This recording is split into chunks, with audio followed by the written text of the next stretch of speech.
Jeg synes, du var lidt væk lidt... Jeg er sgu Ja, væk. i noget tid, så i noget Jens Forum, og er startet på Hellere Boss sæsonfinalen.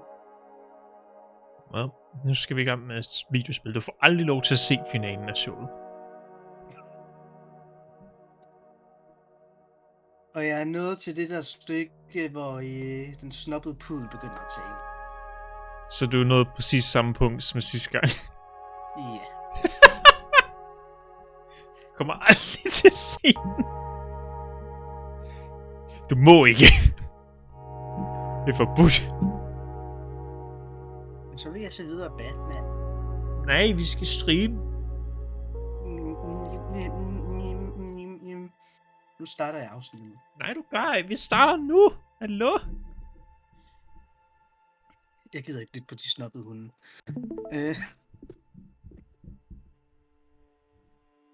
Det er videospilstid. Det er videospilstid. Det er tid til Harry og company. Gud, jeg glemte igennem det kluns på.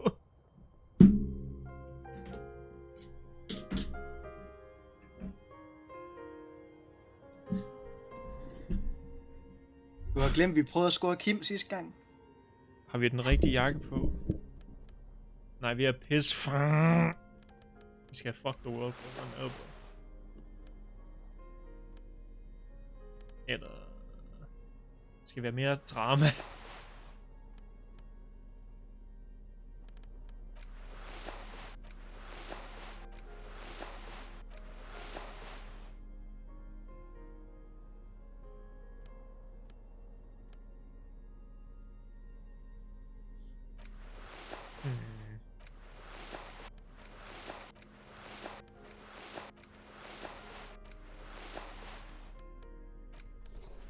Nej.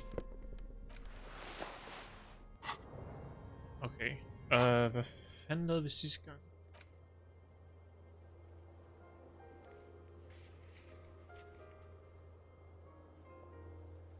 Hvorfor vil den aldrig lave mig Vi sang for Kim, og han kunne lide det. Var det vi sluttede af med? Det var rigtigt, ja. Det var det, vi gjorde. Vi har en Kim-relateret check.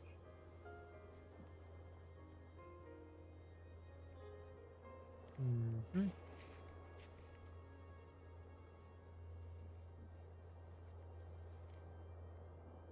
Der er en skraldcontainer, der skal smadres åben. Hvorfor fuck gør den det der? Stop! Hvorfor? Når jeg prøver at scrolle op, så kører den ned igen. Stop! Træls. Lad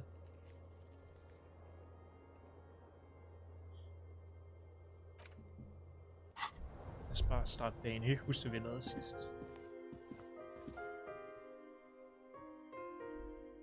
Jeg skal lige gøre noget, så din skærm ikke er skrigende.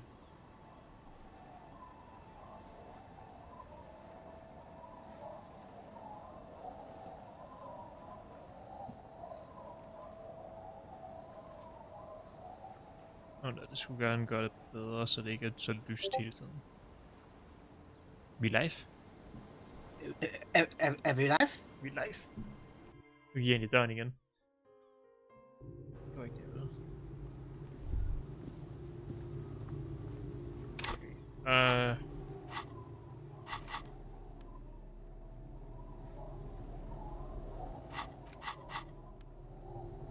Til at åbne låste container i retten. Måske vi kan bruge den på den der ene dør, den der ene container over ved fagforeningen, den vi ikke kan få åbnet. Vi skal ind i fagforeningen. Hvad fanden skal vi nu lave på fagforeningen?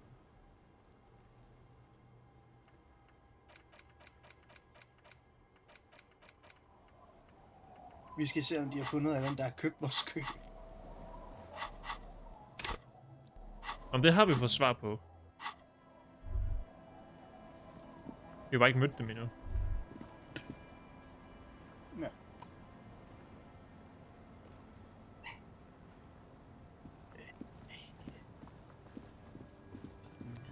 os bare lige prøve at Det der. gå tilbage til kirken og se, hvad der er. Jeg kan huske, hvad vi lavede sidst. Eller, jeg kan huske, hvad vi lavede. Jeg kan ikke huske, hvad vi rundede af med. Hvor langt vi nåede.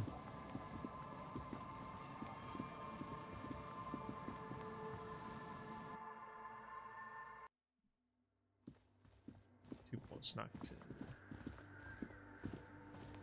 Hvad var hendes navn igen? Yes, what is it? Sol. Resten. The swallow, you mean? No. Great. Thanks.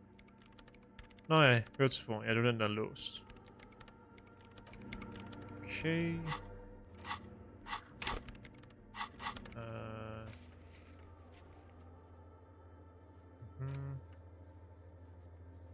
Så har vi...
Okay.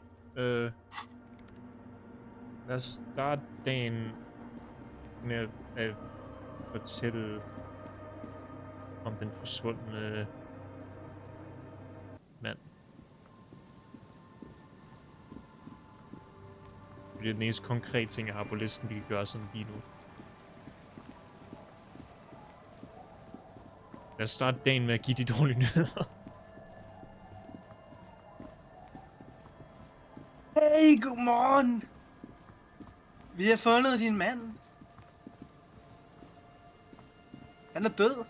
Er du ikke bak?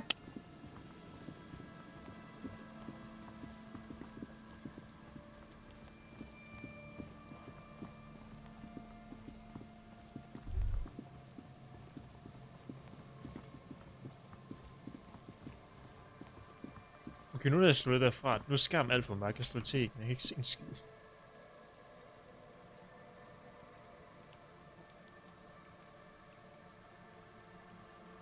Jeg tror ikke det... Nej, det ser ud som det er man til for dig, som det jeg ser. Jeg tror kun det er problemer ved en browser. Hvor den blæser helt billedet ud fuldstændig.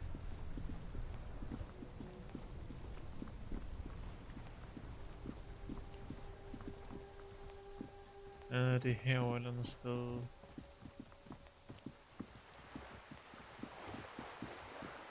Jeg simpelthen ikke fucking finde på noget graffiti, mens jeg er på vej. Kan vi kigge på muren? Hvorfor Just bliver an vi ved ordinary med at komme wall. tilbage til Nothing to viden? see here. Stadig virkelig lavt. Kan vi tilføje noget til den overhovedet? Konceptualisering.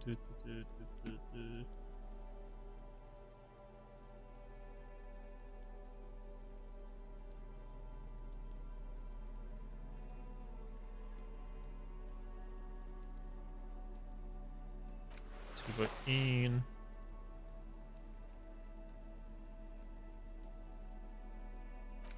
Sådan der. Kan vi gøre noget som helst? Just an ordinary wall. Åh, Nothing steg to lidt. see here. Yeah. Why? It's a wall. An ordinary wall. Vi skal nok Why komme must frem på we et stop tidspunkt. to look at this wall every time we pass by? We have business to attend to.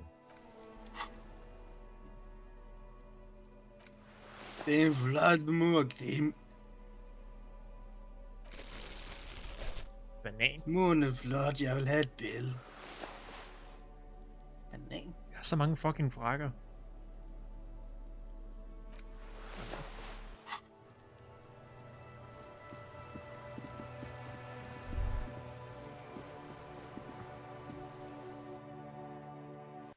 Det var en af dem her. Hvad var det for en? Det var... Nummer 20. Den er over med... Den her side. Ja.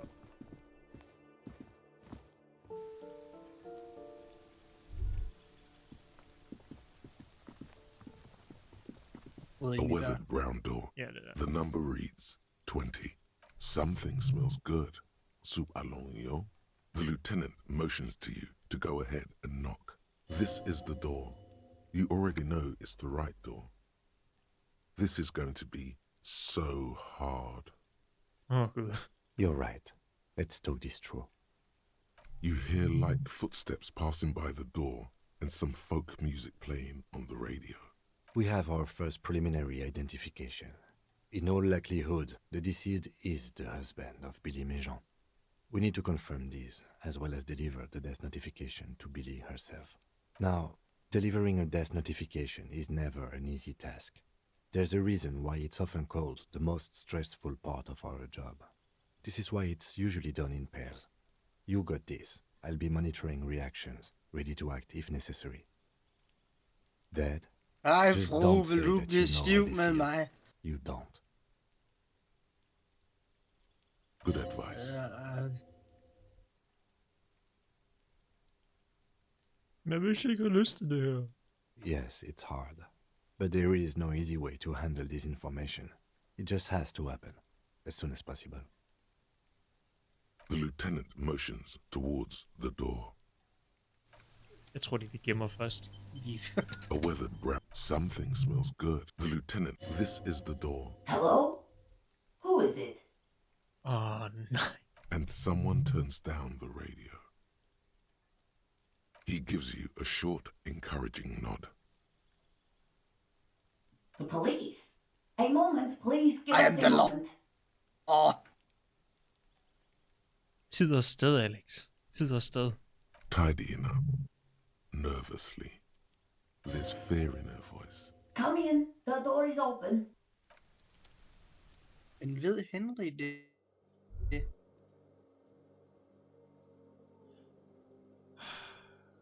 Han er Henry til tid og sted. Jeg siger, lad mig lige... To sekunder. Professionel på arbejdet. Med robothandsker.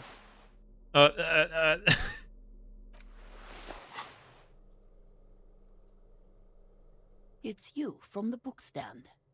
Did you come to bring my cockatoo back? I don't think I introduced myself properly. I'm Billy. Would you like something to drink? Tea? Lemonade? We're out of coffee.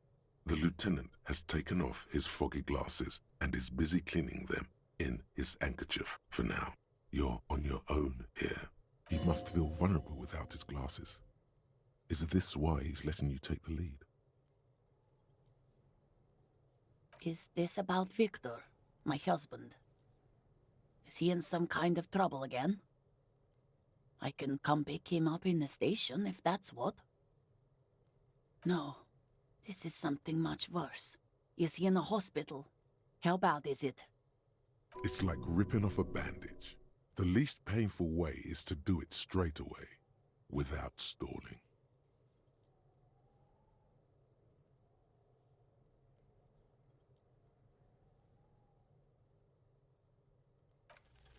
You've done this Sweet before. talk det? Nej. Just keep Okay. your focus. Det var et dårligt slag. Det var netop derfor, jeg vil ikke satse på at snakke videre, fordi så lige pludselig så har vi en lavere procent. Og jeg gider virkelig ikke fumle sådan en samtale. 2 plus 1. Kan jeg lige gøre noget, inden du går videre? Mhm. Det er fordi, jeg kan mærke, at den hakker lidt, så jeg går lige ind og ud af Discord. Mhm.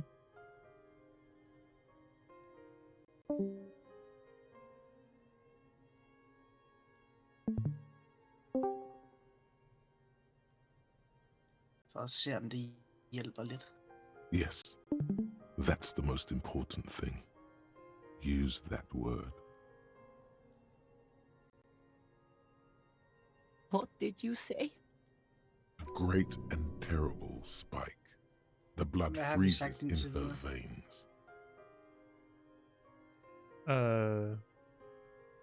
Jeg er meget ked af det at sige, din mand, Victor Mayer, var fundet død ved Martinez havn. Oh. Oh. But he was just... But he was just here, alive. We understand this comes as a huge shock. I want you to know that me and my partner are here for you if you have any questions. Take your time, ma'am. What happened to him?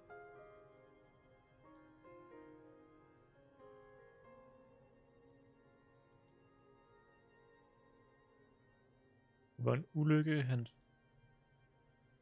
faldt gennem et hul og ramte hans hoved. Was he drunk?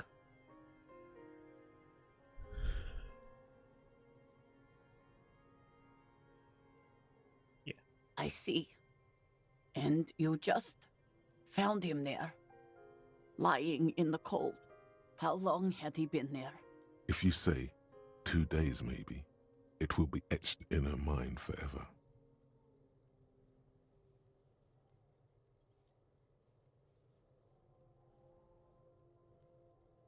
She blinks, eyes welling up with tears, as her hand starts searching for something from the pockets of her dress. Here.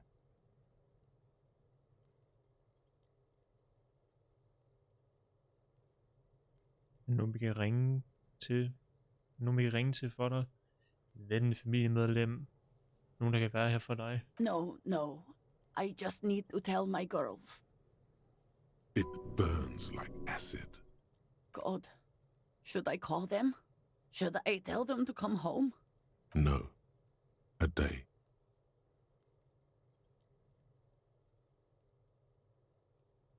Nej. Tag en dag til at...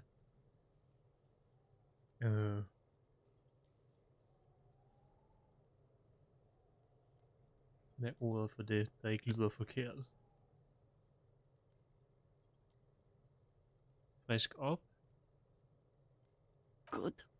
That's probably the right thing. Thank you. Just tell me, what do I need to do next?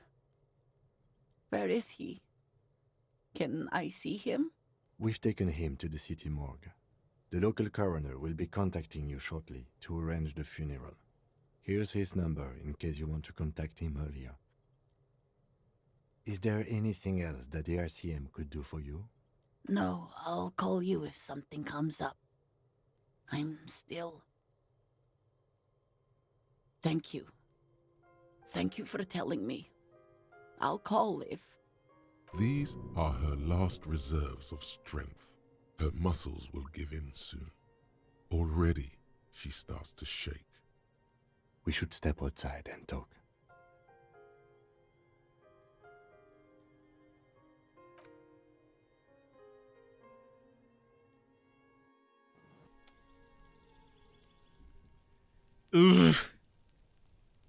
You did well. Hvad gør vi nu? I'll call the station tomorrow and let them know the name of the deceased. Det er det? That's it. We should get back to our case now that our duty here is done. Hvem ved jeg hendes børn? They'll manage. Okay. Let's go.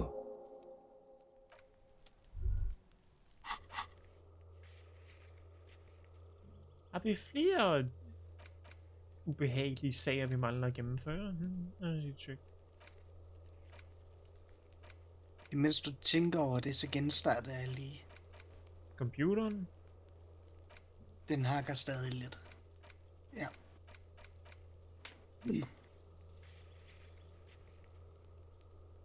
Så... 1 til 2. Okay.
You see a set of tire tracks in the brown slush that covers the plaza mosaic.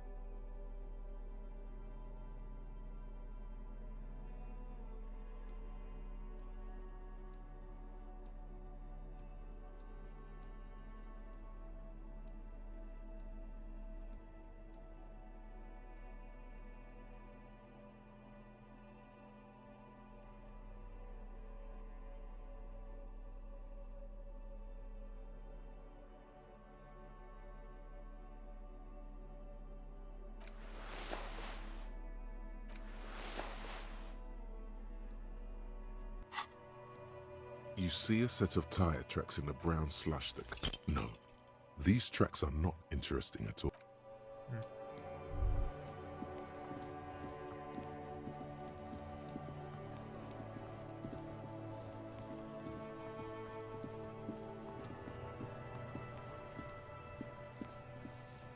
The trash container stands in... The smell of rotten food rises to greet you. You see soggy cartons, dirty rags, and organic waste. The container sounds a muffled gong.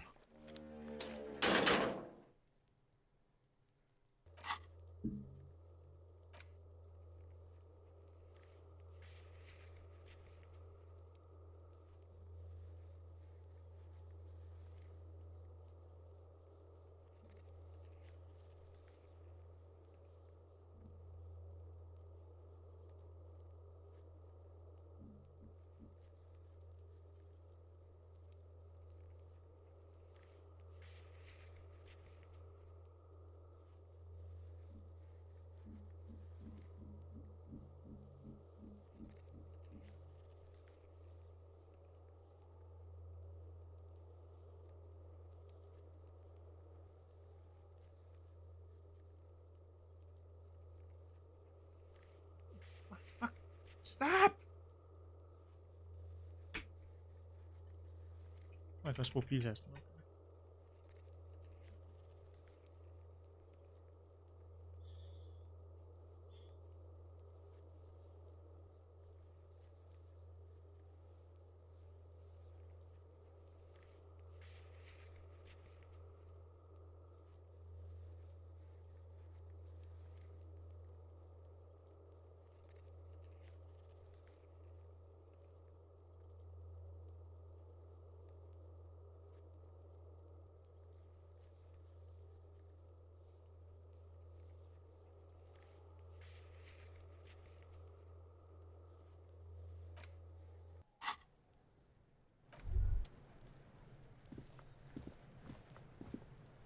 Fuck does Kuno care?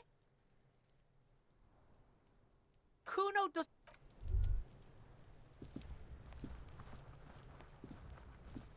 What do you see?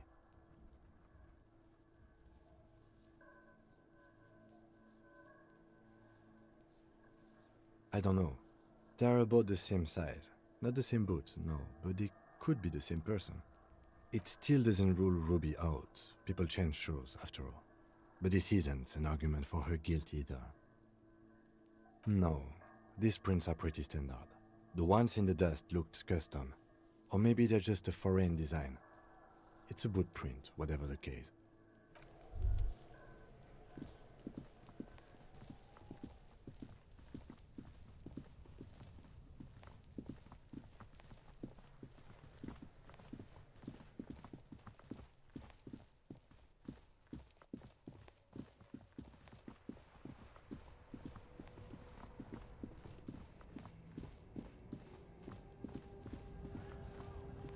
Welcome to Revachol.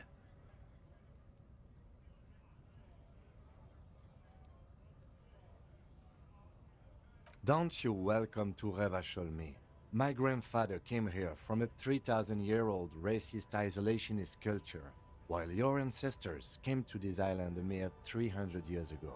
Every school of thought and government has failed in the city, but I love it nonetheless. It belongs to me as much as it belongs to you. It's men like you who keep Revachol divided, making it that much harder for everyone to climb out of this post-war limbo. Oh, come on, man. I just said welcome to Revachol. It's a lorry driver thing. I know exactly what you meant. You think my kind doesn't belong here, that I should watch myself and behave. But you see, I'm an officer of the RCM. It's actually my job to make sure you behave. I would advise you to remember that. Silence. The air between them becomes tense. Your partner needs backup. Now's your moment to shine.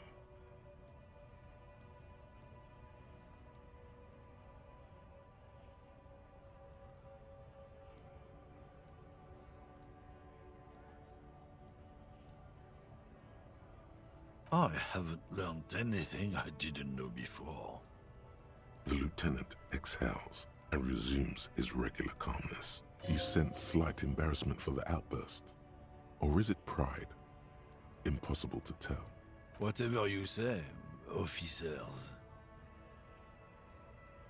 He smells of heavy motor oils, and his breath of high tar content cigarettes, probably Astra Whites.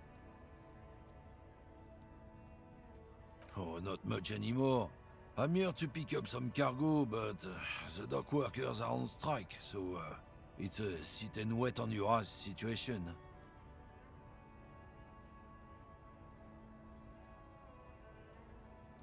The strike? Oh, they've been at it for a while. A month, 2 months maybe. But this here is just the last week or so. Apples. Yeah, apples. I take it you had other questions? He's given you the runaround. Let's be honest, you were bested. It's about biological determinism, natural law, the sorting of the races.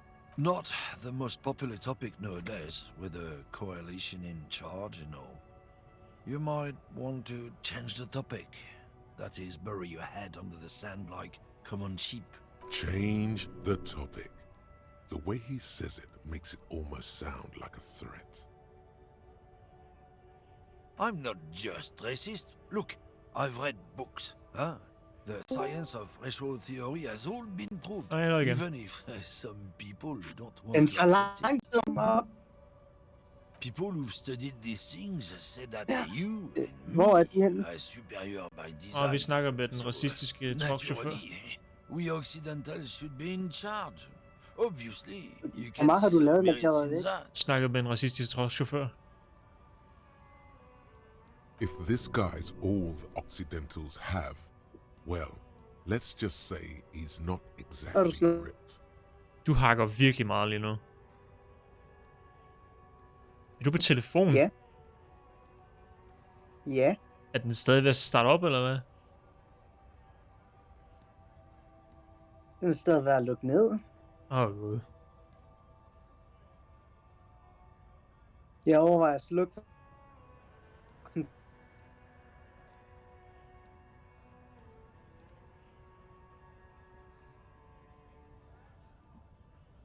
Skal jeg prøve at slukke for kontakten? Open your eyes. Wait, Haven't you let's- noticed something different lately? An unfortunate downturn, maybe? Huh?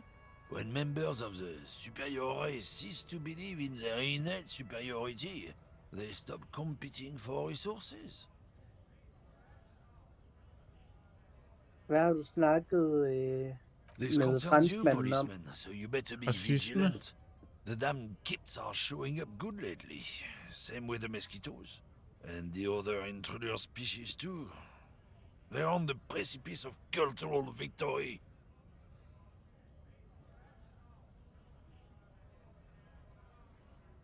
It's true. Also, you need to realize the dangers of mixing races. Who knows what might happen if people don't stay in their birthplace? You might end up with a new sub-race, with unknown characteristics, leading to extra competition. That's why you've got to control the offspring. Don't push your luck, Runt.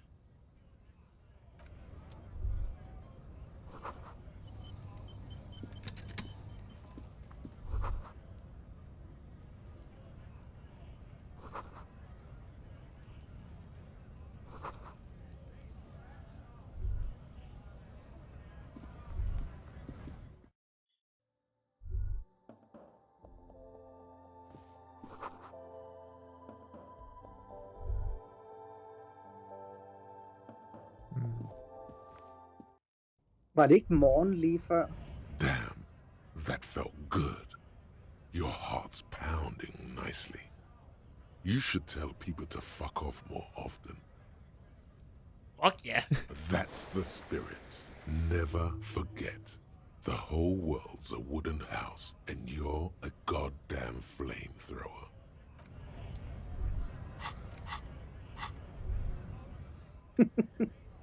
Pyroman. Snak med franskbrød igen. Went native on the chief, huh? Those ballerina antics were reckless. Should have just punched him in the throat again. Wrong. You did the right thing with Measurehead. The ballerina antics won you the fight. Let's talk about our right to Men hvad har den lavet siden? Snakker med den racistiske truckchauffør. Igen. Hvor lang tid? Det var det eneste, jeg nåede at gøre. Intet af værdi har du misset. Hvor mange timer Your tager? race descent has temporarily halted, but you will fall again. Hvorfor er det dag 4?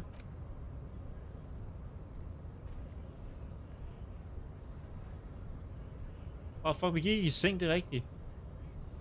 Vi kunne ikke afslutte dagen endnu. Det er stadig dag 4. Klokken er ikke 10 endnu, derfor. Ja.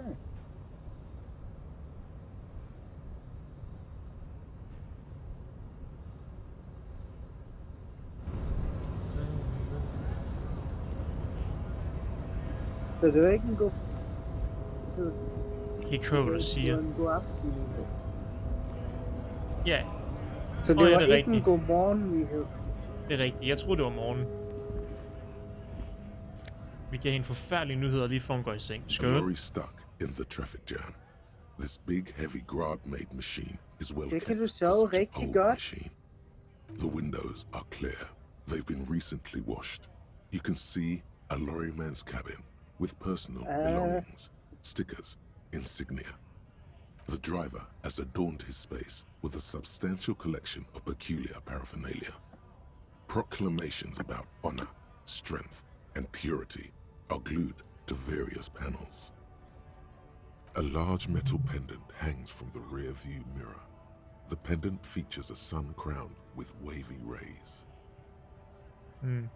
The back end of the cabin has a small perch to sleep, large ashtrays. There are several suns and wheels sewn into the curtains. Racist nationalist paraphernalia. Not unusual in this part of town. This is our guy. Likely, yes. This guy's proud of who he is. Drapes it all over his machine. He was acting tough before. This probably scared him a bit. Who knows when it will come in handy? A slightly scared, racist lorryman. A lorry stuck in the traffic.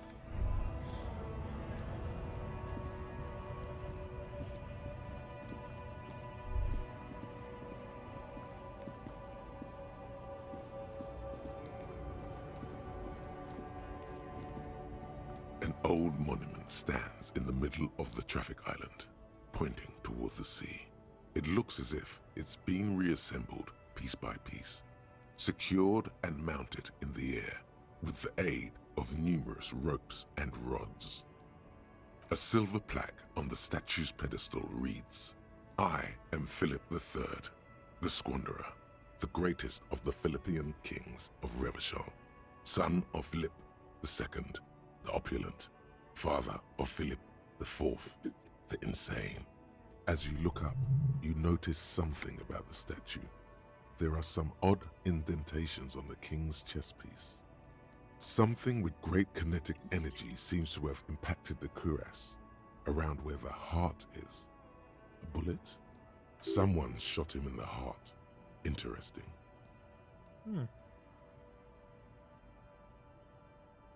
Okay, I can't see it, but I take your word for it.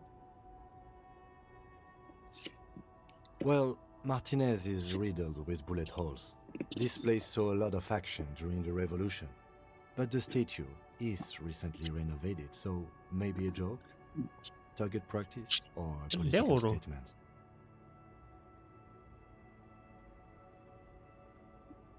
Why not?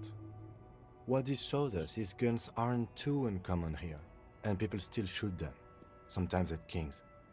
The king stands high above you, surveying the bay, mute and indifferent to your sightings. Encyclopedia, encyclopedia, encyclopedia,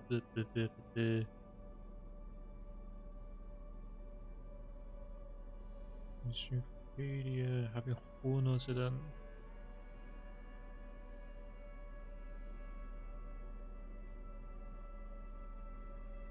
Ja. An old monument læsebriller. stands in the middle of the traffic island. Even by the standards of the Philippian kings, old sumptuous Philip was known for his profligacy. Well, he blew through the whole national treasury, starting the decline of one of the penultimate century's greatest superpower, Er den stadig ved at the lukke ned? suzerain of Revachol. Ja. Sluk for stikket. His own maladministration foreshadowed the fall of the monarchy Og det er langt inde. during the anti-centennial Eller hold revolution, knappen nede. an end to his family line and the monarchy on the Insulindian Isola.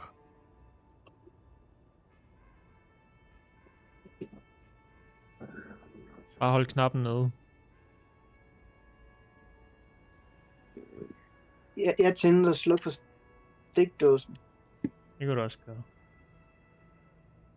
Stories have it that he had his bedroom converted into a treasure chamber, where he stored unfathomable wealth. Krugerrands, bars of gold, ornate weaponry, armor, and various chalices. He called it the Sol Auron. It was obscene. There were whispers he slept on a huge pile of gold-dipped feathers, like some obese dragon, instead of a bed, like a normal person. The man certainly knew how to live.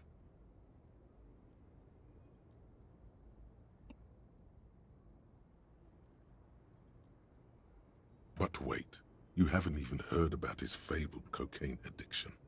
You see, old Philippe wasn't just good at squandering the national treasury on gold and ceremonial weaponry, he was also a prodigious snorter of nose candy. Not just any nose candy, though. We're talking Royal Philippian Blow, allegedly twice as potent as the stuff you find nowadays, and purple. Philippian cocaine was purple. Næseslik. Hvad er næseslik? Cocaine. Næseslik. That's what the revolutionaries said 150 years later, right before they emptied out the royal mausoleum and dumped His Majesty's mortal remains in the Insulindian Bay.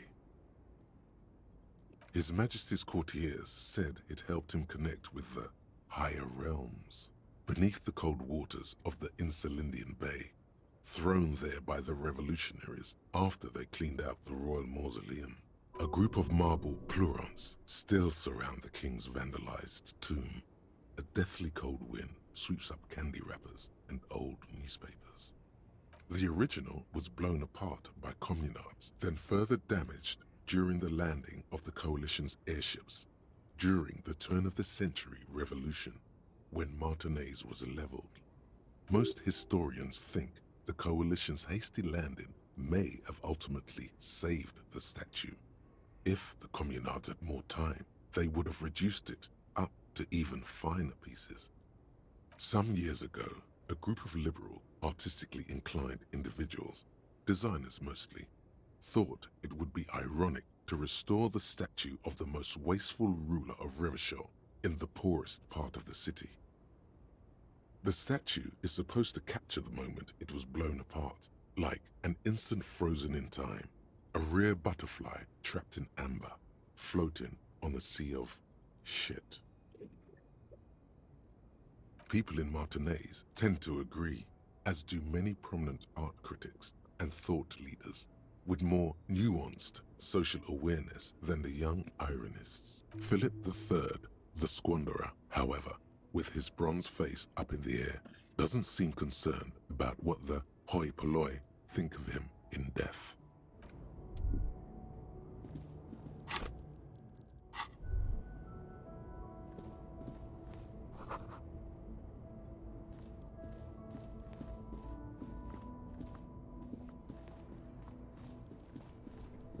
noget nyt. Now it's turning into a kind of a snow limbo, man. What's on your mind? Oh, high-grade narcotics, illegal firearms, stuff like that. Du er arresteret! Ha! No, I'm joking, my man. Found runs a nice, clean business. This haul of cargo is mostly sporting goods. You know, tracksuits and that kind of thing. They usually get shipped to Grad in the Occident.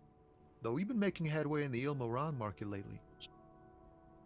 Jeg vil have en gø. Not unless they've illegalized sports equipment while I was on the road. Never. They would never illegalize sport. Sport is the most wholesome thing known to man. This rockin' beauty. Sure is. Like a rash you can't get rid of. You interested in heavy-duty cargo machinery? A motor lorry, also called a camion, on Caillou and neighboring islands. This one looks roughed up enough to be some sort of found rust bucket. Maybe the A6? Good eye, my man. Yup, she's an old one, but reliable. Me and her spent a long time together. There it is again. A little touch of sadness beneath his cool. He thinks he's spent too long in this lorry. We're pals and all, but I can't just freely hand out the merchandise. The bosses won't be happy. There's no denying it. Your body needs to feel the touch of some good performance wear. The man taps his fingers rhythmically against his arm. Ah, man. Me and narcotics go way back. Had some good times surfing the psychic waves of my own consciousness, you know? But those days are behind me. There are other addictions in my life now. Why the inquiry, my man?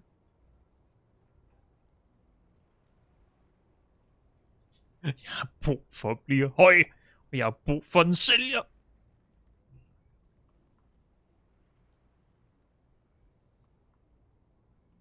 We have a credible lead, sir. Someone on this roundabout is waiting for a bulk shipment from the harbor to load it on their lorry and drive it to Jamrock. Not me, man. No way. I don't need any trouble. Shit's bad enough anyway. Så du tændt This computeren jam's igen? got folks up in arms, and I'm afraid it's headed toward a conflagration.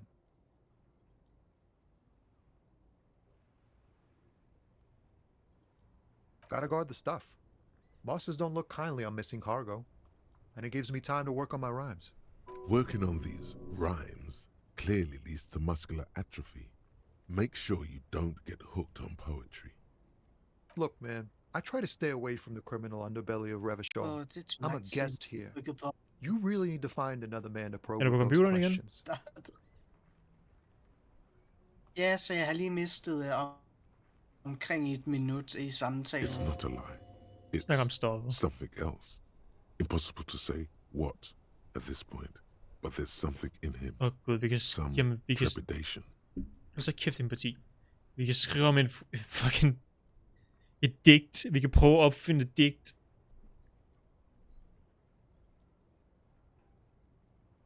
Lad os lige tage empati først. Eller Finde ud af, hvad vi... opfinde et digt, eller... Hvad ser vi i hans øjne, står der. Hvad?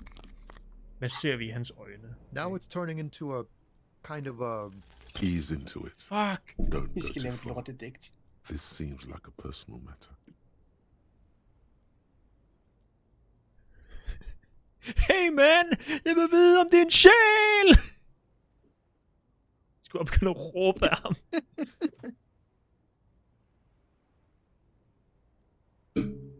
Fortæl mig alt om dit inderste ende. You really are the law, aren't you?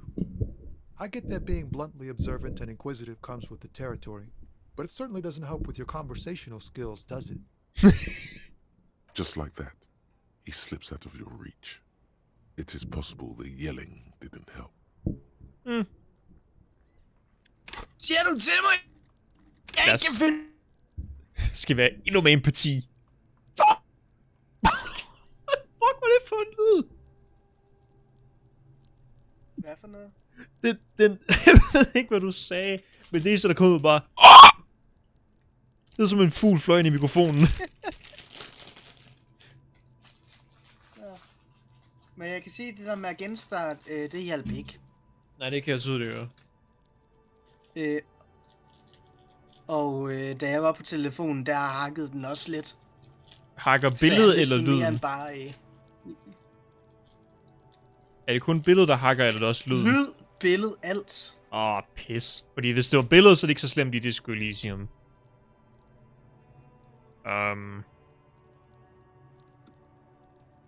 Jeg kan sætte frameraten længere ned. Det kan være, det hjælper.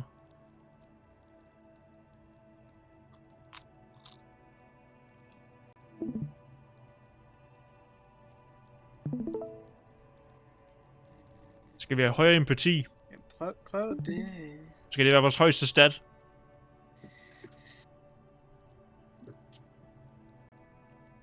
Men har vi 8 i den? Ja. Den er højere end vores fysiske instrument. Kronk. Det er vores højeste. Hvorfor er den så høj? Hvad har vi gjort, der er sympatisk? Now it's turning into a kind of a... In his eyes, Hvorfor er vi an sympatiske lige long, pludselig? flecks of brown and gold. It's hard to say. His gaze wanders southwest. Gætte så nok, mens vi har snakket med Clarice, vi har fået den rimelig høj. Ind på balkongen.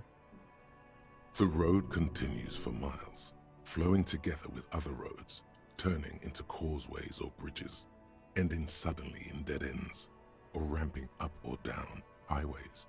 It forms a crisscross pattern across the land. Ja.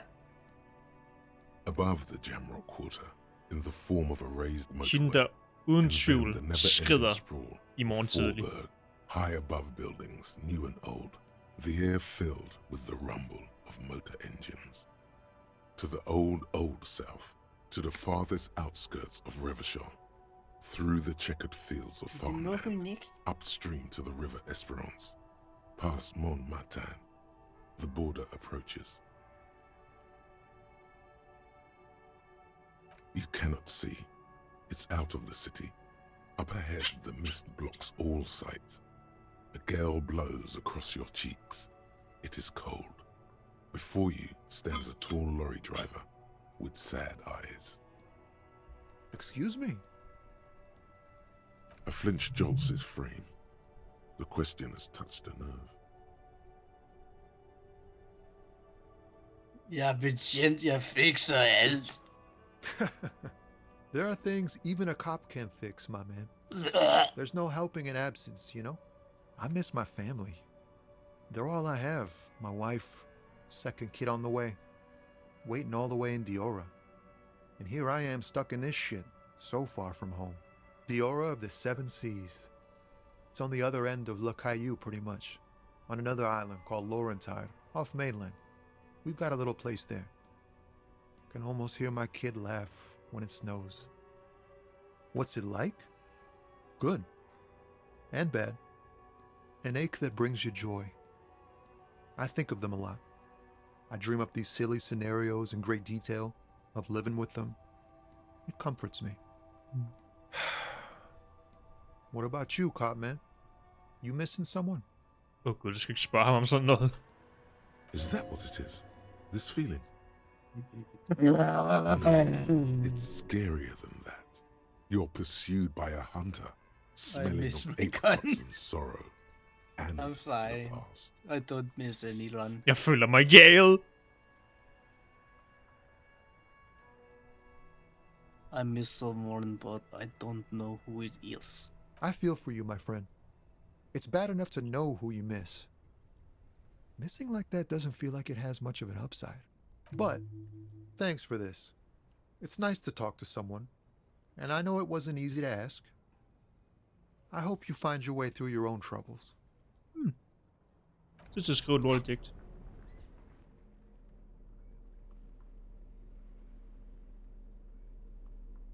Er det værre eller ikke Now at it's turning være? into a... Det er tærten på kagedejen. Conceptualization. Kan vi overhovedet... Er der noget, vi kan tilføje til den? Ja, der er lidt endnu. Er der 2?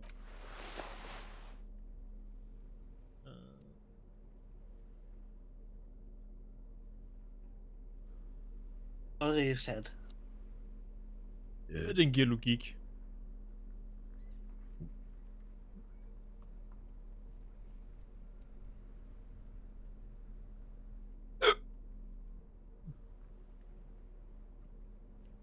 også meget logisk at tage en rishat på. Det giver egentlig ikke mening, det giver logik. Now it's turning into a kind of 17%. Come on! snow limbo. There's something here, stored away in some dusty corner. Hvad It fik du? starts like Præcis. Skulle rulle 13, fik 13. Skulle en af vores bedre slag. Nu skal En jeg af vores oversætte. bedre. Fuck. Det kan jeg ikke, for det... Hvad for... Glem det. Whoa. What else?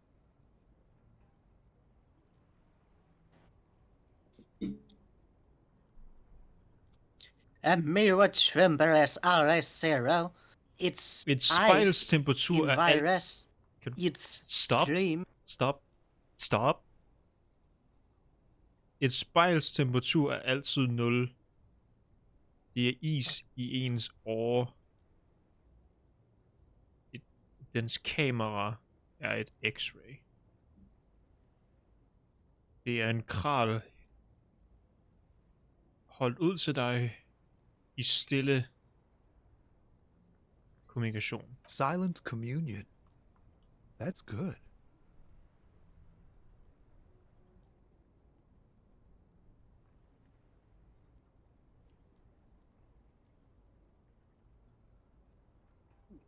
Hvor gispende du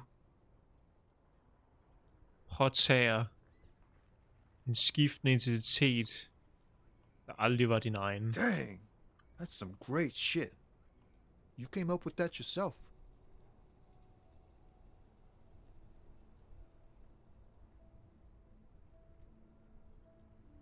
Right. But really, no bullshit.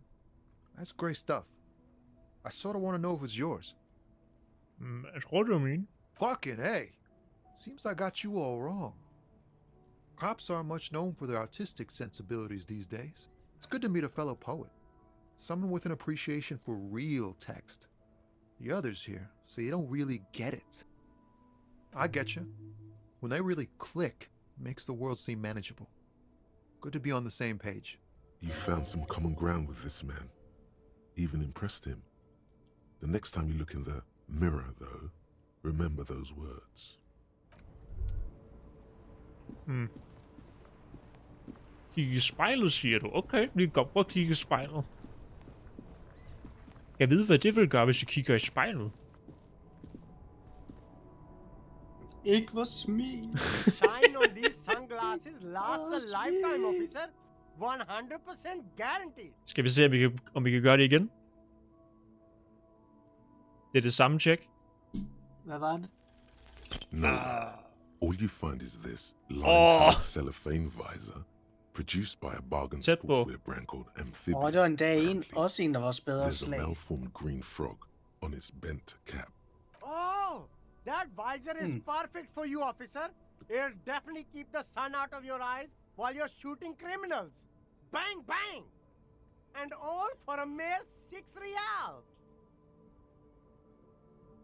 Har du en gøb? I hope not. You don't like it? Sure, Square Joe. No problem. Åh! Get you some real shades. Ja! Han er fucking grim. Vi tager den. Sporty and practical. Er det fucking øjne, der er klistret på den? Man kan ikke se dem. Øjnene, der ikke... Ligner en frø. Det er en fed hat. Det er en kajhat. Skal vi ikke have sådan en i virkeligheden? Skal vi ikke have sådan en skide pokerhat? Vi gør den en del af cosplayet, når vi skal være Kim og Harry. En grøn pokerhat med sådan fucking pingpong-kugle ovenpå, der bare tegnet et øje på.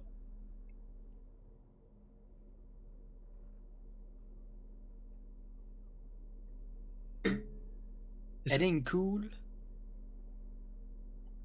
Eller også er det bare sådan nogle flade nogle, jeg ved ikke. En googly eyes.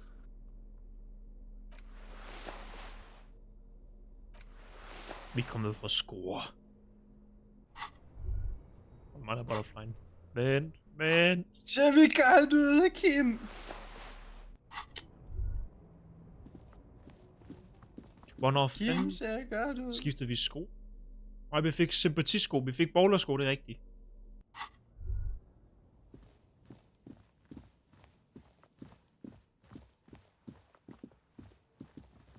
Vi fik nogle pæne sko. Udover vores stilede Crocs.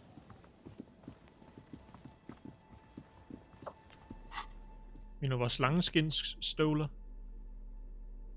Ja.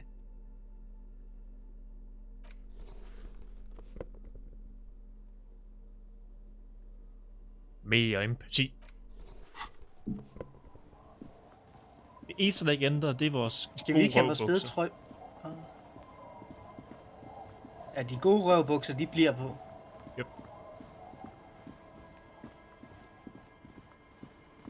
Det er en gave til os, og det er en gave til Kim. Alle er glade. Alle er glade. Kan vi slutte dagen af nu? Nej. Kim, jeg er træt. Jeg vil se og sove. Vi skal ind. It's getting late and it's snowing. Time to call it a day. Og det kan vi godt. Good night, officer. We'll meet in front of the shack in the morning. Hvorfor er han sur på mig? Skal vi ikke op i...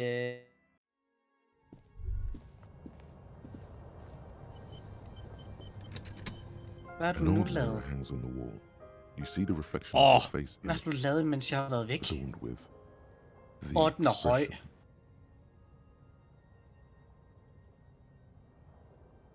Der er en til scene, hvor vi burde have smilet på. Efter det, væk med smil. On the You table, know the you see a origin. bowl of water, a rough soap Aldrig i livet. next to it. Må vi se. The bed is comforting, if a bit run down. Still, you've earned a rest. The bed Men vi skal ikke op underneath til you is fagforeningen og prøve at soft, if kirke lonely. døren op. Waves wash Det gør the jeg i morgen. sand underneath the hut, then grow distant to your ear.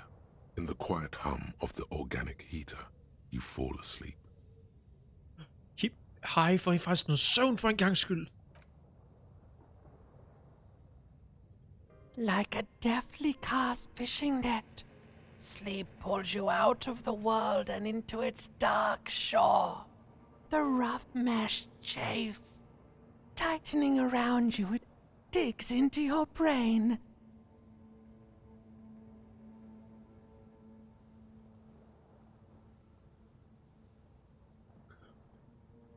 Mørke strand, min røv. Jeg ved, hvad det er. How have things been going for you out there? Helped anyone lately? Saved anyone lately? Murdered anyone lately? Because you know you are a murderer. A disco music listening psycho killer who offs poor people. And then forgets about it. Hold kæft, jeg vil sove. Hear that? He doesn't even flinch. Iceman doesn't care about killing people. That's nothing to him. Blackwater, under the bridge. The thing he's really scared of is much, much worse than that. Hvorfor gør du det her? Jeg vil bare sove. Jeg kan næsten se mørket. We're trying to help you. All these processes, these tortures, voices and tremors are all just distractions, flares and countermeasures to keep you from the last dream. The worst of them all.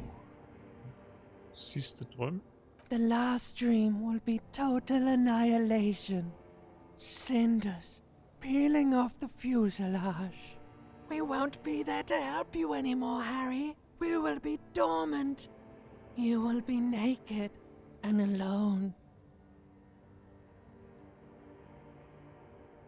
Luften kommer til at dufte aprikos. Of hell. An ancient sadness, brother. 10,000 years later, in front of the video rental, there is a warm breath on your face again. Everything is okay again. Everything is so okay. Your eyelids flutter open for a moment. When you close them again, you sense the light of the room around you. You're back. In 2 seconds, the alarm will ring. The last thought in your head before waking is, maybe you shouldn't have seen that stained glass window in the church.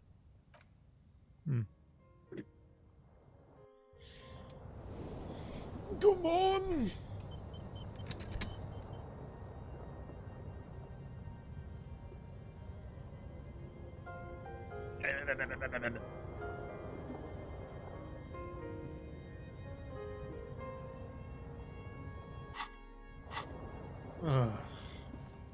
Endnu en dag.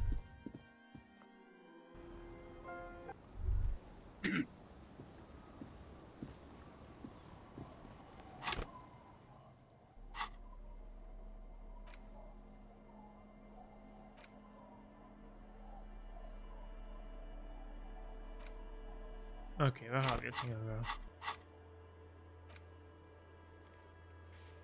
Kuno? Ah, fuck. Kan vi sparke ham? Nej, eller noget empati. God ting, vi har høj empati. Hvorfor er den gået ned på 8?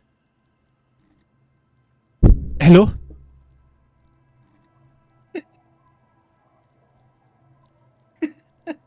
Hvad?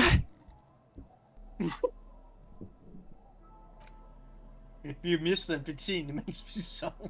What? Nå, okay. Den tæller også tøjet med. Hvad er så vores normale empati?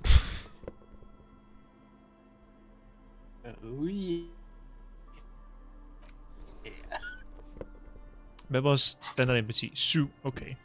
Så det er ikke vores højde stat. Vores højde stat, det er stadig... Hvad? Nej. Hvordan fuck... Hvad gjorde lige det? Hvad klikkede på tastaturet? Jeg rykkede mikrofonen, og så klikkede den på, at vi skal have mere skør i hovedhed.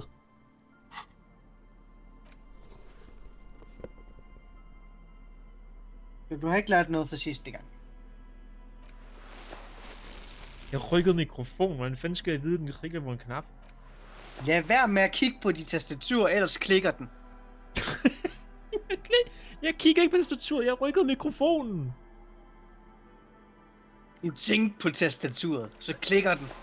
Jeg tænkte ikke på tastaturet. Lad være. Jeg gjorde intet.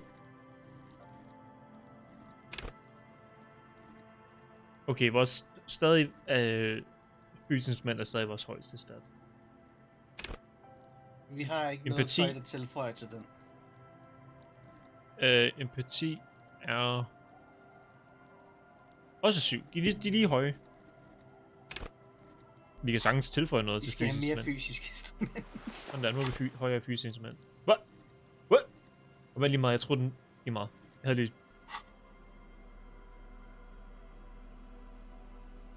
Hvad nu? Lige meget, jeg troede den steg samtidig med fysisk instrument. Det er så forkert. Sådan der, vi skal være mere kronk end fysisk. Vi skal altid være det samme. Okay, det kan vi godt sige.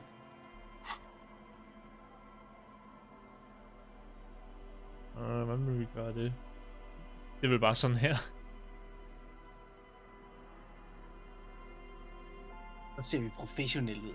Ja, meget. Vi ligner virkelig en detektiv. Lad os snakke med idiot dommerdagsspiral. Nå.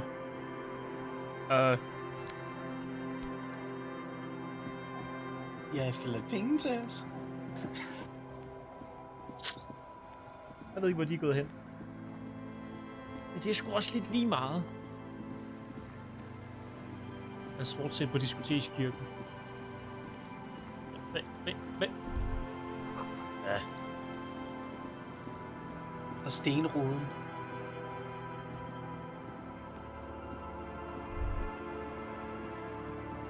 Lad Transporten her igen. Hvis den er åbnet igen. Yes, what is it? Perception, okay. Lad os se, om vi kan få åbnet en fucking stat, for vi kan ikke komme videre uden den. Minus 1. Og vi virkelig ikke noget, der tilføjer til perception. Den percent. Godt, vi købte her. Der var en grund til, at vi købte den. Ja, fordi prøv at se på den.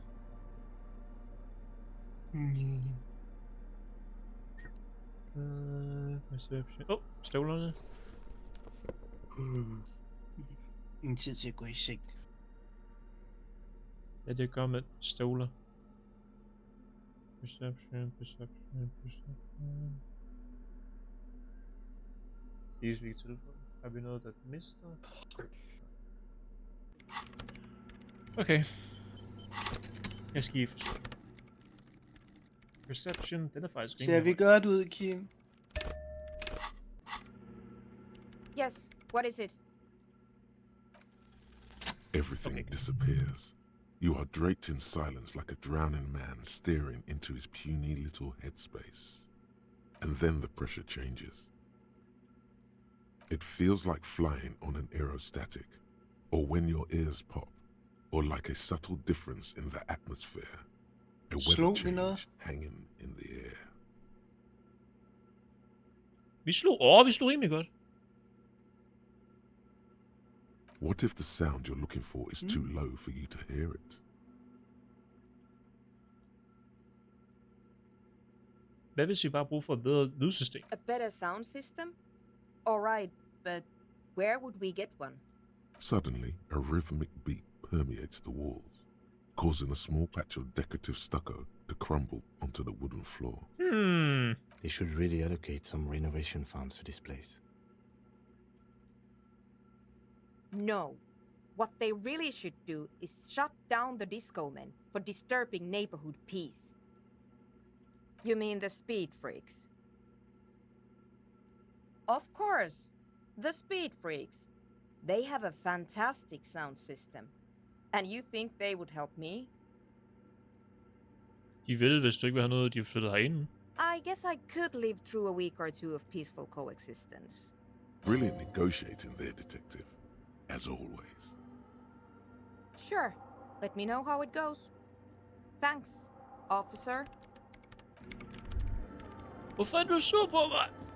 Men det er kun Kim, der gør det.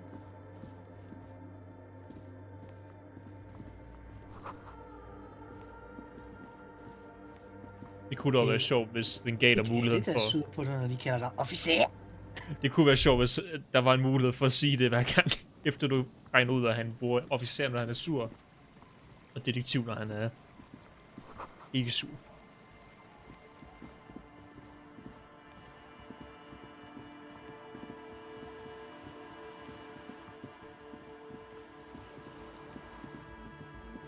Ikke man siger, brug med en rigtig titel, bare, hvorfor er du sur på mig? Tænk tilfældigt fremme. Jeg er sur.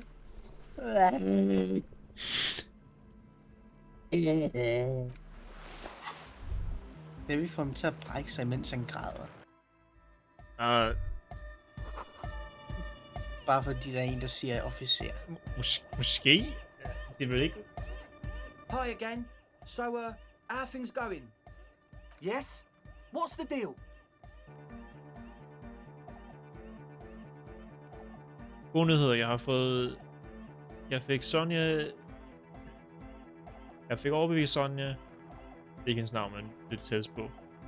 Det er okay, så længe hun får lov til at bruge deres højtalere til et projekt. We are grateful, Copman.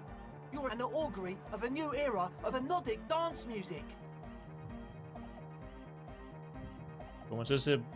I kommer til at blive nødt til at dele pladsen for uger, indtil hun får færdiggjort hendes research. That's fine. We can manage. And you're still sure about keeping our little side business, right?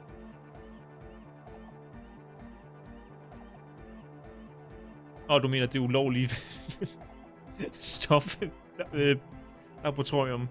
Der skal ikke være noget shady business. Kun kærlighed. Only love. Dansemusik. Fine. We can make do. Go It's on, going to take us dance. a bit to move our stuff inside. A couple of hours, maybe. Come check back later. Let's get moving. Okay. De er væk, de er væk. Ja, De forsvandt. teltet er væk. Kim, det er teleporteret.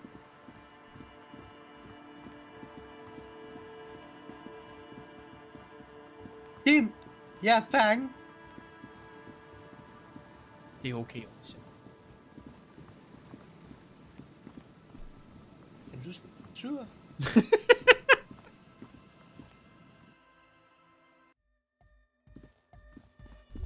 De er allerede flyttet ind. De sagde, det ville gå på timer. De løg for mig. Yeah, it's all set up, man. Can you already imagine 1,000 people in here? 10,000. Okay, den hakker stadig Totally en del. transcendent. And I've Også finished setting up the new compressor kan du too. sætte den lavere? Nej. Okay.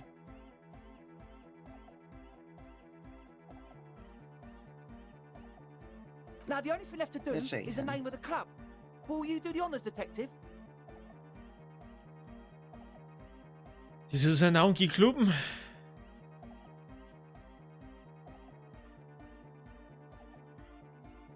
Kim, hvad skal vi navngive klubben?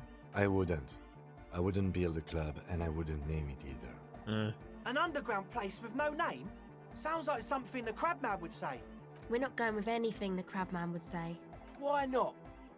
The Crabman has ideas, Estelle. Ideas from another level of consciousness. I don't care. I don't like the Crabman, and I don't like his ideas. His ideas are spooky. Next, please. The name.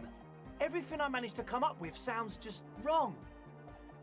Andre's overthinking it. Yes, you should The do fuck it, hat detective. club. It would be good for the signs.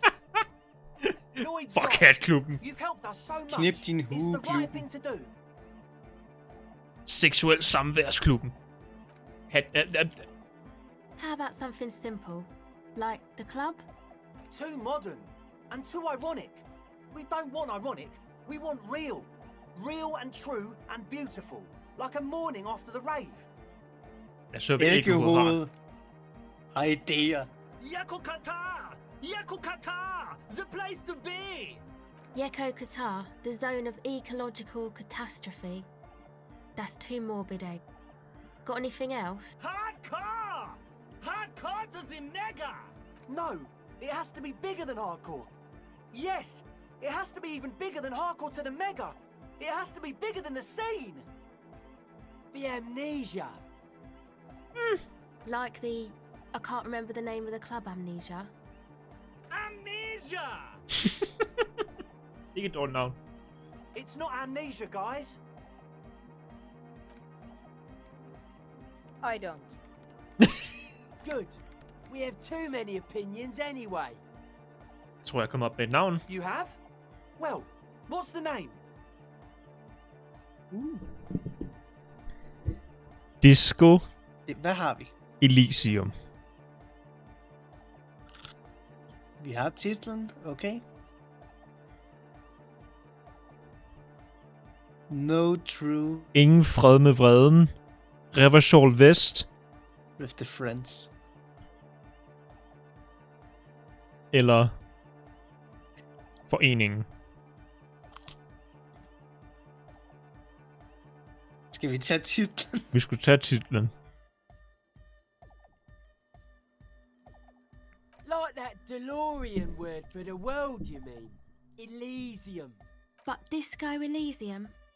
Isn't it wacky? Disco's kind of gone, isn't it? Forgotten. The past is the future, but the future is dead. Yeah. No, it's beautiful. Beautiful and brave. Like we want it to be. And short. And memorable. It's settled then. Everyone welcome to Disco Elysium. Vi gjorde det! Vi nåede til titlen af spillet! Det tog kun 4 fucking måneder. Andre breaks 4 into måneder? frenzied dance-like motion to to celebrate the name. Hvad mener du med Someone 4 turns måneder? up the beat. Vi startede 4 måneder siden. Jeg er ikke engang gået 4 måneder. You should go with the flow. Og vi er på Join in dag the 5. experience. Vi startede spillet for 4 måneder siden. Vi er i anden måned. Vi har ikke spillet det sidste år. Vi startede i år. Hvad fuck snakker du om? Vi startede i september sidste år. Eller oktober. Hvad fuck kan du snakke? Hvad snakker du om? Jeg ved det. Hvad snakker du om? Alex, vi startede sidste år.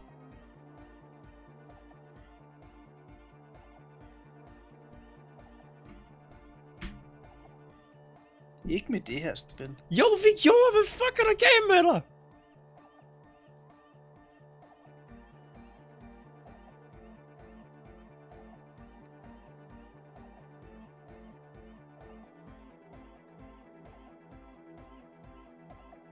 Du gaslighte.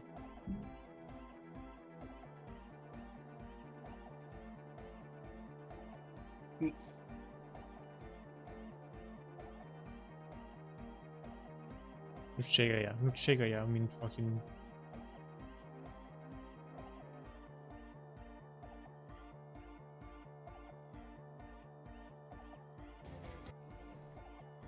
Det var Remy Malek. Okay.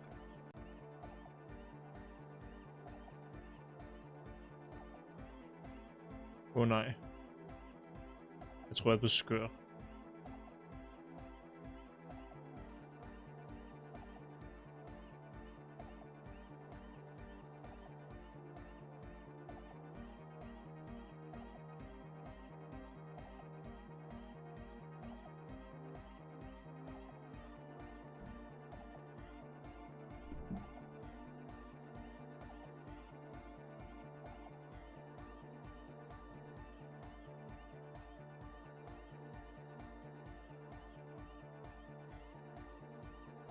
Pikachu danser.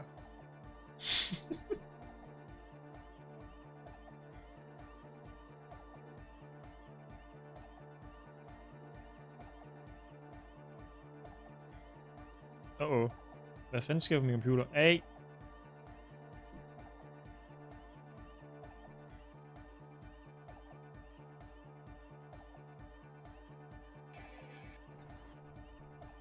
Reload.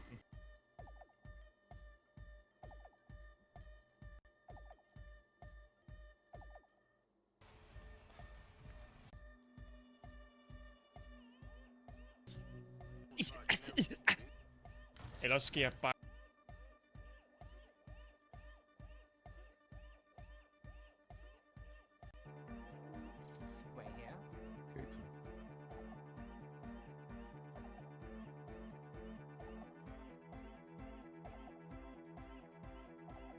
Jeg hader mit liv, du har ret. Vi startede i december. Jeg mistede forstanden. Det, jeg har ret, din dumme gaslighter. Det kan ikke være gaslighter, hvis jeg ikke selv gør det med vilje.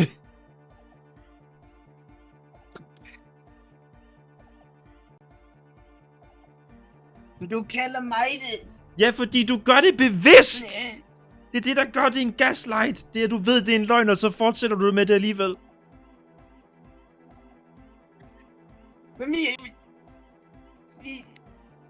Du gør det af ondskabshed. Jeg gør det af dum dristighed. Fordi jeg er fucking dum og kan ikke huske noget som helst.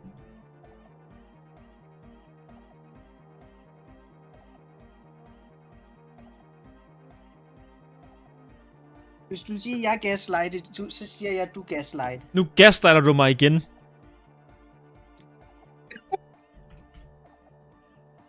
Hvornår var den første stream? Nu er jeg sur. Nu er jeg sur svær. Nu skal jeg finde ud af svaret. Var det virkelig i januar?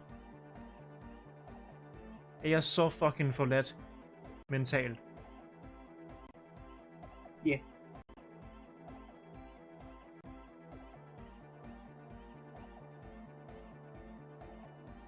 Nej. Fordi der er et klip her. Der hvor Kim han brummer os direkte ind i øret. for dag 1. 3 måneder gammel. December. Der står 3 måneder December. gammel. 3 måneder. December. Hold dit fucking kæft, og lad mig tænke. Det kan sgu ikke være 3 måneder siden, hvis det er december.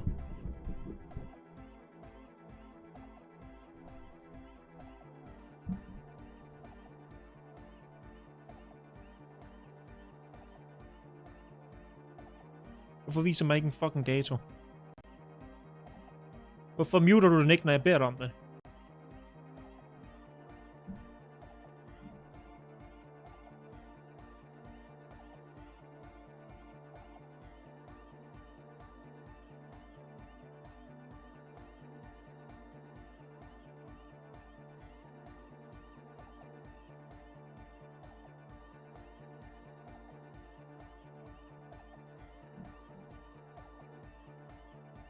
Vi startede for 3 måneder siden.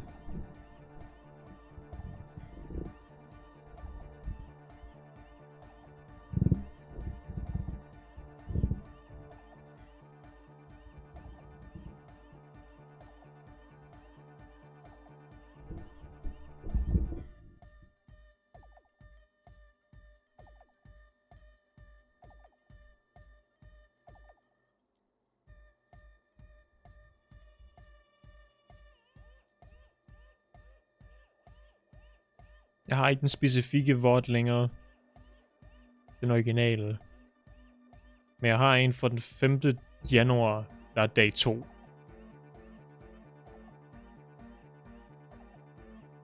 Tog det altså 1 eller 2 streams at gennemføre dag 1.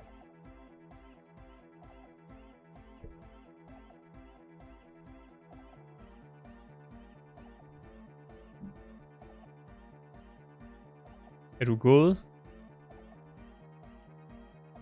Hvad nummer streamer det her?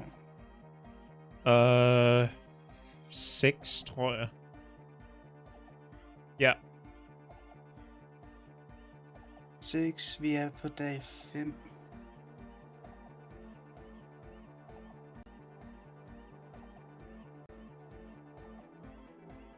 Vi starter stream 2 på dag 1 stadigvæk.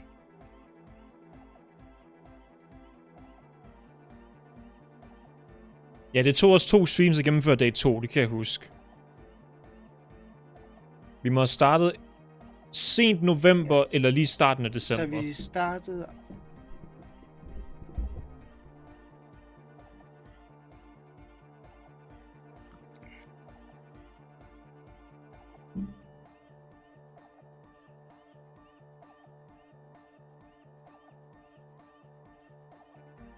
Fuck det her, vi skal tage en af de bedste tidspunkter i spillet, og vi diskuterer det her bras, kom videre.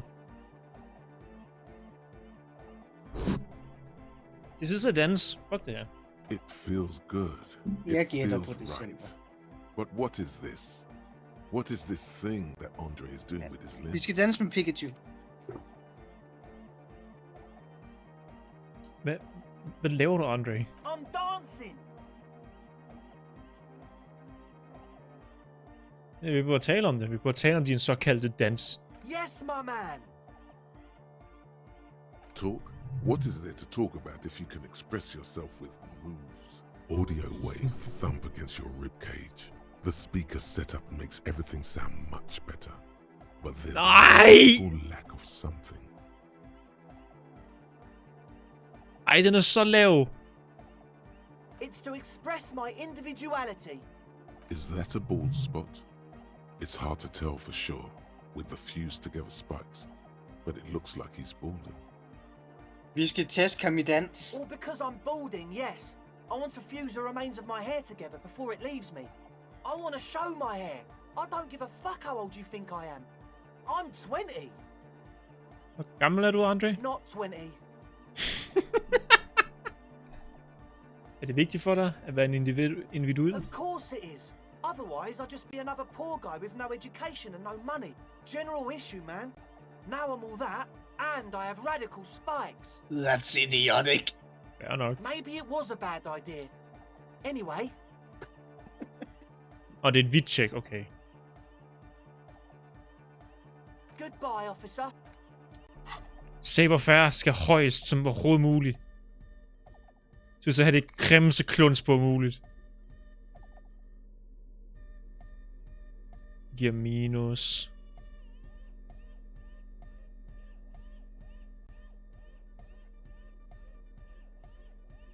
Fuck. Vi har ingenting, der tilføjer saberfare. Ej, det er træls. Hvorfor skal de være den stat, vi skal bruge?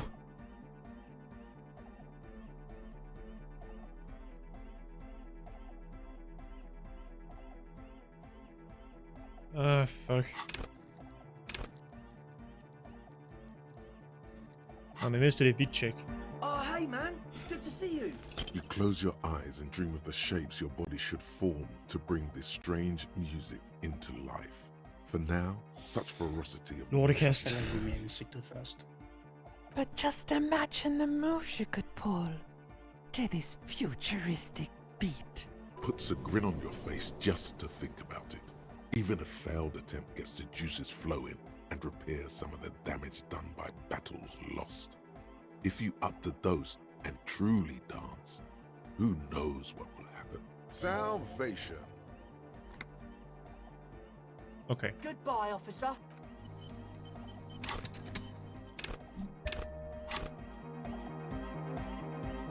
Gør det højt procenten højere. Nej. 3%!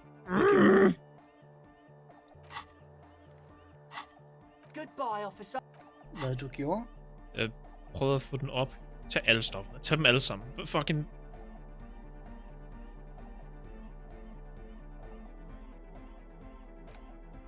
nej, vi får faktisk pludselig saberfare, hvis vi tager speed. Kan vi kalde lidt speed?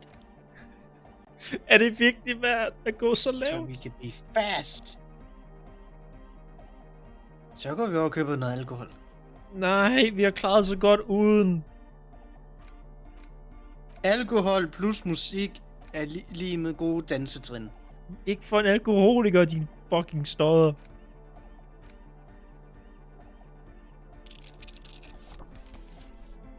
Men det er speed, åbenbart.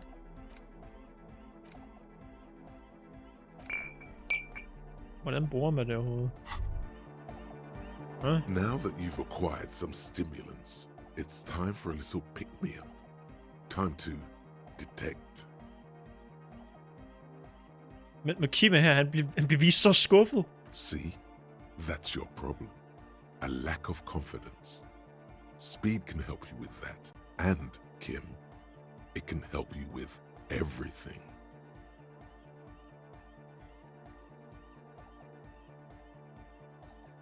Everything. Vil det gøre mig til en superstjerne? It will make you into more than that. A megacop. This is your modus operandi. This is how you've done it for years. Let's go. Det kommer til at være virkelig dårligt for min helbred, ikke? It's not ideal, no. But you need the zeal. Let's face it, you're never going to finish this case without cheating. Oh, fuck dig! This is so unprofessional.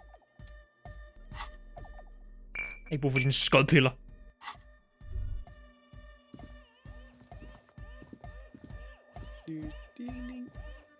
She's whistling a melody.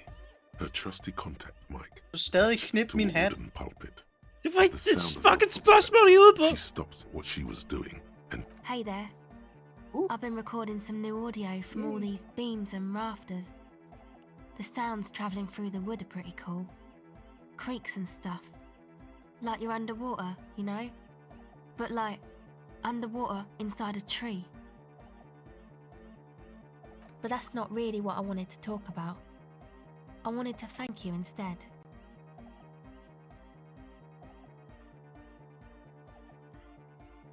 Det giver mening, jeg har fortjent. Yeah, so thanks for getting me and my friends in here. And we even found some new associates, such as they are. Jeg har fortjent ros og...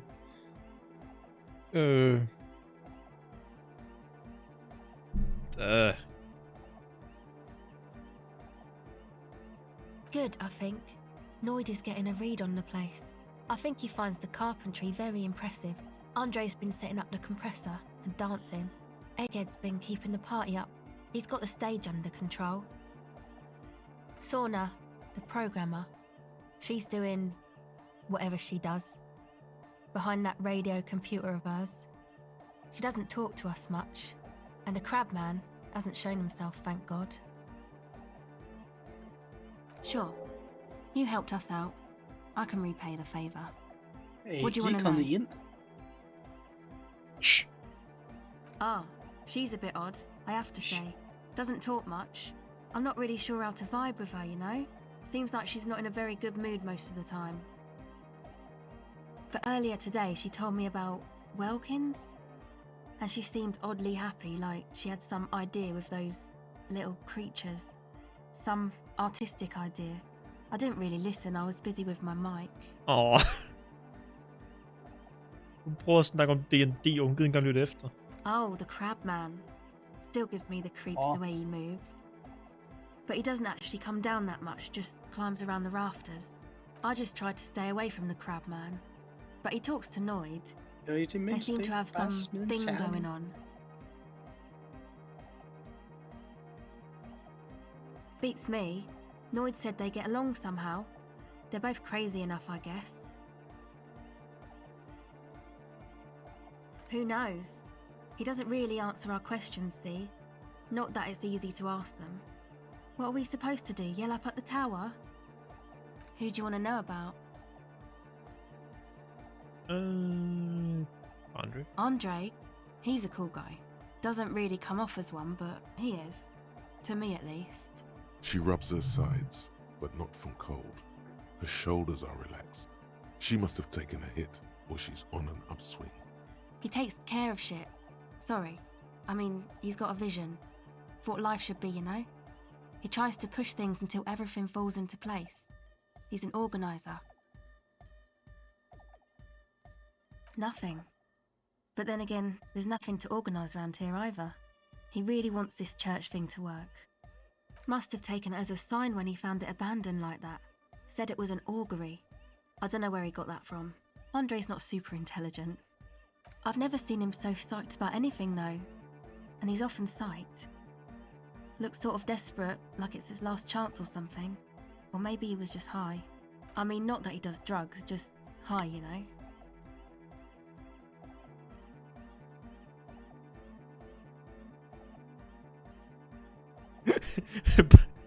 Tag det roligt. Vi er politibetjente, men vi er korrupte. Råden til kernen. Du kan fortælle os om stoffer og pis. Vi er fucking ligeglade. Yeah, drugs, shit, fuck. We don't care. Yes. Anyway. Yes. Who do you want to know about? He's a four-burger, I guess, like the rest of us. Okay, maybe not Egg, I don't know about him, but Noid and the rest are from Forberg, making the pilgrimage up north to visit the Palaceum. He's real hardcore about the lifestyle. What do you mean, do? Like, for a living? Yeah. He's a carpenter, trained and all. He's very good, he just doesn't have the mindset to work like that, in a shop somewhere. Okay. He abides by the hardcore, sir. You would have to ask him yourself. Sir, I abide by the law. A strange feeling. Every now and then, something feels off about the way she speaks. She doesn't change tone, but you feel I as though am the law. And she lets on. It's just something poor Forberg kids do every spring. To pass the time, we walk the entire length of Boogie Street, up to Jamrock, or as much as possible. I don't know, man. Have you been down Boogie Street? It's a little bewildering.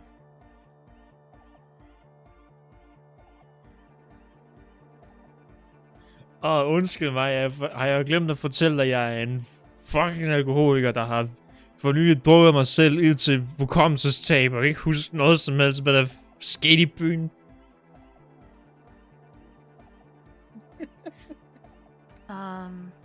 Kind of. I'm gonna say yes. Yeah. Okay. Then you should go and take a look, I guess. Boogie Street's cool. Ikke. It's got a lot of Nej. immigrants and all kinds of different people.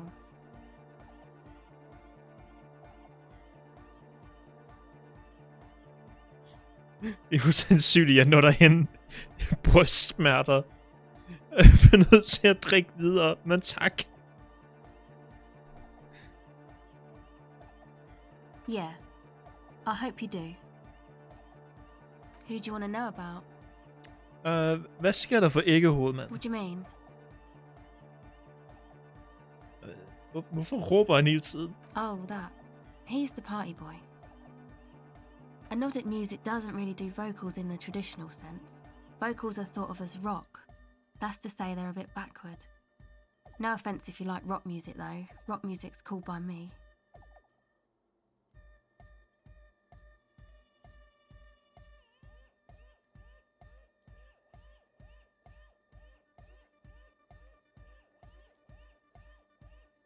Yes, forever. Anyway, even if you don't have vocals, you still need someone to say something every now and then, right? To urge things on. That's where the party boy comes in. He basically just stands on the stage and dances and yells how awesome everything is. It's very catchy. I understand. People are usually afraid to do things if others aren't already doing them. Dancing makes you dance, like sneezing makes you sneeze, or yawning makes you... Anyway. Actually, we don't know where he's from, or who he is, really. One time we were out partying somewhere in backwater Forburg. Or maybe even Coal City, I can't remember. Maybe it was Coal City. Egg was yelling along to some jam someone was spinning, all night long. Just kept yelling until he didn't have a shred of voice left. When the sun came up over the mines. There were mines? Yeah, it was in Coal City. Egg came with us. He made this wheezing puppy dog sound all the way back. Couldn't even speak. It was definitely Coal City, because it took us 2 days to walk back to the fort. He just wheezed the whole way. We never really asked why he came with us, or who he was. I think his name is Jermaine. People are sweet. You can see it must have been a great night. The memory causes her to go silent for a moment or two. You wish you'd been there. Who do you want to know about? Dig. Me? Again? Ja, jeg glemte det. Fortæl mig om dig selv. I told you, I'm a silver bird. There's that phrase again. Really reminds you of something. Hvad betyder det? It means I don't answer questions about myself. Men jeg er en politibetjent. Du skal svare på mine spørgsmål. Is there a law that would stop me from lying, though? That would depend on the circumstances. All right. There is. Fair nok. Thank you. Sure. Griv sølvfuglen. Nej. The silver bird has already flown away. I will catch it later. No. Jeg snakker til Noid. You got us in, cop. I can't believe you got us in. With wonder in his sharp eyes. Between you and me, I don't know if you've noticed this about me. I'm a little suspicious of authority. But you really came through for the hardcore underground. Yes, you really came through for the hardcore underground. How come? Andre is busy cutting some slightly less lame, but still quite ungainly shapes on the church floor, sweating profusely. Estelle using her contact mic to listen to a tree underwater. The one with the large head is blasting the dance track on repeat, while the stained glass window behind him is rattling from the base. Sire, the tent. 'Twas a security risk. And in here, sanctuary. 'Twas only noble of you.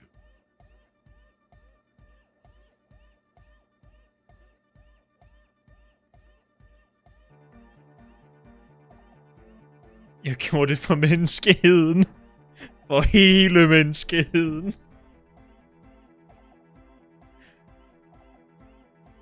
Okay.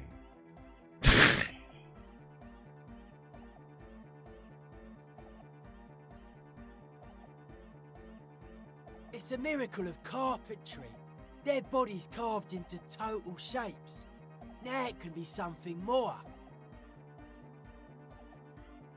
I don't say much anything as a carpenter anymore. They tried to make me into a reckoner and a leveller. Made me a bit manic, you know. I regret the time I dedicated to that profession and that worker collective. I say things more as a member of the hardcore side dance community these days. Why? You're a cop. I carry carpentry tools. That's right. The first settlers built it, plus 6 more like it, on the coast here. Was one of the first things they did. Must have been really scared of something, but I understand. Alone on an uninhabited archipelago, forced to face themselves and nature. Pre-industrial quantities of solitude, the sea, perhaps something more fundamental. He means something paranatural. He must... I would want to build a safe place for myself and my own as well. A cop who's into building critique. Okay then, this is folk DeLoreanism, lawmonger, huh? It's a subset of early DeLorean architecture. Total. Everything between an ancient concrete cathedral and a glass cube is DeLoreanism. This is just an homespun version of it. Folksy stuff. Early mass production. They made thousands like this. Does that help you out? Like that woman there. Vertical, thin, white. A false image of grandeur. The source of the system is up there. You're at the bottom. They really dug that power vertical. Like to show off large and intricate structures. Arches, spires. Put you down with them. They were really into painting everything white too. Virginal shit, you know. Marriage shit. Virtue and tyranny. Marriage is shit. Right. Stands to reason it used to be white on the outside before the sea wind took all the paint off. Slowly, peeled by the wind, your skin crawls from the sensation as you look around. Dead bodies of perennial plants. Sigma functions have left this place. It's a good thing we came along. The spiritual collapse has been total. I saw some piglets suckling their dead mother. Have you heard this one, cop man? After a short while, they shuddered and went away. They had sensed that she could no longer see them and that she wasn't like them anymore. What they loved in their mother weren't her body, but whatever it was that made her body live. End of quote. This is an high-quality carcass. The power of anodic beats and hard bass is needed to reanimate it.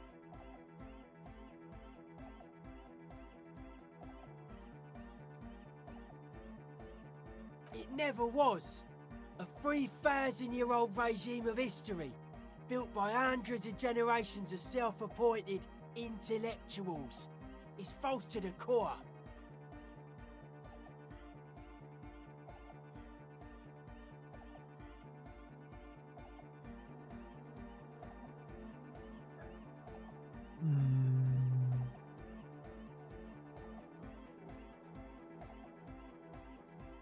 I only said unity. One word. Figures of authority always misquote you. Andre doesn't care about the Ecclesiastes. He just wants the operation to run smoothly. And Egg is a demi-beast. You shouldn't listen to what people say. You should listen to what they are.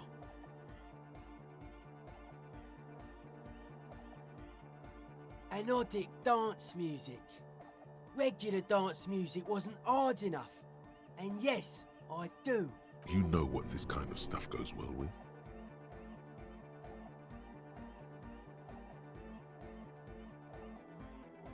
Only a little. Cool. It's a necessity. All large human gatherings are narcotic. It's just the way of the spinal cord. There is a difference between narcotics and group elation. One kills you, the other does not. The supercharged humanism that the inocentric system has been feeding us on giant city squares, that's not a drug. The sugar and wheat it feeds us is healthy. Forget it. It will become an imbecilic discussion. You two continue. It's more hardcore that way. He does not feel left out. In fact, he probably just wanted to say hardcore.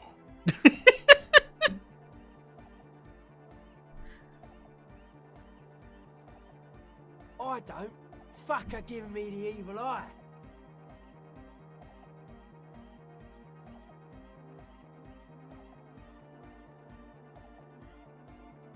No wonder. We have to get rid of it. Dismantle it. Can't dance with a giant mass murderer looking at ya. Not a good look for the club. Mellow, man, mellow. No one's a mass murderer. This is a house of love. Mass murder on the floor. Ja!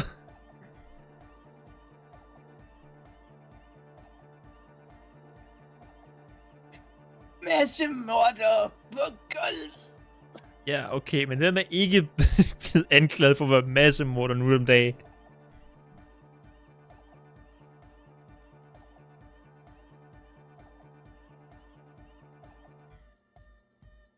No one says Arno van Eyck is a mass murderer. The Anodic pioneer Rietveld is not a mass murderer. He is not accused of mass murder. Likewise, no one says Jermaine Egghead or Andre are mass murderers. You can live entirely outside that suspicion. Billions of people go about not being guilty of mass murder. Just not her.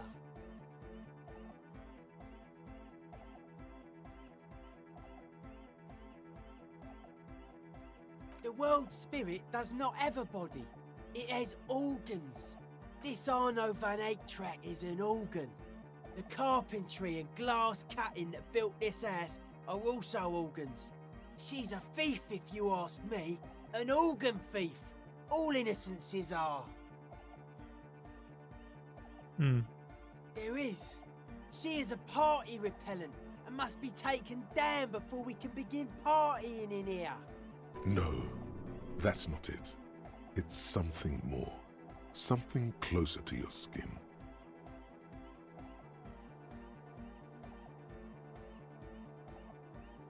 Skal vi smadre det store glasmaleri?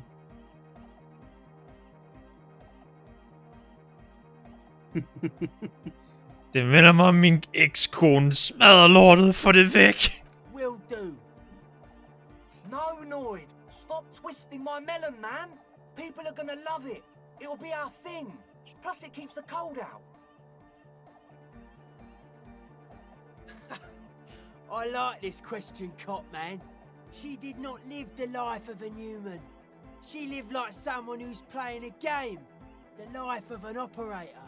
That's not the life that humans live. She was adored. Humans aren't. I don't know about you, but they hate me. And they do not think I'm innocent or some shit like that.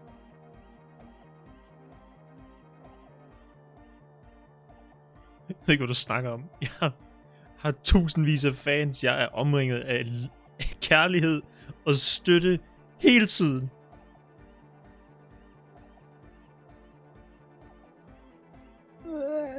Jeg mener, han er ikke forkert. I en 4. grads måde at kigge på det.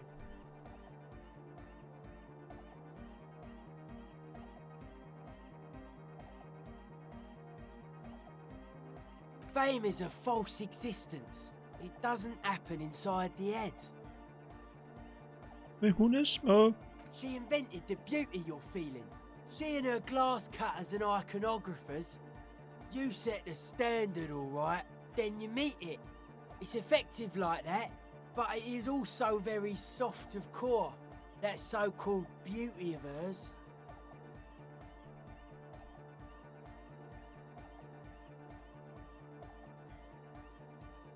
In the true life of tomorrow, every woman will be an innocence. They will wear neon headbands and leggings, and they will glow in the dark.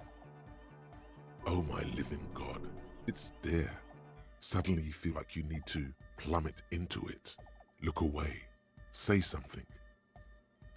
Prøv at kigge imellem portrætterne. Jeg har lagt mærke til det for længe siden. Mass produce billions of humans. Billions of humans can mass produce hundreds of billions of pigs. She liked games. Her legacy, the thing we're living, isn't real life. It's okay. Ja, jeg gider ikke høre om det mere. Hard to say, Copman. Signs in here are distinctly wild. Gonna take a while before everything's properly synced. I did get to talk to the crabman though. Tiago? Anyway, he's been giving me kind of a psychic rundown of this place. Dude's seen some crazy shit, but he's actually a lot like us.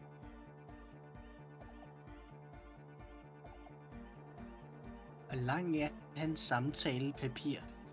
I don't know, jeg kan ikke huske noget på det her punkt fremad.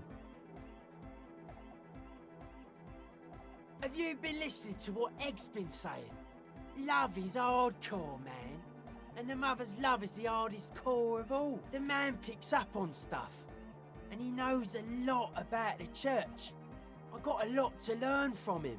Good thing you didn't squash him.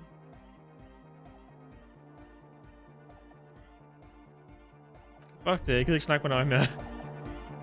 Æghoved! We're close. True, hard, full car. Is it? It's hardcore. Yes. Skibber-D, skibber-danger. I am the rearranger. We're close. True, hard, full car. Hardcore. Hardcore to the mega. Internally coherent. All car. All right. Yeah. He furrows his brow as his very large head traces. Hardcore. Ah. So hardcore. Is it though? But is it? I mean, really? Feels like you should reply with the very pinnacle of idiocy here, so that things get totally transcendent. But you haven't gotten there yet, so you don't know what to say. I am the mic enforcer. I am the chicks checker. Yeah! Ja! Okay. Jeg kan ikke komme videre med æggehovedet endnu. Jeg snakker med Sonny. Is it though? Yes, what Is is it? it?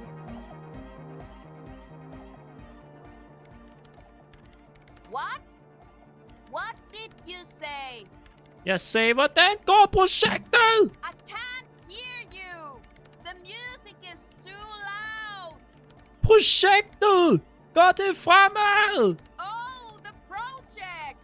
It's not going well. Hvorfor? There's that guy.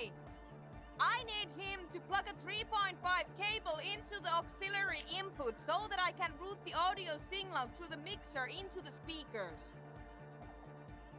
Kan du gentage det? Gentage det! A 3.5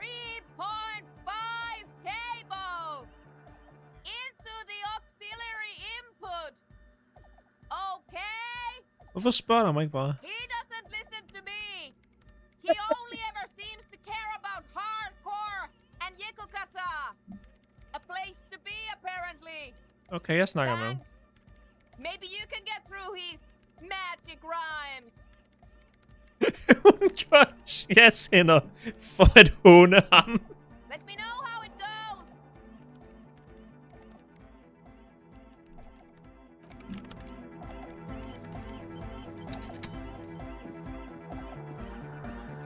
We're close.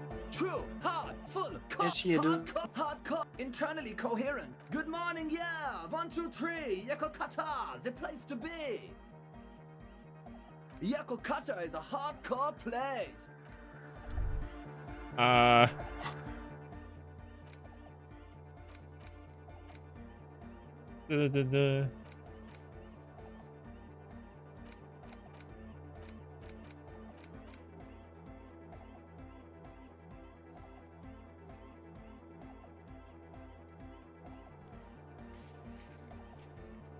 Skal vi bare prøve, indtil vi løser den? True, hard, full, car. Is it? Hardcore. Skibber-D. True. Hardcore. Hardcore. Here comes the... Jeg tror, det er en labyrint. This young man adds a capital G before the H in his yegs and args. This produces a guttural, Gutwaldian accent and makes him sound more animal, more in it. Yeah! The Y to the E to the A to the A to the A to the A to the A to the G to the H to the exclamation mark. Yeah! Yeah! A. To the A, to the A, to the A, to the A, to the A, to the A, Du missede A, to the A, to the A, to the A, to the A, to the A. Det er for mange A'er. Det er for Edvard, hjælp mig med at finde min ø. Du missede et A der i den. Edvard, hjælp med at finde min ø. Edvard, hjælp med at finde min ø. Jeg klemmer mikrofonen som din strobe. Ti stille. Du mister en A, ikke? Ti stille. Lad mig læse fucking hvad. You mister den. Du missede et A derinde. Jeg råbte min med 6 A'er. A? Så du skal også råbe med 6 A'er. I'm the hard rhymer, the track attacker, the mic enforcer, the sixth checker. I am the law. Nej, jeg er loven. True. Og vi er tilbage her igen. Hardcore. Here comes the... We're close. True. Hardcore. Internally. Good morning, yeah. It's the message, so listen. Hvordan fuck kom vi frem til det punkt igen? Senere med. Yeah! He missed one. It's nice to be important, but it's important to be nice. What the fuck? True. Hardcore. Hardcore. Internally. All core. All right. Gotta get the people going. Yeah. Request. I want everybody as close to the stage as possible. Vi er tæt på. Vi. True. Hard. Yeah. This young... Yeah! He missed one. It's nice to be important. Jeg skal godt ham af. Yeah! True. Hardcore. Internally. All core. Gotta get the people. I'm the party boy. It's my job. Jeg tror også, jeg er en partyboy. Two on a track. Watch your back. Watch out for the heart attack. Fuck! True. Hardcore. Hardcore to the neck. Internally. All core. Gotta get the people. I'm the party. Hardcore party. 25/7. Beyond the winter's orbit style. Fuck! True. Hardcore. Hardcore to the internally coherent. All core. He furrows. Hardcore. The question is, what is the question? Svar dig bare på spørgsmålet! But there was no question. The fuck that? True. Hard. Yeah. This young... Yeah. He missed one. It's nice. Close. True. Hardcore. Internally. All. He furrowed. Hardcore. The question is, what is the question? Det ville have været godt, hvis jeg spurgte dig spørgsmål, men det gjorde jeg ikke. Nu er det bare idioti. But there was a question. Du er så træls! We're close. True. The question. Is it though? One mind, one spirit. There's no other world. There's no other life. We're close. True. Hardcore to internal. All. He furrowed. Is it though? One mind. True. Hardcore to them internally. All. He furrowed. Is it though? But is it? I mean, really? No, but seriously, I'm a bit worried it isn't. The skin on your back is crawling. For a second, you can't even hear the music anymore. There is a hawthorn tree on Rue de Saint-Gislain, right next to the canal. Don't be alarmed. Everything is okay. He isn't actually worried. Everything is still super hardcore. What he probably means is, it could be even more so. Æg, kan du være sød og plukke Sonjas signal gennem din speaker? To the mega! Yeah! I can route it through auxiliary. What kind of a cable does she use? 3.5 or 4.5? 3,5. Oh, she uses 3.5. Yeah. The auxiliary lining is 4.5 millimeter. These two don't mix. Fuck. Oh no, we're going to be in this church forever.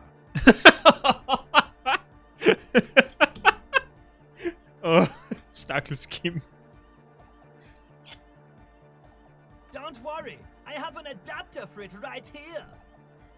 Gudskelov. Hang on, this is a 4.5. We're all good, people! Whoa, thank God.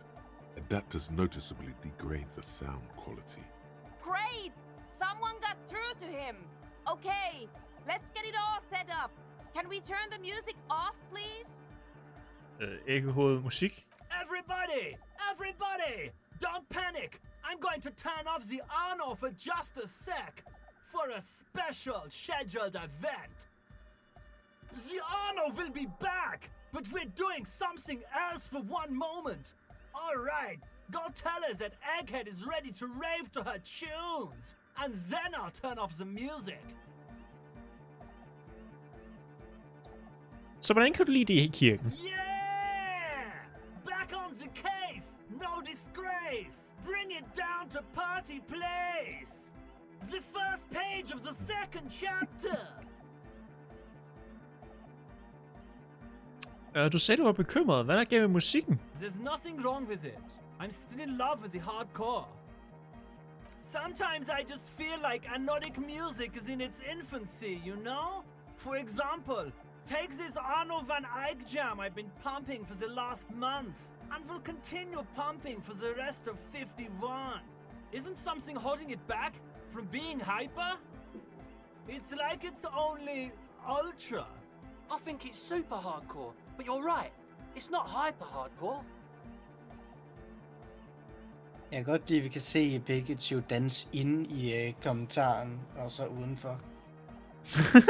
What the fuck? It is, isn't it? I knew it. But how could it become hardcore? I know the answer in my heart, but cannot sink it in my head. If this is not hyper, how could anything be?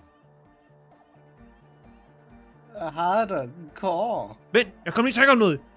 Jeg er betjent! Uh-huh. Lige meget. I am the law! Jeg er betjent. Kommer ikke til at hjælpe os. Oh. Vent, jeg kommer i tanke om noget. Jeg er betjent! Uh-huh. Vent, lige meget. Det kommer ikke til at hjælpe. Oh.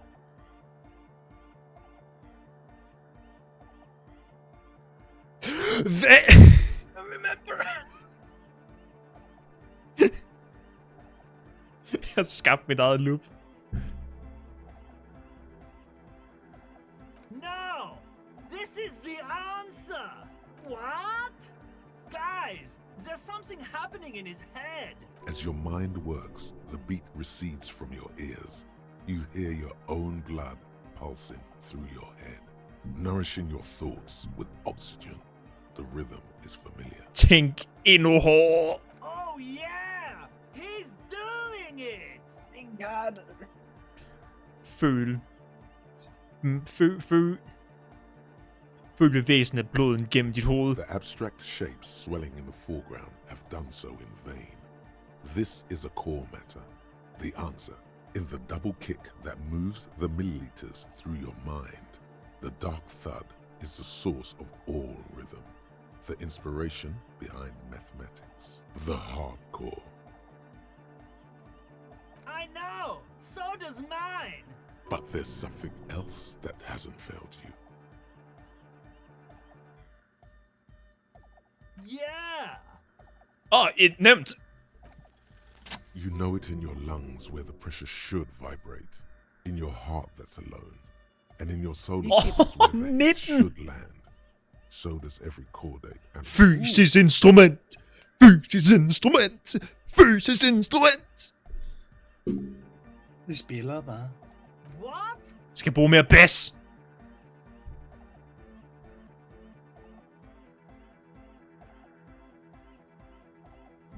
Og melodi. En god melodi at hvad der gør en sang virkelig hænger fast, og du ikke kan få noget overhovedet længere. Wow, okay. We should start with the melody. But where would we get that stuff from?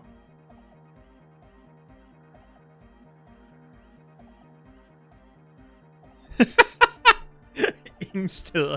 Jeg har ikke tænkt mig at blive en eller anden form for annoyed betjent. Jeg har nok betjenttyper allerede. Hvad snakker du om, Harry? Vi kan altid have flere. Vi har kun 2, 3, 4, 5. 5? Hvad for en af 5? 25. Vi kunne have en til.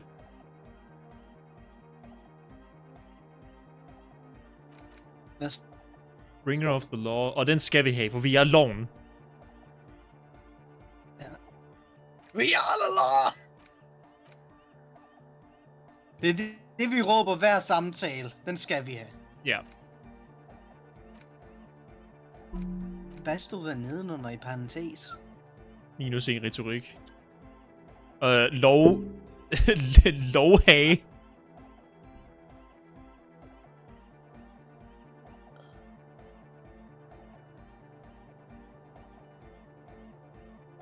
Står der lovhage? Hey, så det er bare en lille observation.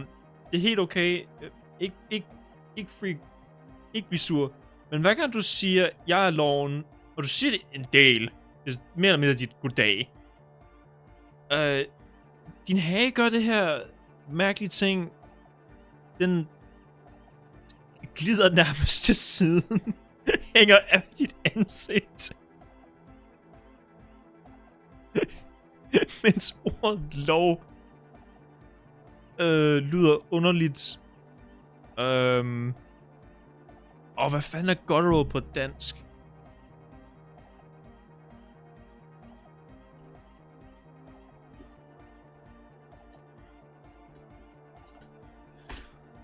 Beskriv ordet.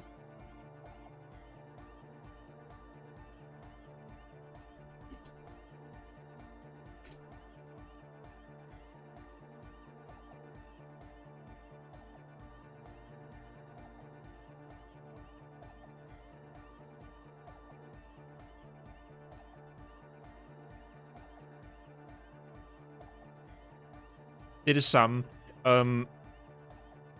Det er sådan stemme dybt nede i halsen. Dybt nede i brystkassen, når man laver den type stemme.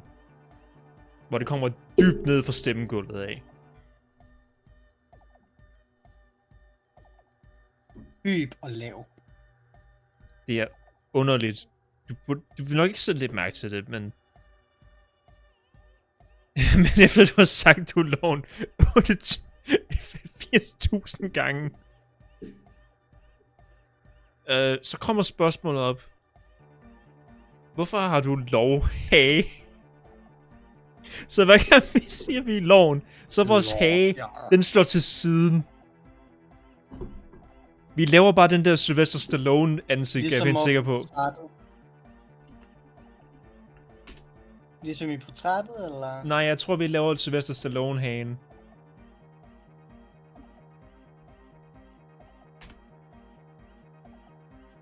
Vi laver fucking... Jeg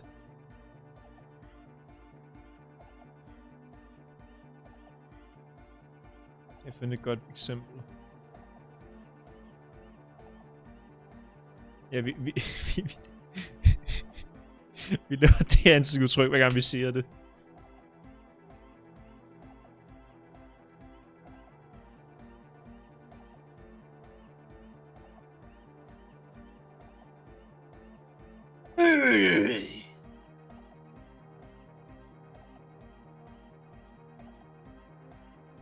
Law.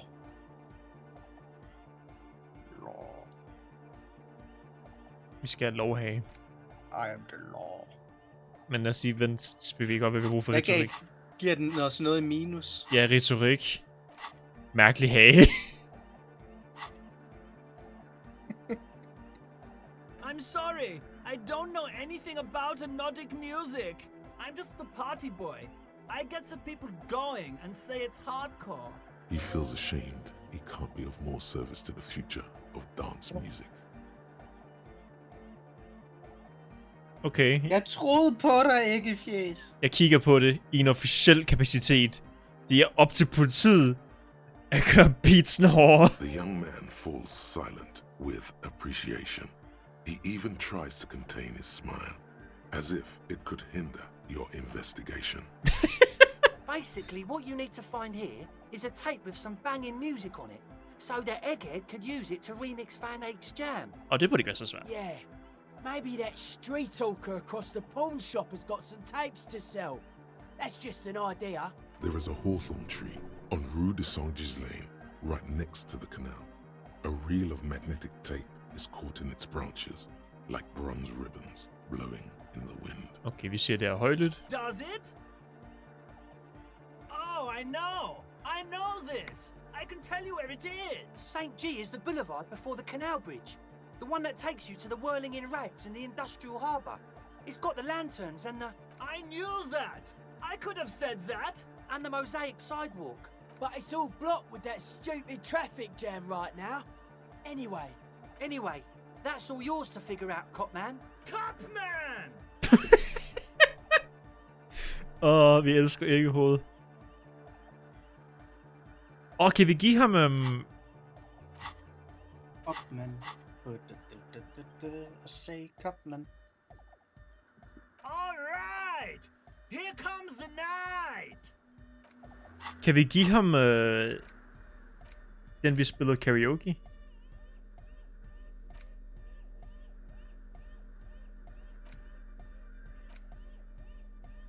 Men vi har vi har noget andet. Vi har Doggun og Megamix. Vibrations thump through your blue soul. The music sounds much better in the church. Henter lige noget vand.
Snacks. Hey, har du noget vand? Det er det hurtigste, du har været tilbage. Jeg skulle bare fylde min vandflaske. A hawthorn tree on Rue de Saint-Gilles Lane, tangled in its branches. Something bronze flutters in the wind. He stands on stage behind der snottet over det hele? nodding along to the music and waving his hand in the air. In Det front gjorde of him, bare ondt. the Nu audio kunne jeg høre. announcer, one reel spinning. Gør du det i næsen eller halsen?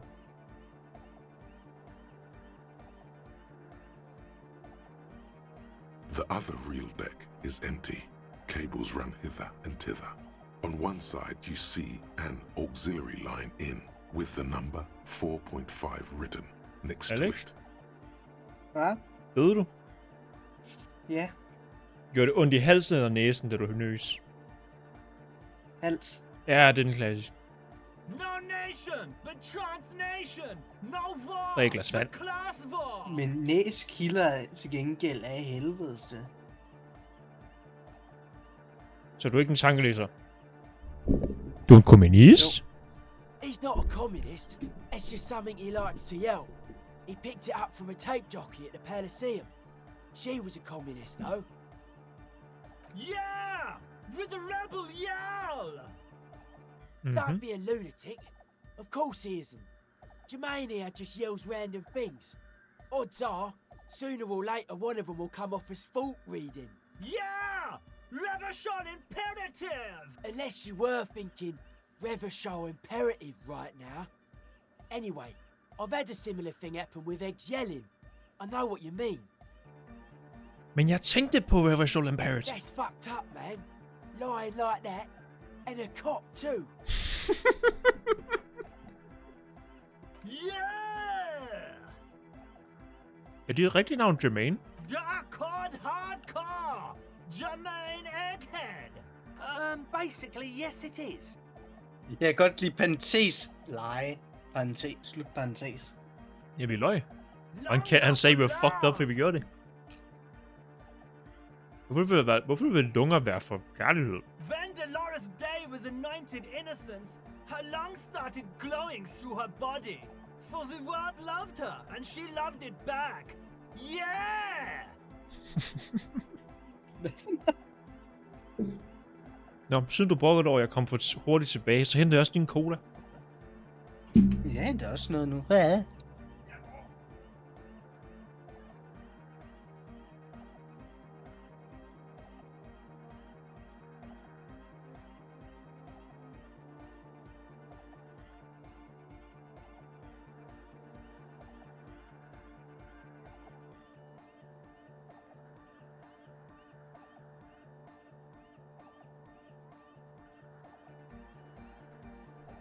Nå, nu forsvandt han. Det var sørgeligt.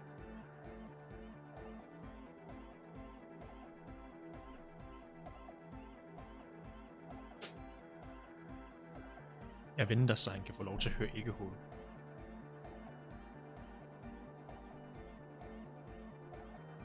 Fuck, vi har været live 2 timer, hvad fanden? Det er sgu min fucking røv.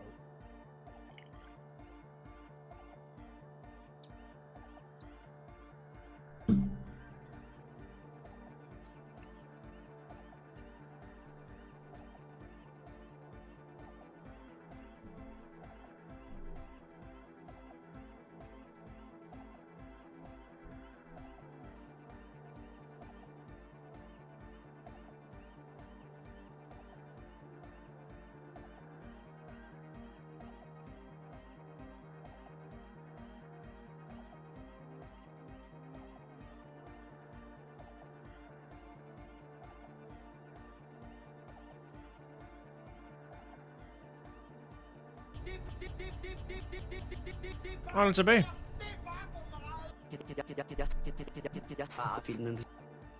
I think so. But that's what everybody saw. Explain it as you please. But it doesn't really do to just deny it ever happened. Okay, jeg har et grund. Tape! Yeah! Spin the tape until the space escape! Yeah! Alright! No! No! This is gonna make people scared! Keep it positive! Keep the love in the house! No. Oh. Yeah! Så vi skal finde andet bånd. Okay. Lad os gennemføre Sonjas quest først. What is it? Okay, jeg har snakket til hovedet. Han har plukket dit kabel ind. Du kan unmute din speaker. Okay, but think you can ask him to turn the volume down a bit? Just in case. Maximum! Maximum is the only way! I know it is, but could you please turn it down just this instance? Just this one time? Maximum is not the only way, okay? Pump it to the brick! Pump it to the hard master! There's no other way! Glue style! Glue style? Okay, there literally is no other way. The mixing desk is glued to maximum. Oh! Den er fucking limet tasterne fast til max. Han skruede den helt op, og så tog han noget Loctite. See? Yeah! He pumps it to the heart master. It's hopeless.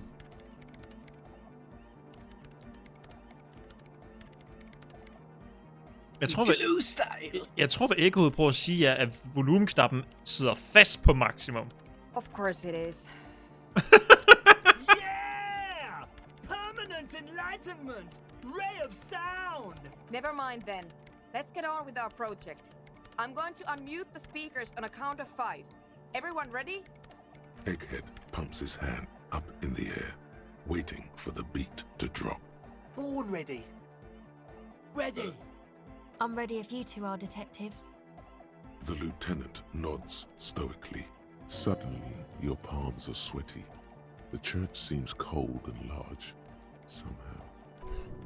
There's tightness in your chest. Anxiety. Okay.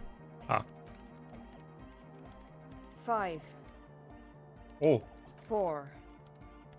3. 2. 1. Mute disengaged. No wind outside, no waves, no floorboards creaking. Total, continuous silence. This is unnatural. The woman looks around. In the silence, you see dust move on the floorboards. The driver of the speaker vibrates in the air and then stops. Plasterwork begins to crumble down the walls.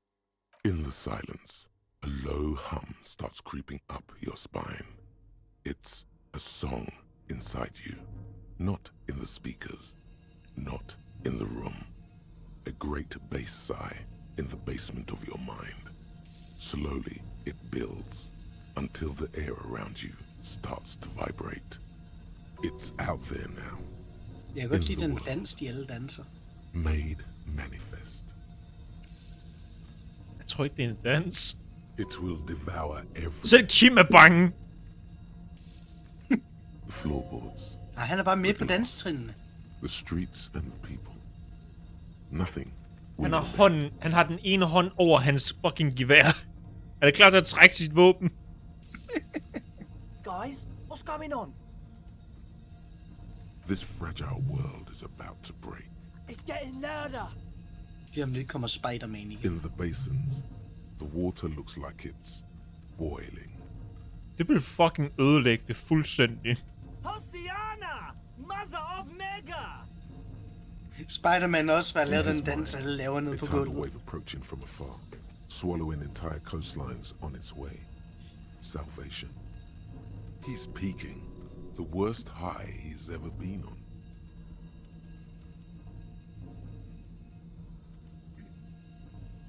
Det var inde i mig først. The beauty and the beat! The future of dance! Planetary! No, Egg! It's the window! Oh fuck.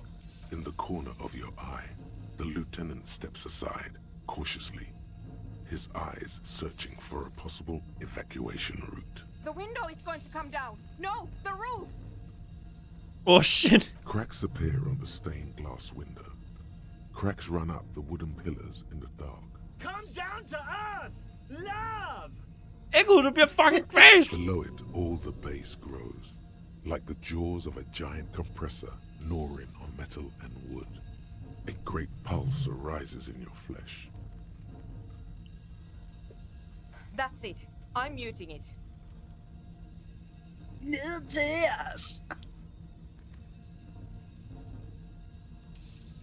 Jeg vil danse med nogen. Oh! I want to feel the heat with somebody! Shit! It doesn't stop. A seal? Have you? Yes, I've turned it off. Andre, pull the compressor. The place is gonna come down. Fuck! I can't shut it up. The signal's passed. It's not in here. It's... This is it. A great roar. The vault of the roof twists above you. Glass shatters somewhere near the door. It's coming down. Egghead, kan du stoppe det? Egghead, hvad end du gør, ikke stop det! Kan du? But then it stops, totally and utterly, as if there never was a sound. Ah, fuck, nu er nødt til at forklare. Your ears still ring from the shock. Everybody is staring at Egghead, holding a dangling cable in his hand. A black 3-pin connector. Egg. I pulled the plug. It was getting too hardcore. Det kan ikke blive for hardcore. You did good, Egg. Most of the place seems to be intact. Fucking hell. Programmer lady, tell me you were recording that. 4 years. 22 people. Millions of reals. All that time. This is what we were up against. Just erased it. Suliswolf isn't gonna believe this. Yeah, but did you record it though? It was dope. I think we can use it. Yes, Andre. I recorded it. Damn, I need to send some letters now.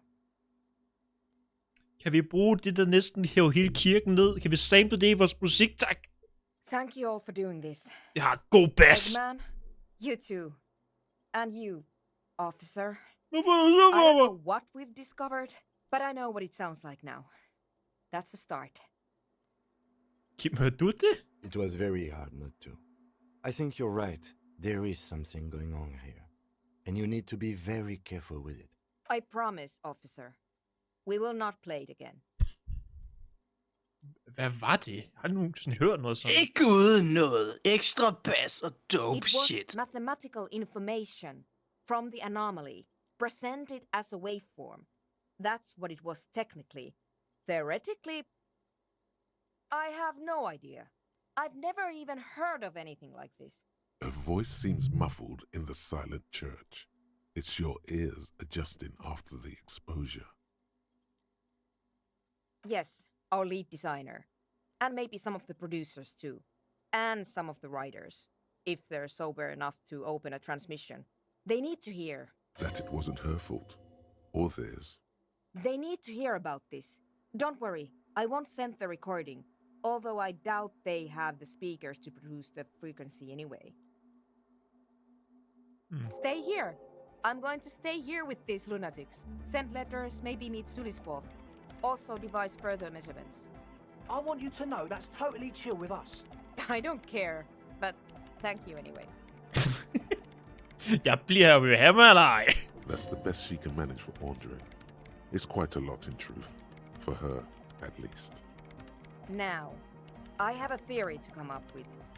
Some kind of preliminary explanation to all this. Or the letter will sound like I've lost my mind. Yes, and we have to get back to stabilizing Martinez.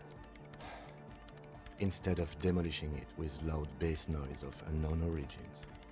Some tiny hard thing lets go in your stomach. You're still alive. You have an explanation for all this. Somewhere deep in you. You just don't have the pieces yet. You don't know enough about the world. But that was, if you knew all she knows, Minus 10! put it together. Hvad står der? Leg ukendt. Vi ved ikke, hvad The Pale er endnu. Og planen er vigtig. Meget vigtig. Så lad os gå og snakke med Joyce, hvis vi ved om The Pale.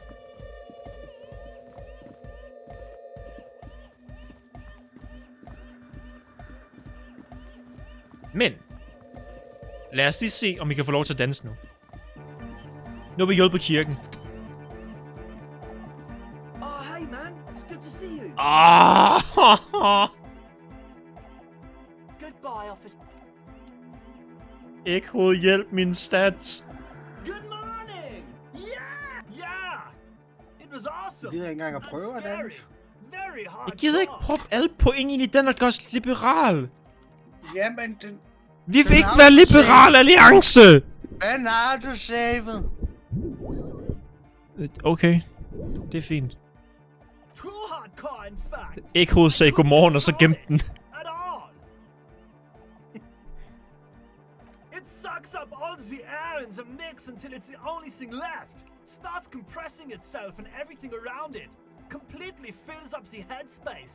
Extreme! Inside your chest, the heart beats still with the after effects of the sound. Imagine if you could harness that power, making it pulse. Hornapokalypsen. Den drager nær. Yeah! Welcome to the gloaming! Oh! I don't know. Maybe someone can do something with this. I imagine this is the sounds that the future could make. Det lyder til, at fremtiden er endnu mere hardcore, end vi nogensinde har regnet med. Yeah! At have ikke hos optimisme, hvor skønt det vil være. A to the A to the A to the A to the A to the A to the A to the A to the A to the A to the A to the A to the A to the A to the A to the A to the A to the A to the A til det store fede. What is that? Sure. The crabman's been lurking here for a while. He's experienced things. Not like a little fucking ligeglad. Old world shit newbies had heard about. I don't know. It'll be. The wood creaks as a gale blows by. Outside. Dust. No. It's pretty fucking unsound if you ask me. They should have built a club for Anodic music around it instead. Anodic music will definitely contain whatever we're dealing with, and if it can't, well... Seems to be the trend around here, doesn't it? You can't measure shit like this. It's not like substance. Like a concentric ring spreading out. The struggling villages, and that is what caused the communards to fail in defending the beachhead. Yeah, a lot of failure has gone down around here. I don't know. Maybe, maybe not. It's not a thing we can answer, Copman. Maybe you can figure things out, Copman. I think we got on a good level here. The signs are syncing up well. Suspicious people are esoteric people. We don't go around spilling everything to Johnny Law. They don't call me Noid for nothing. It took us setting out for this whole enterprise to get our signs synced. It's short for paranoid.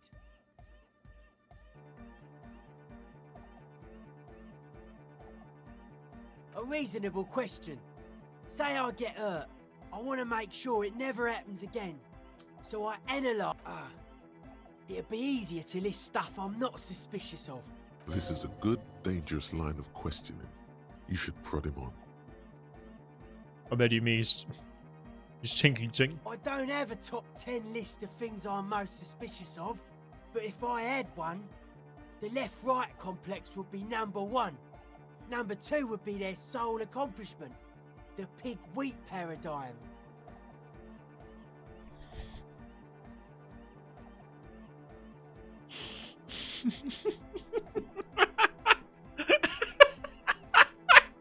Hvorfor kan vi spørge om det? Does this mean you are... Betyder det, at du er mentalt syg? Mental illness is a term the powers use to homogenize people. I think I don't reach mental illness. I am merely politically ill, a suspicious element. Okay. I prefer not to. Both ask the wrong questions. Any spark of light from either one is accidental. Their combined movement's only concern is producing enough pig and wheat for everyone. The end goal of humanity. The original mistake was assuming that words have more being than bodies. That's what led us astray, far from our true lives, but we may yet find a way back. Whatever this true life is, you feel it's the real centerpiece of this mythology. It's our only shit. We should make better use of not being animals or cereal grain ourselves.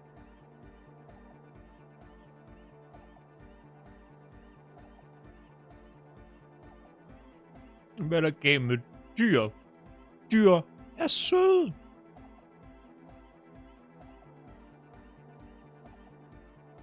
Nothing. Animals Animals are cool, guys. I like animals too, but that doesn't mean I have to be one myself. Jo. His eyes flicker. Kalder han os indirekte svin, fordi vi er betjente?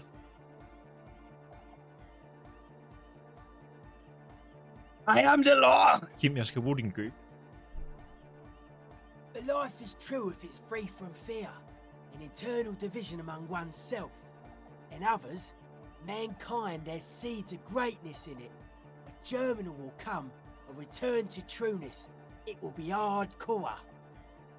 Hardcore! Beats and bright lights to shatter falsehoods. Nerve impulses for the collective body. We are very much alike in basic structure. An hard enough beat would awaken everyone to a truer calling. In unity. Just like that. The speed freak is right in your face. His eyes burning. His comrades look on worriedly. The young man is dead serious about this. Så du foreslår en lydbaseret samfund? Many non-Occidental cultures share a beat at their art. Thus, they are closer to true, hardcore life. There's just never been enough of them, and they had to rely on some extremely basic percussion. Utmost dedication, thoughts from the spinal cord, is a potent superlative as well. Egghead usually has a better concept of the hardcore. He just really likes saying hardcore. Hardcore! Maybe you're being too specific about it. Try consulting with your spinal cord. Nej, jeg gider ikke snakke til den fucking galing. Oh yeah, sure thing. Vi skal ikke snakke med rygsøjlen, det er den, der skriger hele tiden. Hvad sker der for klunset? They're hardcore. Okay. They're just clothes. It's just a style, you know. Normal hard style. Anyone can wear it.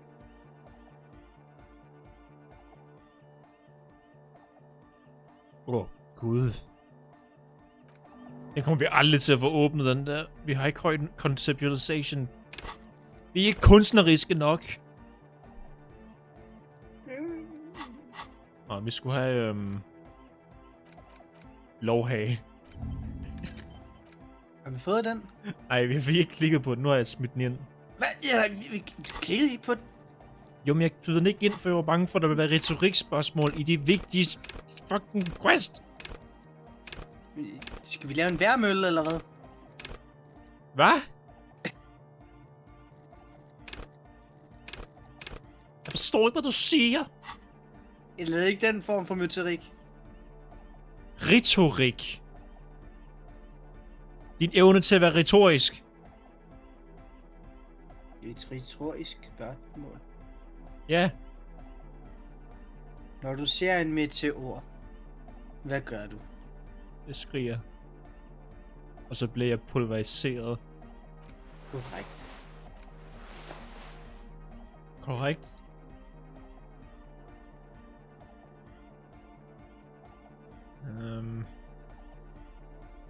Vi skal have nogle bedre fucking kluns, der giver bedre stats. Røvbukser. Tag dem aldrig af. Nej, hvorfor fanden skulle vi gøre det? Yo, man. What's on your mind? Aggressive, monotonous, but also somehow sacred, primitive, yet futuristic, like a machine man. Nothing exists but the here and now. All are one purpose. Har du virkelig lyst til at vide, hvad jeg tænker på? Hvad? Okay, vi skal finde et bånd. Go, Pikachu. Go, Pikachu. Fuck laver du? Sådan der. Så ser vi pænt ud igen. Hardcore. Og man har lige vores værktøj. Vores fucking... Og større åbner. Det var snøjle. Ja, det er sjovt, det er en døråbner. Tror du, man åbner den ved, at man tager fat i hængslet og smadrer op, eller tror du, man smadrer igennem døren? Ja. Fordi den virker den ligner til at være solid nok til at bare kunne smadre en dør med. Nå, skal vi ind i containeren? Vi kan godt prøve. Vi skal vel den vej.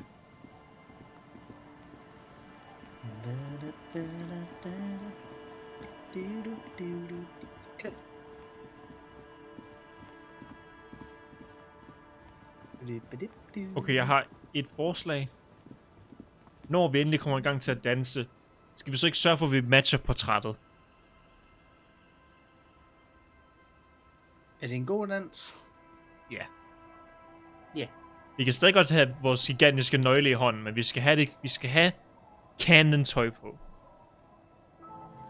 Skal jeg canon Tequila sunset. Jeg fandt din jakke. Ah, tequila.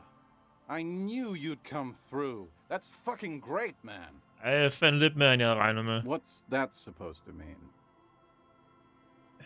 Der var en død krop i nærheden. What's that got to do with my jacket? What do I care about some local stiff? You gonna give me the jacket or no? No. Let me see. What? This isn't my jacket. My jacket was beautiful. This is fucking filthy. What am I supposed to do with this? Okay, jeg stødte lige på en anden død krop, okay? Jeg er fucking ligeglad med din jakke. I'm not taking a disgusting pile of hobo rags. I may be in an irrecoverably decaying orbit, but I've still got standards. Either bring it back the way it was before, or find a dumpster to burn it in. Du har virkelig vendt om. Du kan ikke lide dommedagsspiral alligevel. You know, despite the guano, it looks like the Det er den eneste person, udover Kuno, du har spurgt, om man kan slå. Need a good scrubbing.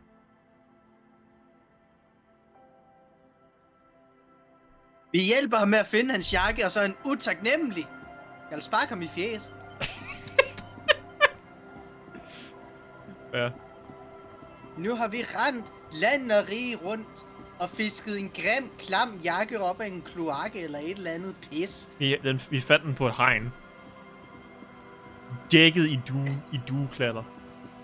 Jeg skal da være glad for, at vi ikke har skidt på den, altså. Den er skidt på i forhånd. Er vi ikke personen, de har lagt en dej på den? Og givet den en fin parfume, der hedder urin. Urin. Du skulle ikke have nogle hardcore bånd. Let me know if I can help you with anything. A typical Martinez streetlight sits among assorted floor and table lamps. Jeg er så nysgerrig på, hvad fuck det skal, hvis du køber den fucking gadelampe. All the old... You see rows of... Ikke noget herinde.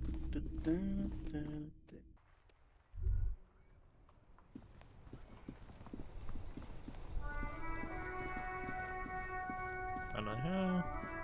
You keep coming. You find the box smells like cat piss. Economical, but smell like piss. The speakers below are banged up and worthless. 50 kroner! Fucking vanvittigt. The piss. Shine on The these piss we drink. sunglasses lasts a lifetime, officer. 100% guarantee. The piss we make. Vi kan tale til et træ. The hawthorn tree on Rue de Saint-Gilles Lane. Oh. Bronze-colored ribbons of magnetic tape are caught in its branches, fluttering in the breeze. Just like promised, you've stood here for what seems like eons, guzzling the sickly fumes of lorries and carriages. Patting the tree reveals a small sticker which has almost been worn to oblivion. It reads, RCM Emergencies Desk, number 8102. Underneath a slogan, mankind, be vigilant. You tree-hugging pansy. Okay. The gnarled hawthorn tree. Fuck af natur! The hawthorn tree is disappointed by Hvorfor lyden? and psychopathic tendencies. Also, your fist hurts a little. Slog vi den? Offeren træet er skuffet over din forræderiske og psykopatiske tendenser. The pain, it is nothing. Revel in it. Absorb it. Gain power from it.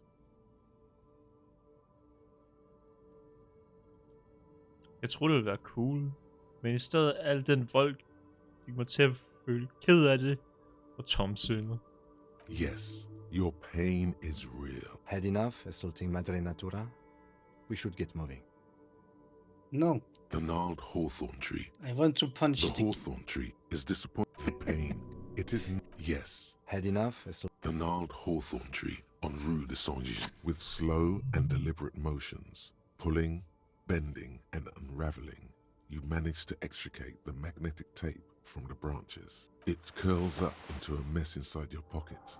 If only you could find a way to respool it, so that you could hear what's on the tape. What's the tape for? Det er ikke hovedet. How? It's broken and unspooled. Do you think your new buddy knows how to fix it?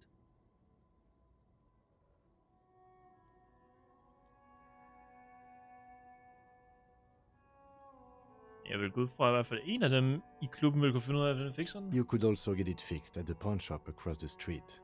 We shouldn't waste our time. Good idea. He might have the tools. The tape projector in the pawn shop uses similar tape. Har vi snakket til Siljan herovre? You see a samurai. The name Siljan. Happy shopping, officer.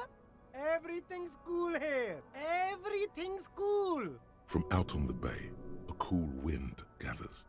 It's sweet. You're very cool. Bang, bang, bang, bang.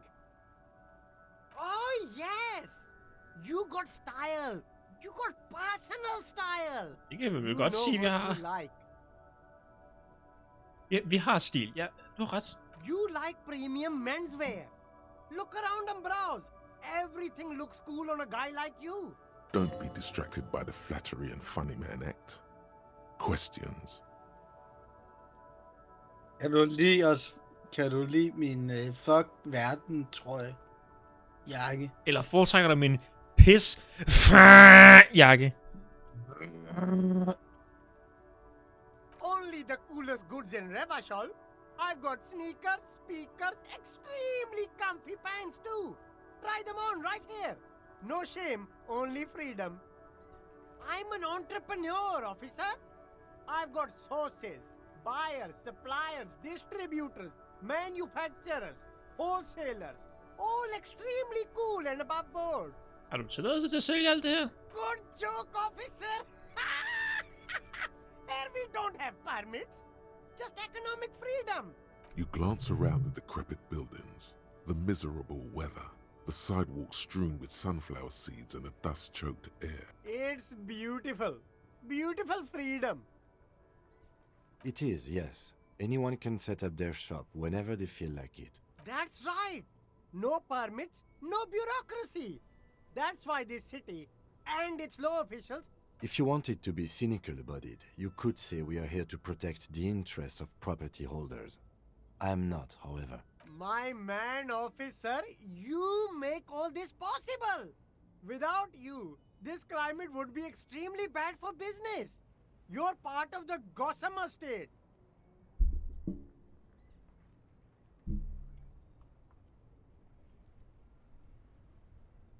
Namaste. Det var ikke det, han sagde. Yeah, cool ruins. No need for discounts at ceilings of anything for you. You mean these delicious pre-packaged shelf-stable meal kits? Really easy to cook, no hassle, really no problem here, officer. I get all this from one of my What? A convincing performance. Bravo. Look, officer, I'm just a retailer. You'd have to talk to my supplier if you got questions about the supply chain. That's how the game works. Interesting. Me? It's a boring story, officer. Who cares about the past? I'm all business now. All Revachol. Very sharp, officer. I'm Serais, from the Sigai province of the Serais Empire. The apricot suzerainty, you know? Aprikot smager godt. The apricot suzerainty is what the Sigai archipelago is commonly known as in Revachol. It's a bit of a fraught term, I'm sure you understand. No, apricots come from Sigai. My grandma used to grow them. But Sigai is a shithole. That's why I came to Revachol. Here's much better for an independent entrepreneur. Less laws. Speaking of, why not support an independent local entrepreneur? I send half my profits back to my grandma in Sigai. Well, if it's for his grandma, you should buy a lot of things. Giv mig det alt sammen! Overvisende til at give dig penge. Det tvivler jeg på, kommer til at ske. Lad os tage noget tøj på, der gør det bedre. Vi har -1 i retorik på grund af fucking lovhagen. Så gør vi det senere. Nå, tid til at rydde ind i fagforeningen. Vi skal først lige fikse vores bånd. Men det kan Edvard. Goddag også igen, Snoopy. Let me know if I can help you. You mean Reese Foley? Yeah, I do, but I'm not some Mr. Fix-It. I'm a pawnbroker. If you want to pawn the tape, sure. Although it looks pretty worthless. Just explain why you need this so much. He's bound to understand.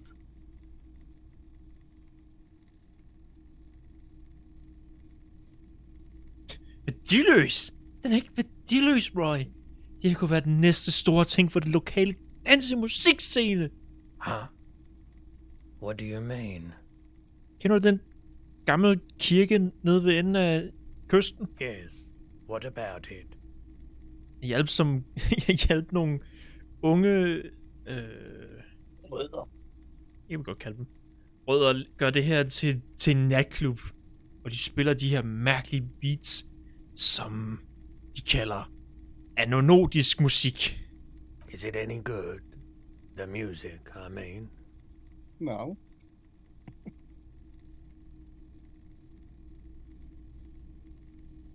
Nej, det er problemet.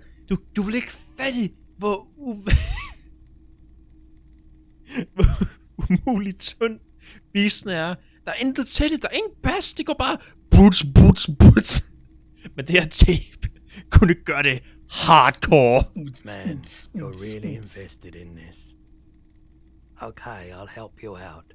It's going to take a moment though, so just sit back and relax. Nice. Take some time to look around the store. The play of visuals all around the pawn shop is mesmerizing. Suddenly, Roy turns back to you with a reel of tape in his hand and coughs.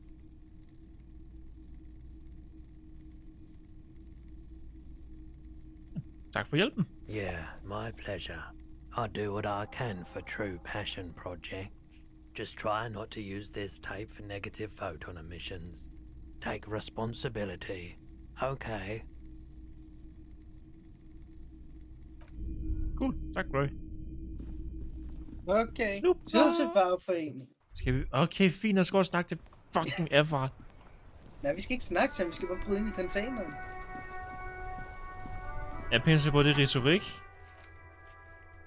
Nej, så gør vi det ikke. Der er ikke check.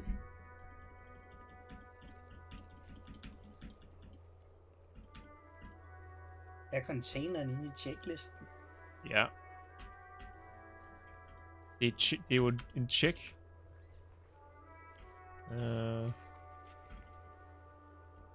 Hvordan? Ja. Ja, retorik umulig.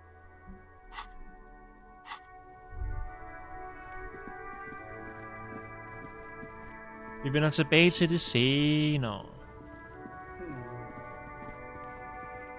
Har du været inde i den før? Nej. Endnu en ny ting i dette playthrough. Først død husband. Og så container. Mest fordi den blev tilføjet... Ja, nej, det var med i den før, lige meget. Det har altid været der.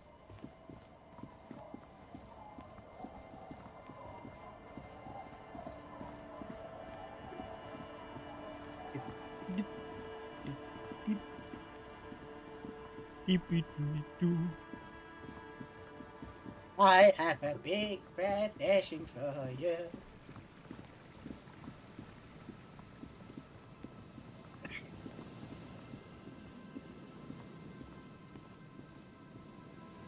Ja, jeg er tilbage.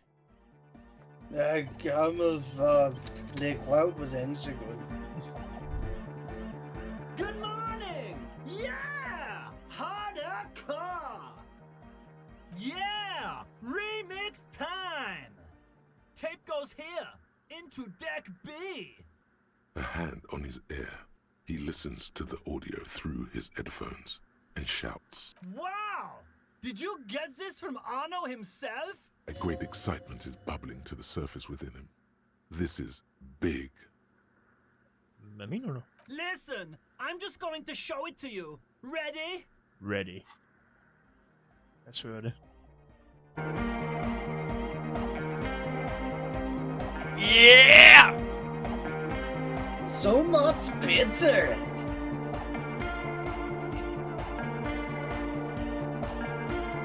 Det lyder som...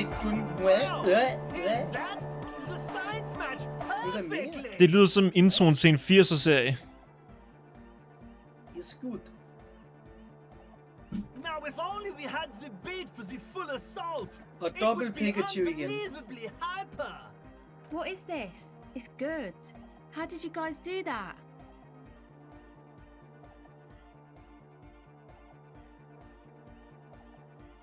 Du har ret. Der er noget underligt ved det her. Hvor godt det hænger sammen. Som der må være noget... Der må være noget, der foregår her. Yes, but what if Van Eyck based his remix on some forgotten local melody? Like a folk song? And you just found the original piece that inspired him to create this jam? That would explain why it fits so well. Nah, to me it sounds like classic Van Eyck. I don't think he needs any inspiration from folk songs. Maybe he lives in Martinez and just threw away part of his song because he thought it wasn't good enough? I think it's just happenstance. Chaos in action. Contingencies of our limited existence. That and Egghead's fantastic talent. Noid's right. Egghead's technical talent is the key. Yeah. Something mysterious is going on here.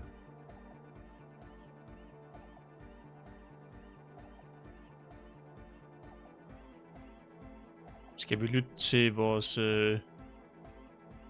interfacing, eller skal vi lytte til vores vanvittige hjerne? Er der noget mysterisk om det, eller er bare Egghead, der er super god til at mixe musik? Jeg er også der pissegod til at pege på træer. Be how it may. If it fits, it fits. Vi fik en ny tanke. Hvad var det? What about the bass? Do you have any ideas for that? Yeah, I remember. You said it needs more bass. I think you might know the answer. Hvad hvis vi brugte den for vanvittige lyd for Sonjas eksperiment? But how? Don't be too hard on yourself if you don't figure it out. I think the jam's already pretty ultra. Men den er ikke ultra nok! But it could be It's not plus ultra. hardcore. Åh, fuck. Den er fucking høj. Lad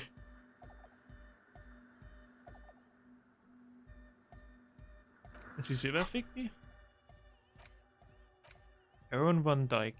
Vi får pludselig en interfacing med at tage den. Spørgsmålet vil ikke forlade dig. Hvorfor? Hvorfor passer melodilinjen fra det ødelagte og forladte bånd så perfekt ind til sangen? Spillede nogle Speed Freaks i et frossen tent. Den tager ikke lang tid. Der er sandt så. Okay. Vi kan altid smide den af helvede til efter. Så det er jo ikke engang en time, den tager. Nej!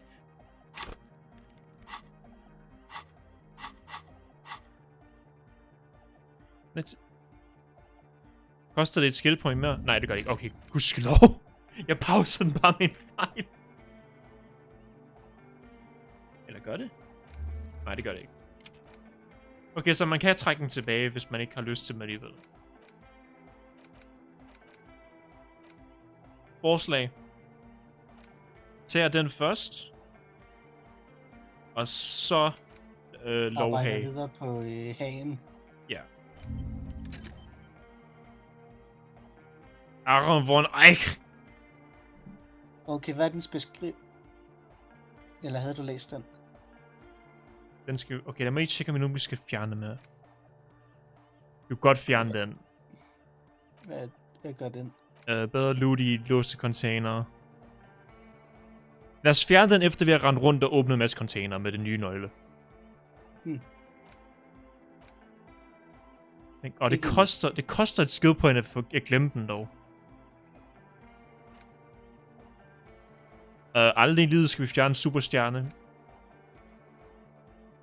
Måske fjerne Hobocop, bruger den ikke rigtigt. Shivers stil til 6. Vi har allerede rigtig Shivers i forvejen. Hvad var det, den gjorde?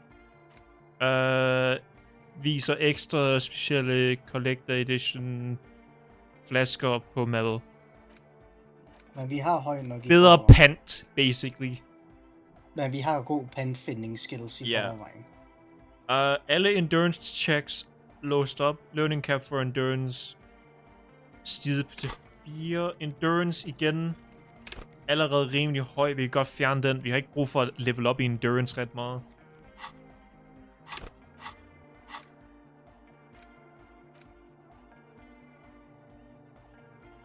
Den her beholder vi, for den healer os, når vi slår ting. Ja, den skal ikke fjernes. Plus alle fysik learning caps stiget med 1. Det er alle dem her. Alle vores sindssyge gode venner herovre, der skør i hovedet og vil dræbe alt.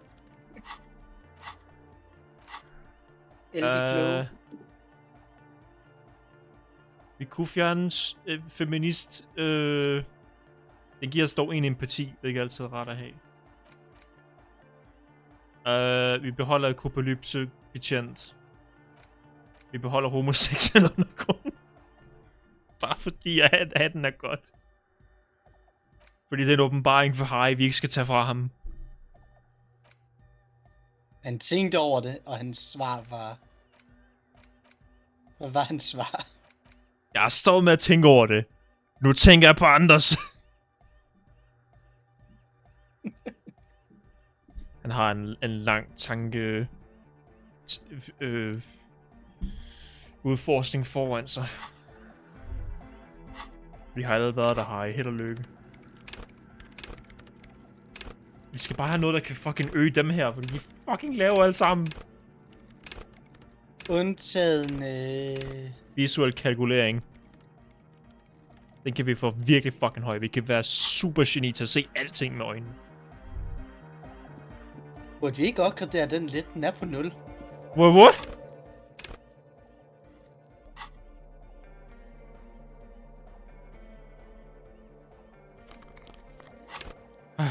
Fikset.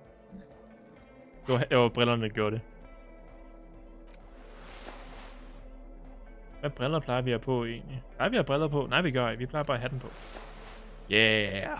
Plejer at have den på, så vi kan se øjnene. De ser så fucking trist ud. Ej, det er hvor vildt. smilet hende? Ja. På avataren, ikke portrættet.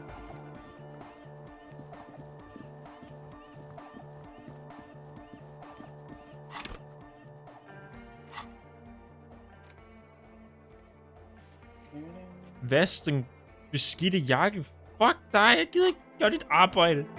Fint. Vi sælger den. Ja, vi vasker den, og så sælger vi den. Og så tager vi den på. Det kan vi godt. I don't know, jeg har ikke gjort det her før. Jeg skal ikke have den. Nej, han er ikke fortjent. Skide utaknemmelig møgunge.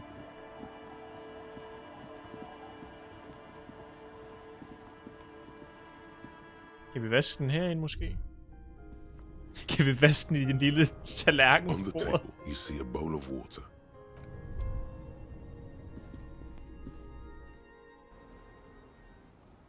Har vi nogle noter til, hvor fanden vi gør det her nu?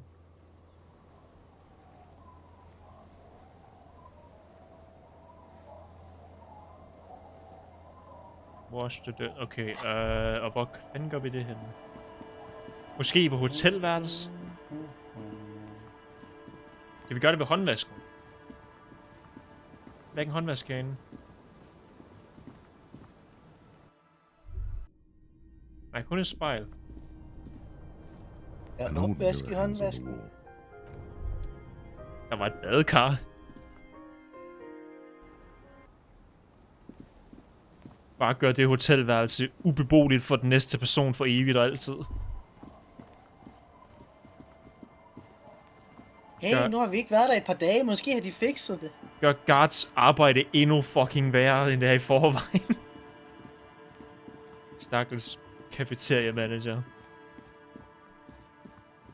Nej, stakkels bartender. Han er en dårlig bartender. Han gider ikke at blande drink til ham. Jeg er ikke fucking bartender! Jeg håber, der er et punkt, hvor man kan virkelig få ham til at bare knække, og han bare bliver fucking gal. Nu har vi ikke været derinde i et par dage, så... Jeg tror faktisk, den er låst. Vi har ikke betalt for den, så ja. Har vi kigget på væggen inde i rockerlokalet? Rockerlokalet? Vi kan komme ind. Hvorfor kan vi komme ind? Vi har stadig nøglen, spørgsmålstegn. Vi har ikke betalt A længe. mirror hangs on the bathroom wall. It's barely covered in steam anymore. Nej.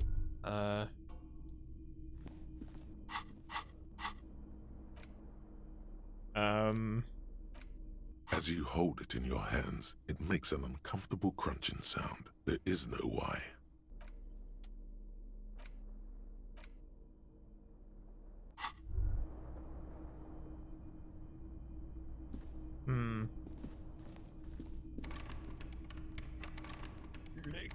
Kæft et lille værelse Kim han egentlig har. Kan vi komme ind til Kim? Eller vent, nej, det er bare omvendt, at det er vores form. Det er spejlvendt. Passende. Så skal jeg gå ind til Kim. Kim er vores modsætning, så det passer egentlig meget godt. Vi kan stadig gå derind. Vi skal op på altanen. Ja, selvfølgelig kan vi stadig gå derind. Vi skal se, om hun har skrevet. Ja, god idé.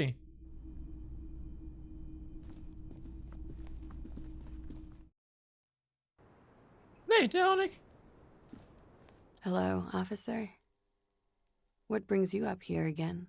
You're still here? Jeg fandt... Oh. Did you take the documents? No, of course not. As I said, it would have been too risky for me to use those documents anyway. My employer gave them to me. In truth, I should have destroyed them. She doesn't seem to be lying. She's genuinely spooked by their disappearance. Vi var tæt på ikke at ramme den der ordentligt. Butterflyen gjorde hele arbejdet. They couldn't know where I put it. I'm absolutely sure I was not followed. Så den der mesh-trøje på indenunder, for den giver mere drama. You mentioned seawater? I was worried I'd been too careless with the latch. The documents were probably just washed away. 2 sekunder, jeg skal lige være mere dramatisk. Hvad er det for en, der bruges til at se løgne? Drama. Nå, det er drama. Ja. Nu er jeg klar til at løgndetektor.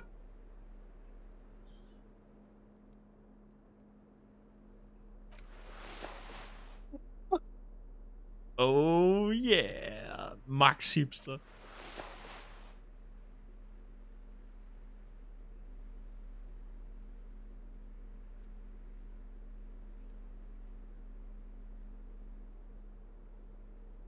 Er brillerne minus eller plus drama? De er ikke empati. Nej, ikke den nede under fed trøje. Minus. Okay. En smule tør.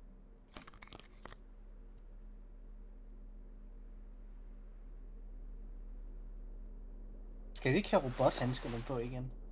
Fuck ja. Nå ja, det var plut, det er rigtigt. De giver bare ekstra. Jeg skulle have brugt dem hele tiden. For helvede også. Ja.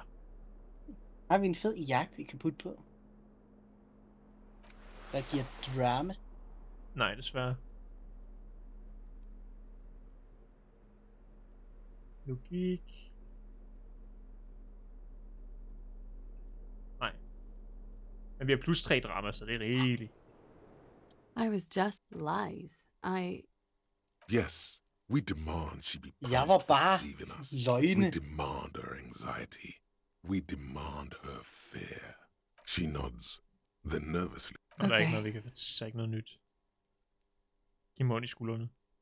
She slowly lights another cigarette and Like, for example, his name? Actually, officer, I didn't know his name. I just called him Lely. A nickname? I guess. He came from Lelystad. It's short for that. And it was his army name, apparently. He said his real name wasn't his. I tried to pry it out of him, but it was no use. Lelystad. That's a good start. We have a few questions you can help us with. A few things a field autopsy alone can't answer. the young woman cranes her neck, trying to catch a glimpse of the page the lieutenant passed to you. On it is a list of autopsy observations, recorded neatly in blue ink. Kim, det er en mærkelig indkøbsliste. The last missing pieces of a puzzle of flesh. In Oranje, officer. It's, I I think municipality is the term. A nowhere town there. You were almost right, officer. That means his race was occidental, not mondial. I'll update the form. Kim, hvorfor er du så på mig? Kim.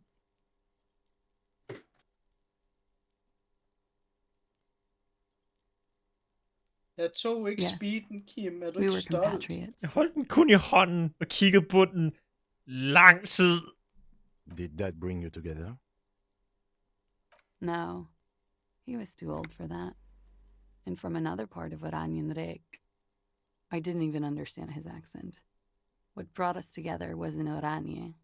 It was bad habits. Sex, alcohol, speed, probably also sildenafil, and violence. He was 42. 42? Are you sure? I would have had him above 50. He had many scars that made him appear older. But no, we even celebrated his birthday like some weeks ago. It was a funny 2 days. He had little reason to lie to me. We were slightly off then. Thank you for clearing it up. The adversary one. Blue. Light blue. They were like little blue galaxies, you know? It was strange, seeing those eyes in his fucked up face. Pardon the swearing. I do him an injustice. He wasn't ugly. And he had a beautiful, soft voice. Very surprising, what with all the scarring. It was quite something, watching him speak. He had a combat wound on his chin and mouth? Yes. Severe. It made him look like half his face was cracking away in some strange smile. That and those eyes. Når folk nævner fucking blå øjne, så tænker jeg bare på den der ene...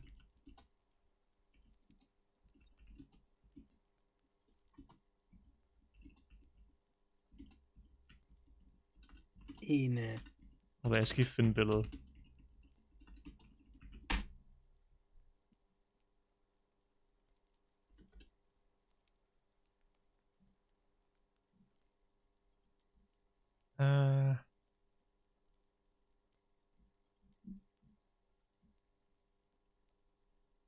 My baby blue. Okay, det gav mig ingen resultat, jeg ledte efter.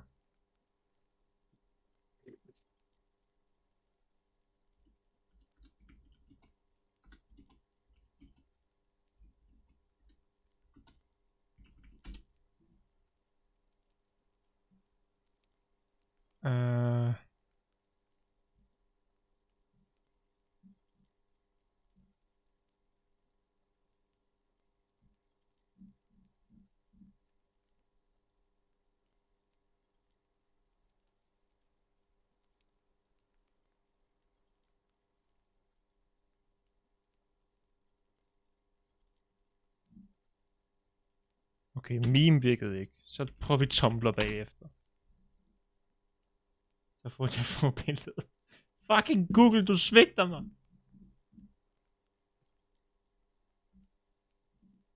Whatever. Det er den der ene fucking billede, hvor det er sådan, den ene tegning, det er brune øjne, dybe som galaksen, og så den anden blå øjne, der stiger ind i din sjæl. Hvor det er bare sådan fucking en blå pinprik med sort i midten.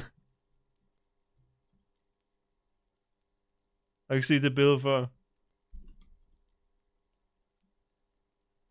Ja, cool.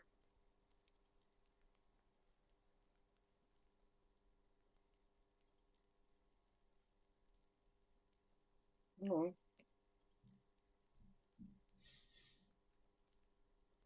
Vent. Jeg ved hvad jeg kan. Jo, jeg kan finde. Er du fundet den? Jeg kan finde den, for jeg har set. Jeg ved, der er en af følger, der har lavet en udgave af den med deres karakter. Hold on. Det er sjovt, der er en Pokémon en, så det vil altså, du vil også kunne lide den. 2 sekunder. Så du siger bare, fordi det er en Pokémon, så kan jeg lide den. Jessie er i den. Okay. Okay, ja, så kan vi godt lide den. Jesse James. Hvad er nogen henne?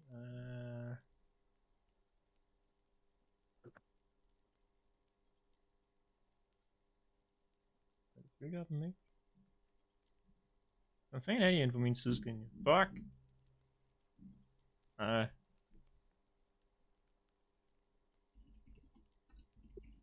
Og tid til at se helvedes boss. Det kan du faktisk godt gøre, ja.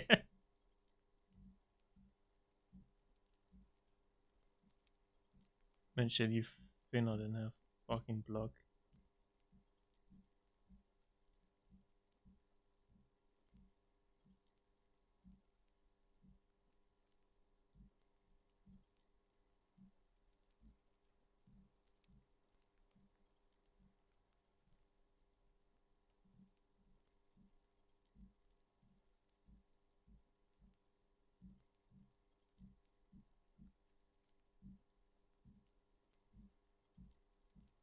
Hvad hedder Ashes mor igen?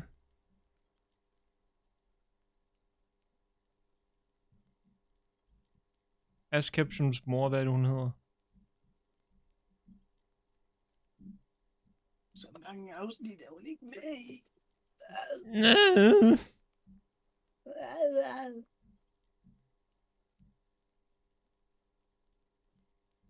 Jeg har ikke set det afsnit.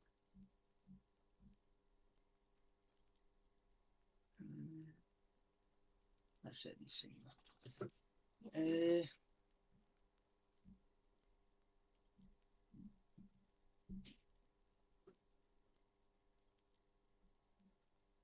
Jeg har reblogget det på noget tidspunkt. Lad mig lige tjekke min egen blog.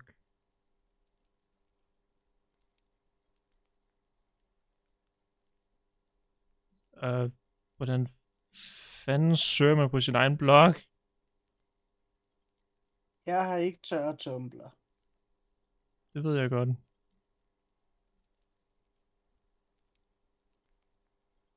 Vi har en i fællesrummet, men... Men.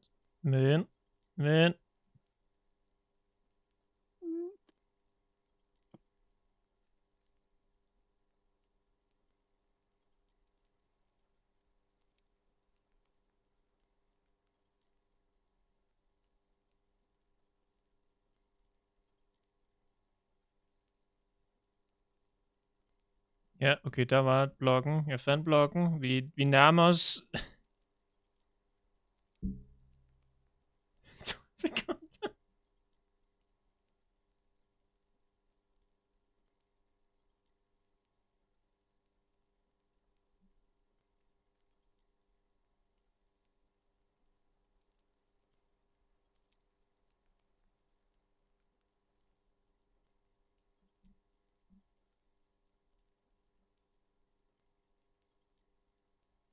Nu skal jeg bare lige scrolle ned til at finde fucking meme.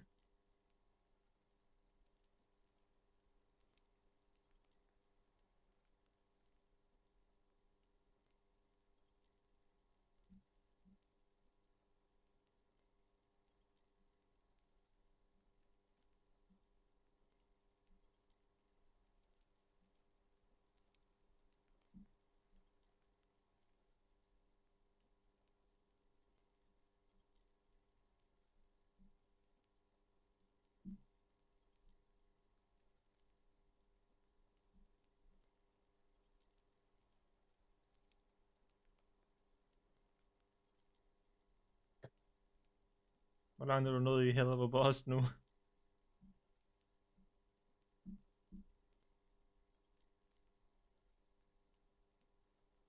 Men jeg fik ikke den startet. Du sagde lige, du ville. Jeg har startet den nu. Jeg fandt meme. Jeg fandt meme. For sent, jeg har sendt afsnittet. Der. Fucking endelig. Ja.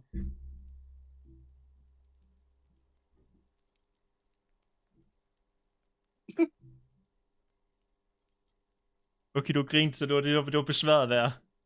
Tilbage til disco. Og gud, nu har jeg det på den. Ship dynamic. Min yndlings ship dynamic. Most glowly big brown De mest smukke, store, brune øjne, du nogensinde har set. Stig ind i din sjæl. Nu har jeg det på den anden skærm, så kan de sidde og glo på mig, mens jeg prøver at fucking spille.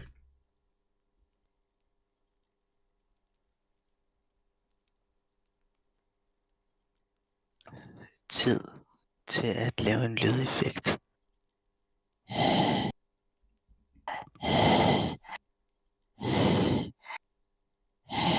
Please stop.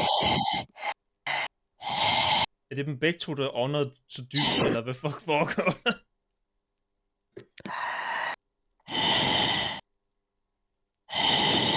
Alex, stop. Alex. Lyder det godt? Nej. Nå. Tilbage til helvedes boss. Ja, det kan lige gøre det, for jeg vil lige vise dig billedet, den var associeret med.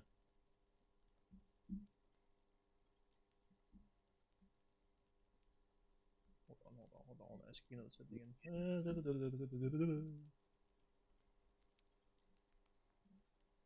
Og her tegning kontekst. Nu kan vi spille videre.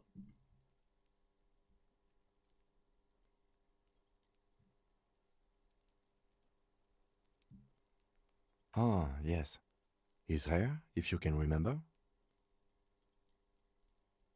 It was light brown, almost blonde. He darkened it with brilliantine, made it oily. Not nice to stroke. I couldn't convince him to leave it alone. Interessant. Jeg har også ædet hans hår. Oily, isn't it? We have that in common now. Jeg har også ædet hans hår. She understands what autopsies Kim kigger over på dig, It doesn't hvornår? get her off balance.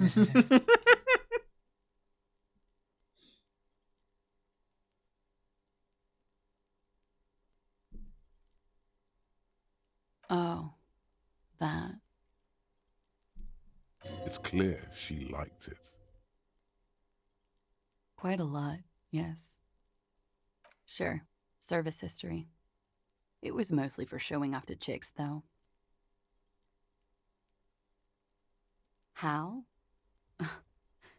Imagine him lying in bed. Freakish musculature laid out on the sheets. Scarred, of course. Tattooed. The sheets are dirty for some reason. Der fucking krummer ud over det hele nu. Hvad laver du? Min vanddunk, den væltede ned over mine små kiks, og nu er de bare blevet pulveriseret.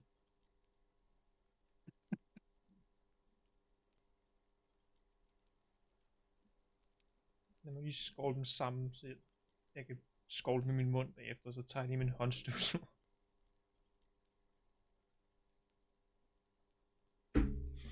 Der kommer lidt alarm.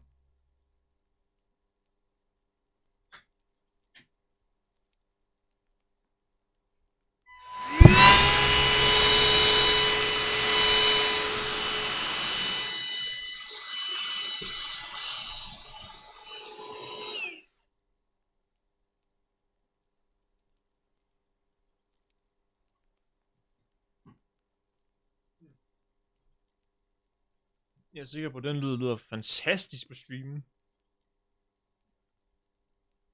For mig er det kun starten, jeg lige kunne høre. Du kunne bare høre, og så ikke mere. Jeg kunne høre. He's smoking and drinking, of course. And his chest and shoulders and arms are studded with stars.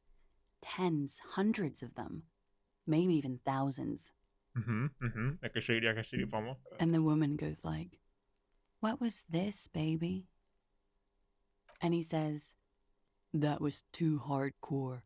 Don't ask me about that." So she goes, "Okay, but what's this, baby?" And he's like, "Saw some bat shit there. Killed some loincloths." And so it goes. Star after star. Port after port. Third world country after third world country. And he's done horrible things in every single one of them. Oh, yeah.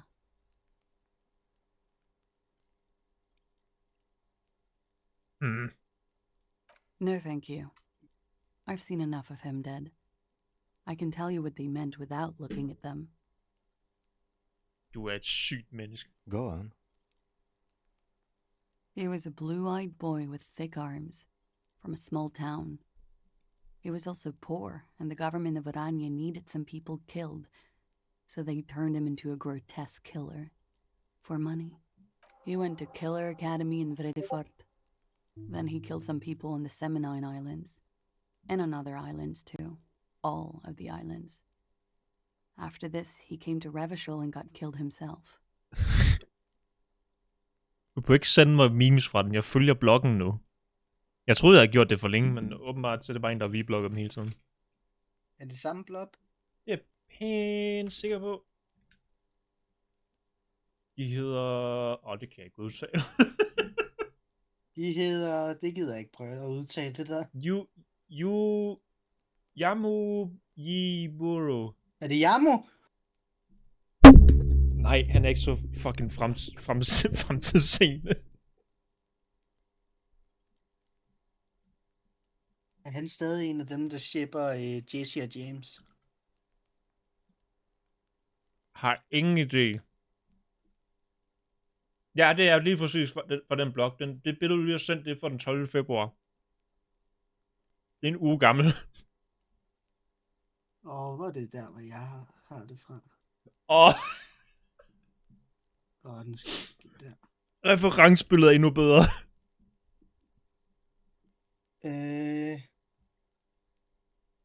Hvad fanden er det, de kører med inde på trailer? Enten er det fra den 2. december eller den 12. februar.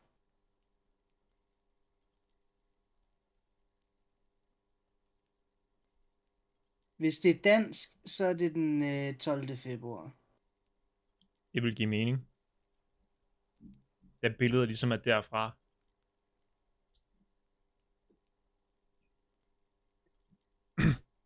I made this that high.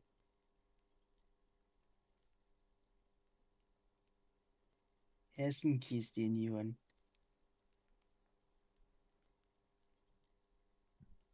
Expecting a kiss with Dawn.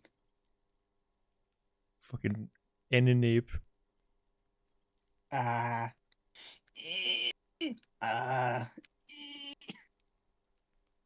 It is when you're high. It can be very exciting then. You have the tools to deal with it. It's not a very nice story to remember when you're sober. A change of topic? A real rainbow splattering of pharmaceuticals, I bet. Hear that? Sildenafil. Just like you suspected. You have a great nose for this stuff. Yeah, you got the magic touch. Du får aldrig noget som helst igen. Du kan godt stoppe. Ingen stoffer til dig. Kun alkohol. Nej! Ingen alkohol. How much does the toxicology report cost the police of Revachol? I can do it Vi for tog half of en that. enkelt tår Save you af some vinen. money, make some myself. Og det var det. Så stank vi. Vi er kommet for langt til at begynde at drikke nu. It's quite expensive, miss. But we'll manage without your help for now.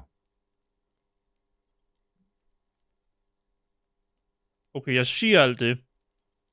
Men største grunden til, at vi ikke har drukket, det er en item, jeg skal bruge. Og jeg er den type spiller, der ikke bruger items, fordi man ikke kan få dem igen. Det er mig. Det er mig, der ender med den sidste boss, hvor jeg har 6.000 potions, og jeg ikke gider at bruge af dem, for jeg kan ikke købe dem.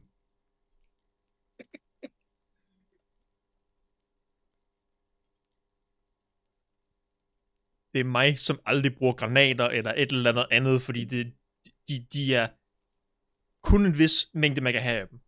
Alright. Det er mig, der er problemet. Coolly, gracefully, she pours herself more coffee. Jeg kunne til Hun har frisk kaffe den her gang. Giv mig en kop kaffe!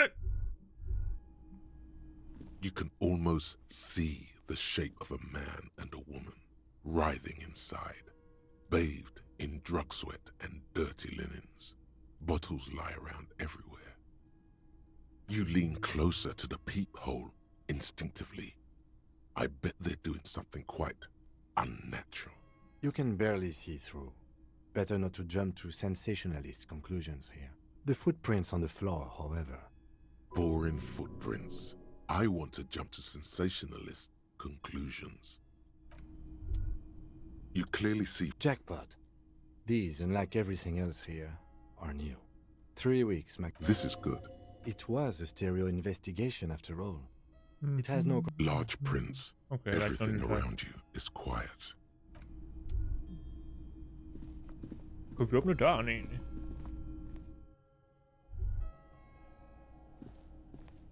You see a heavy steel door with a prominent The door does not challenge. The steel doesn't even tremble. Now you're hanging from the handle. The door remains immobile. Okay, it was a challenge. And Emotional, you failed. damn What it. now, loser? Fuck that! The old cobalt paint. Kan vi gøre noget andet her? The machine is dead. Nå. Det er også den dartcenter. Maskinen er død. Vækstmaskinen, bow you can.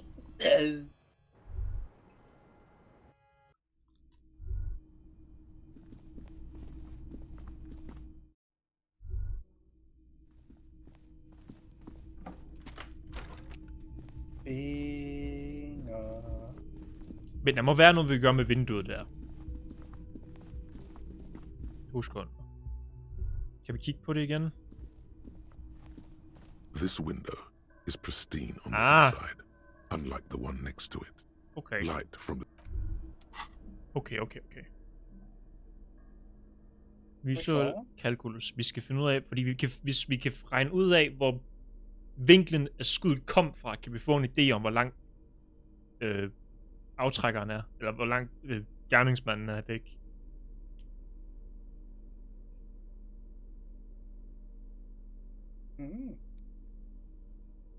Er Henry klog nok til det? Med det rigtige kluns er han.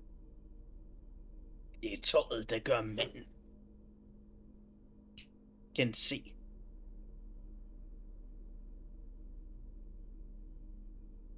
Vi kan få en, og det var det. Må du være, vi opgraderer lille... Skal vi opgradere blå diamant? Ligner det ikke blå diamant? Hvad gør blå diamant? Gør vi kan visualisere ting. Det vil nok være lidt klogt at have lidt blå diamant. Vi kan opgradere det meget jo. Nej, ikke nu. Vi skal først i testen, selvfølgelig. This window is pristine on the inside. A vague sense of disappointment fills you. You get the feeling this room will tell you something crucial. Altid fejl. Det gør ikke engang ondt. Det er bare sådan, det er. I'm not exactly sure either, to be honest. My imagination Det has var a way en, of der filling kastede en flaske ned fra Burger King. It's a weakness. Med en kugle i. Ja. Mm. Prøv igen. This window is pristine on the inside, unlike the one next to Kane with this. You're not some kind of super detective. Den er Question fandme ikke lige, hvis vi kan Bust slå the 2 lid gange open. uden at få den. Leave this glass cathedral of ballistics to the smart boys. Pis. It is. Pis vindue. We are beating our heads against these. Let's go to something more useful. Smadrer vinduet. Det løser jo det hele. Gør hende bange for os.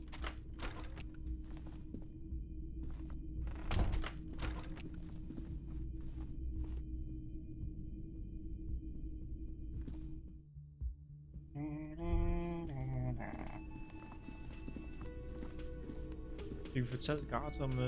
Smallest church in Saint-Saëns, right?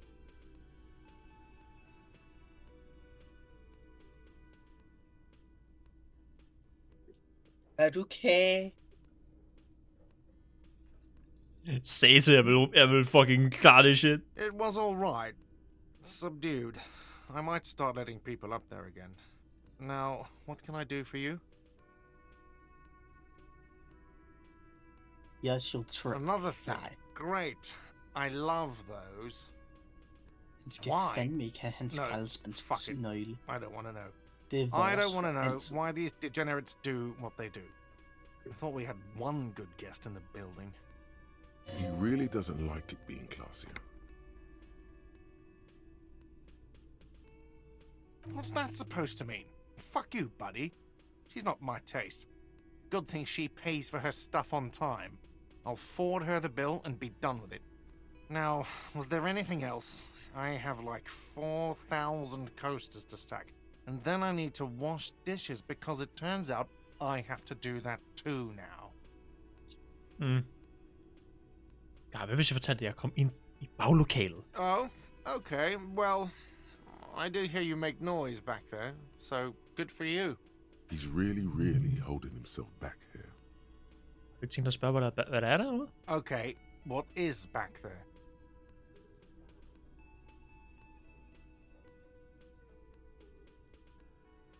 Skeletter i mausoleum med døde pinballmaskiner eller ingenting. Det mørkeste gab ved enden af tiden. Pinball. Ha! I knew it. I've always wondered where those machines by the door came from. And they told me there was some kind of pinball thing here too. I knew it. Were there any back there?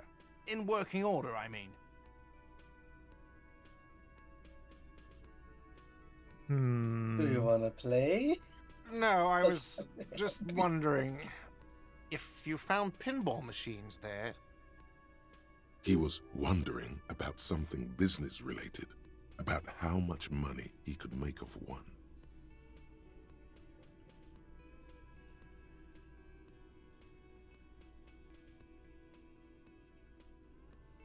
Speaking of turning this into an arcade.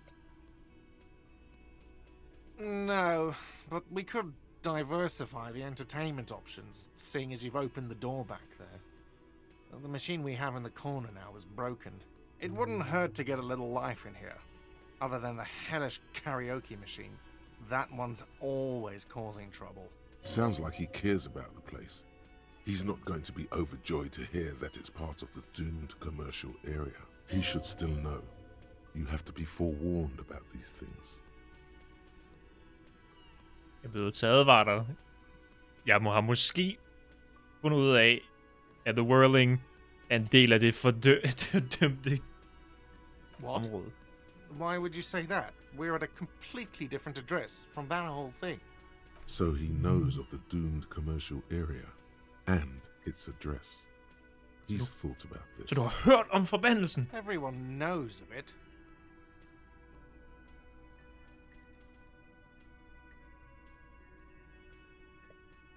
I've been working here for a long time, and that intercom has never been used by the Whirling.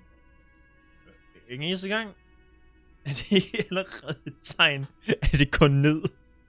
It's a sign of the Whirling in Rags not being part of the doomed commercial area.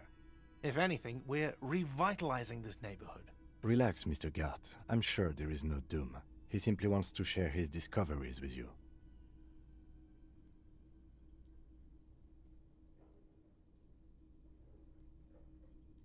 Kan vi spille en sang til? Does this look like part of a doomed commercial area? This pre-revolutionary tilework? These high ceilings? The nice rooms? Well, most of the rooms. For 14 years, man. That's how long I've worked here. I've kept this place up through hail and through sleet. Fuck me, if some doom ghost... He's done a fine job too. Though he's spoken of the place dismissively before, the hostel is actually very important to him.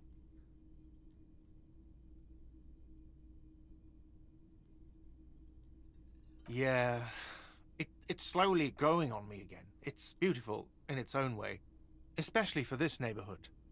I've been trying to keep it that way, even if it is part of the damn doomed commercial area. I don't place much stock in the curse and so on, but the label frightens the clientele. Who wants to stay at a doomed hostel? Everything's doomed enough without that.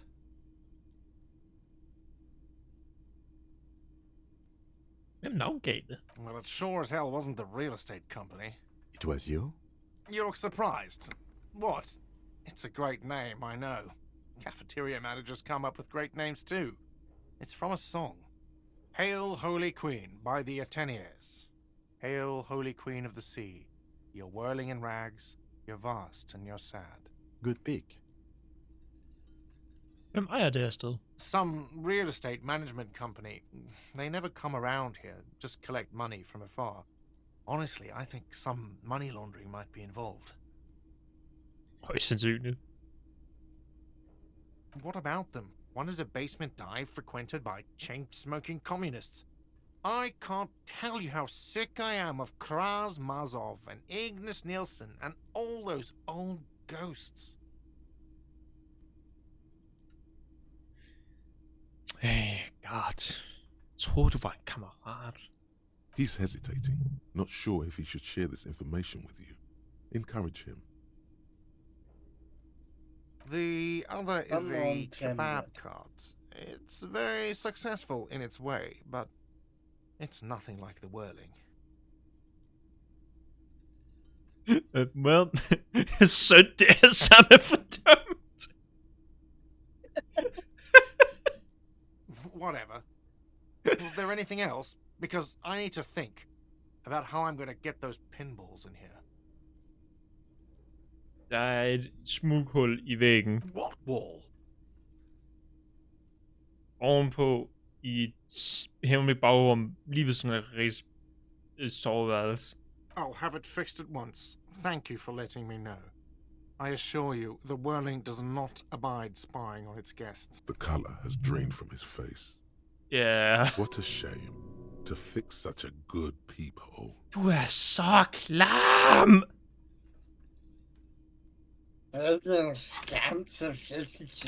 Kan vi ikke tage det her skilt, og så bare lige tage ud i baghaven og lige skyde det i hovedet? Vi går ud, vise det... Kan det ikke få et hurtigt nakkeskud? Kan vi ikke lige tage ham over til samme forening, som fagforening, og så få et hurtigt nakkeskud? Er du sikker på, at du ikke har Fordelen med posten er, det ikke sviner. Ulempen er, det tager ret lang tid. Fordelen med nakkeskuddet er, det er hurtigt. Er du sikker på... Ulempen er, det sviner. Jeg er sikker på, at du ikke har spioneret på dine gæster. Hvor skal vi virkelig pisse ham af? Ja. Yeah. Absolutely not. Fuck you for even implying it. It wasn't me. It wasn't my staff. The establishment will look at it and ascertain what it was. Well, he's definitely not lying. He wouldn't endanger this business like that. Kryptikeren er han. Det er du først mærke til det nu. Nej, jeg har lagt mærke til om længe. Jeg vil bare nævne det. Ja, vi har kryptozoologisten, og så har vi... Sir, he was only asking a question. It's his job and mine. See that it's covered. Yes, I absolutely will. Sorry, it's been a bit of a day. And now a hole in the wall. No, we don't hire staff like that. Thank you for letting me know, and it will be taken care of as soon as beholde hullet der? Hvad nu, hvis der er nogle lækre, der flytter ind i det rum? Wink. Nej. Thank you. Så klamme er vi heller ikke. Was there something else about the establishment? I hope not. Henry er ikke klam. Henry er bare en våd kat. Ja. Hvad var nu skal jeg ind og finde kriterierne til, hvis du var en våd kat. Var det ikke en karakter, der var... hvad fanden var en våd kat igen? Ja, ynkelig. Det var ynkelig, men... så ynkelig. Ja, men det var ikke... så bange og forfærdeligt skræmt. Hvilken af kryptoerne skal vi snakke med? Beastimor. Ja, god idé. It's great to see you again, officer. More. Oh, sweetie, I don't even know how to thank you for finding my husband and helping him out. I hope we haven't been too much trouble for you. Det var et sandt, episk, langdistances rejse. Truly a lot of legwork. My partner adores these kinds of things. Men det vil få været flere dage efter vi fandt manden. Here, I want to give you a small token of my gratitude. Men for at være færdig med lur konstant rundt. Mexican origin. The pin is an antique. Quite special. The little silvery knob holding the tie together feels warm in your hand. It's in the shape of an avian skull with 8 eyes. Vi fik en nåleknap. You know, to hell with it. Let's have more cryptids. Yeah, Cube! Is there a particular cryptid you two are interested in learning about? Er det her en krypt? No. It's the cryptid. Whoa. Oh, yes. Okay.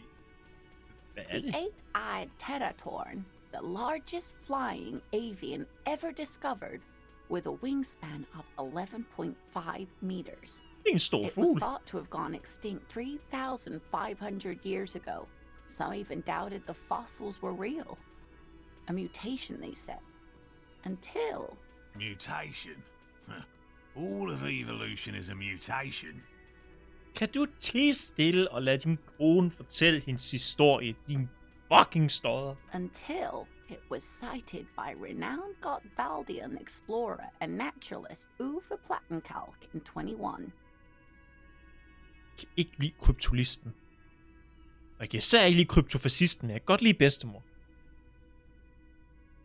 It happened on a botanical expedition into the vast and unexplored Oamrau Canyon. Men bedstefar kan gå i helvede til.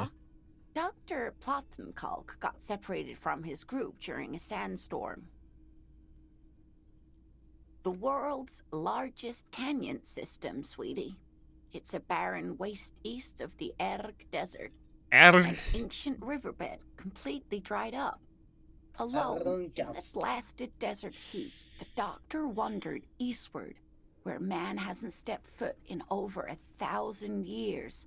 Since the fall of Pericarnassus, he was lost, without any navigation equipment and desperately low on water. After a day or two, he noticed a bird high in the noon sky. A great black bird. It seemed gargantuan.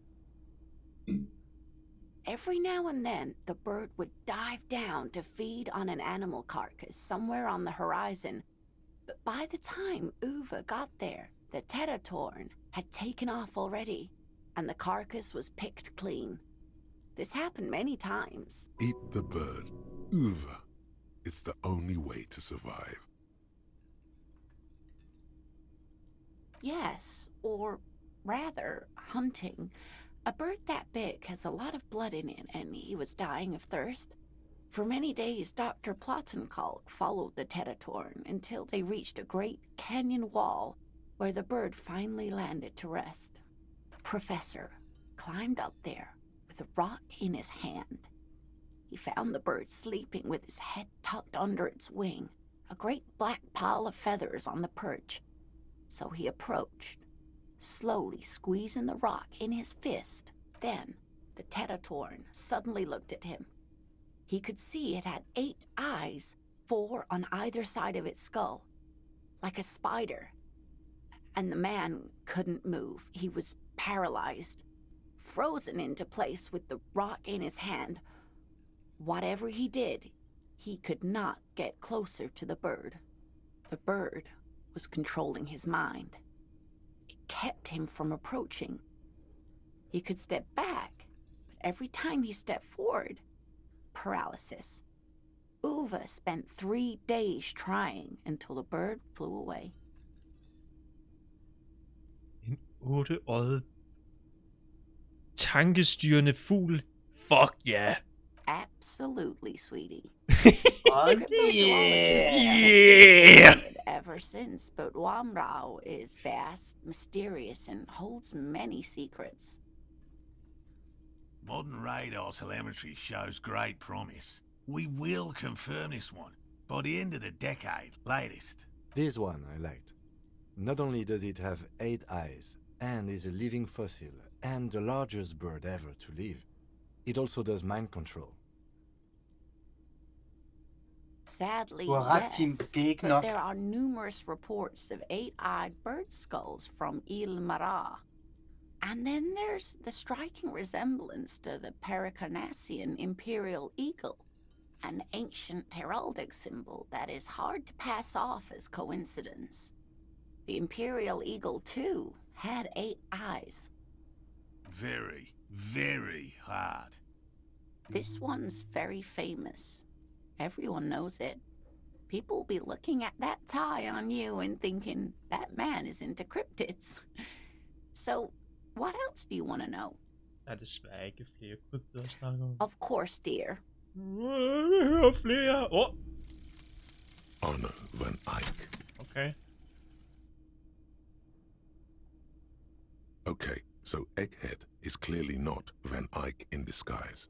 Van Eyck is an Oranese disc jockey, but those people get around, especially in Revachol, in the clubs on Boogie Street. Perhaps he stayed here for a short stint and discarded part of the song he was working on, just threw it away, and then it ended up in the hawthorn tree. But why? Did he think it was retrograde? It wasn't. Perhaps he caught a glimpse of the future and did not want for it to arrive just yet. Perhaps the city whispered the top line to him, and he was frightened by it.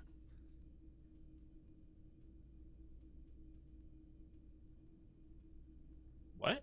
Okay. Alle motoristiske white checks unlocked.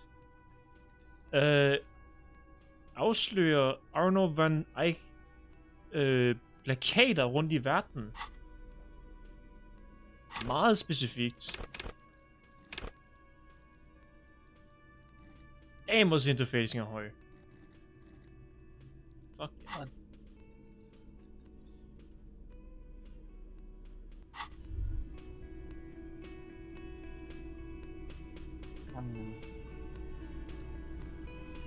Snak til hestefis. Again? I can't believe this shit. He might be wearing a disguise. Briller. Har du en forklædning på? Yes, it's a hobby of mine. Fair nok. Man. Hestefis. Yes. What is it? Hørte du det? Hørte du mig synge? Kunne du lide det? That was pretty good, Harry. Wasn't it, Jean?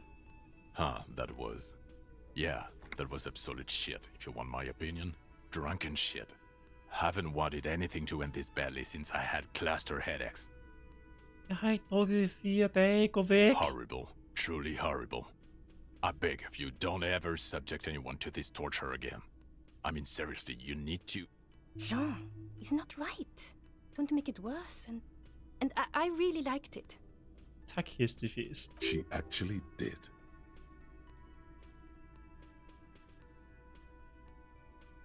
Godt, jeg skal pusse Kim på jer begge to. Hvad fuck skal Kim gøre? Kim, angrib! Men hvad? Hvad snakker du? Kim, jeg vælger dig! Nej. Brug quick attack. Nej, officer. Bye-bye, gendarme. Har vi mere at snakke med... Har vi kigget ind på It's you again. opslagstavlen? What is it?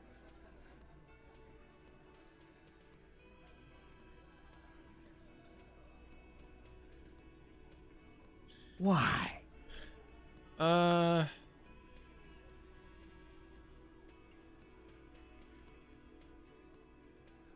Hvis stadig var hjælp med at finde en gø.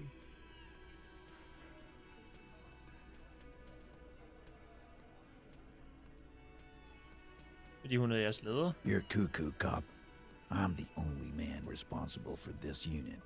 Get with it, or fuck off. Yeah, fuck off! Okay. Lad mig være på dit niveau. Hun er det næste link i kæden, og jeg har brug for at finde ud af, eller der leder mig til Ladies. Sounds like you're making her a suspect in this. Not on my watch, you're not. Ruby's one of us. We're not gonna throw her under your moral intern steamroller. Fuck that shit. And fuck you too, moral Det var da ufatteligt med fucking F-ord. Ruby is missing. If you hide from the police, morale in another investigation, you become a suspect. You know how it works, guys.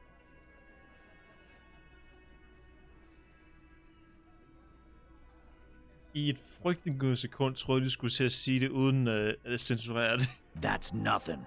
That's just legalese. You don't even have a sound theory.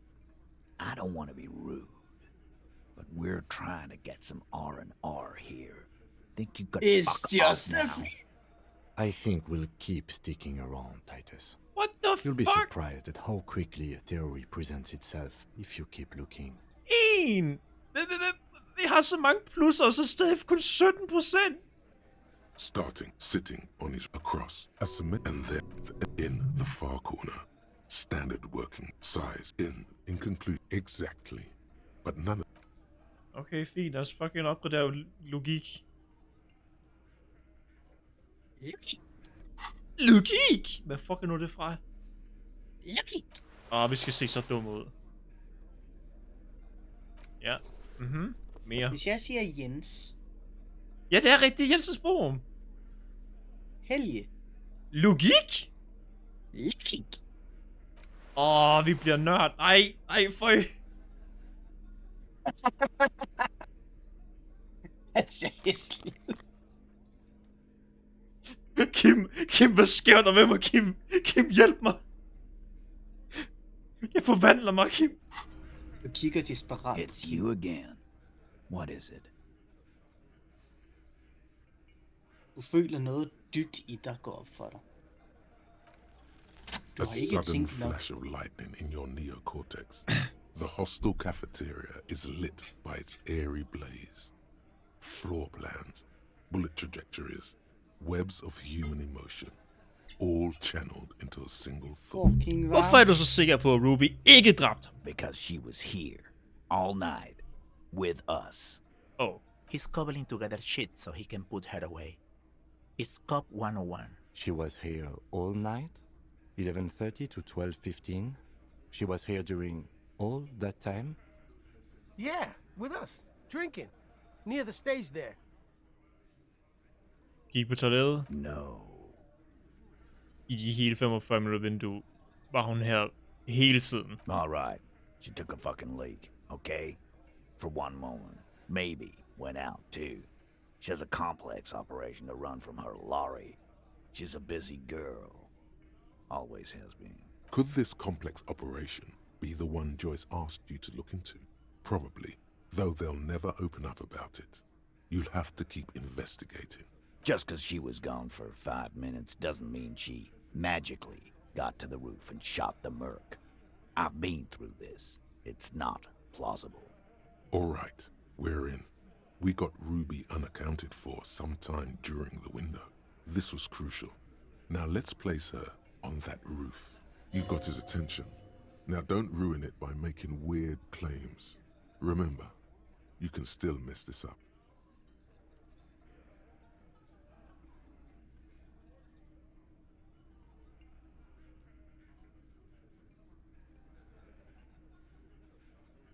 Der er en hemmelig rute, der leder direkte til taget. Korrekt. Men den dør er spærret.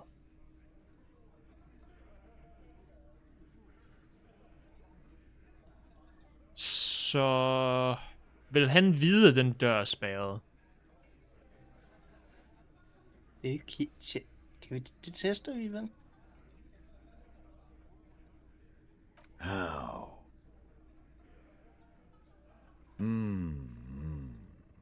People say there was a pinball arcade here, sometime before the hostel. What was it called, Theo? East Delta Pinball Arcade. Weird place. Went bankrupt. Okay, but how'd you get up? There's no room for a staircase in this building. Or an elevator, for that matter. The elevator is outside the building. It's an old dumbwaiter used for moving pinball machines up and down from the workshop. Ruby could have gone up, shot him, come down, all under 7 minutes. That's quite the theory. We need to have a look at that secret passage, boys. I'm on it, boss. Right when the law clears, me and Angus are going up there. Åh, fuck, vi bad Gardam at fylde hullet ind. Ah! It's a dumbwaiter, not an industrial lift. How about I go instead of... Just now. You got something else to back this route up? Or is that it?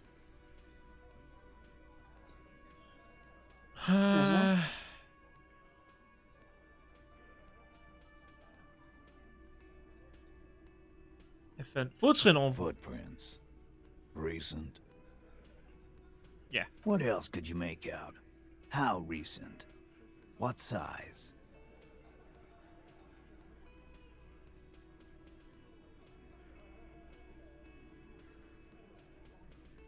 Horizontal? I see they taught you well in your RCM school. My old man, a hunter, and a half-blind one at it, could have said that. Horizontal lines. Good news is, I'm still listening. He knows they had I var to listen for skoform. those lines to still read. This wasn't a failure. Okay, godt. Der var pinballmaskiner inde i... Right. What the fuck does that got to do with Ruby?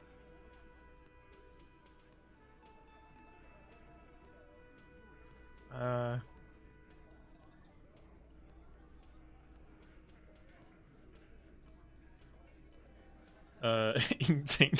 Wow, man, can we? I mean... That'd be awesome. I beat that royalist machine 20 times now. All right. We can get the barman to bring them down. What else? Hey! Vi positiv.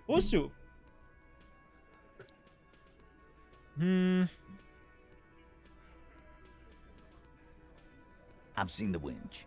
I'm not blind. You saying it's part of the elevator she used to get up there? Yep.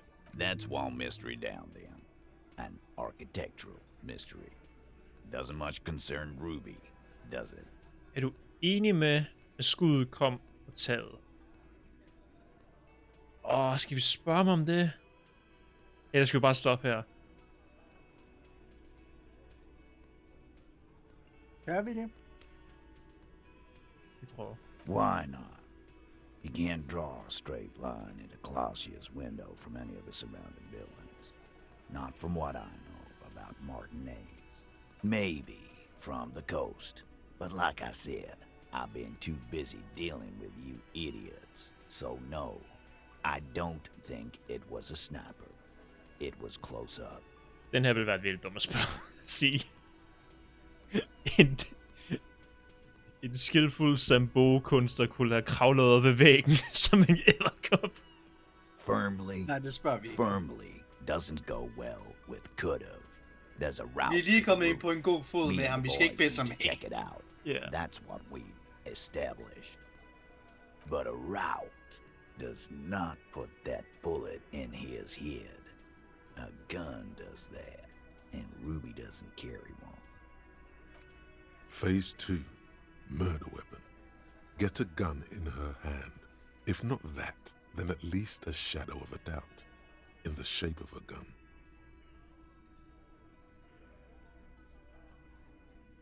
Jeg har analyseret kuglen, der dræbte dem. Det var Full Metal Jacket. So it had to come from a breech-loading rifle. Military grade. Not even you militia monkeys have those. This goes against your short-range theory. If the murder weapon was military grade, how did Ruby get it? Nej. Fucking oplad din telefon! Nej. Hun var let, da vi startede. Damn, okay. Yes, sir. Right. That's mighty forthcoming of you. So, let me extend you the same courtesy. She's connected to you know what. So she may have access to semi-automatics, but that's a long fucking stretch of the imagination. Vis dem den antikke riffel. That looks antique.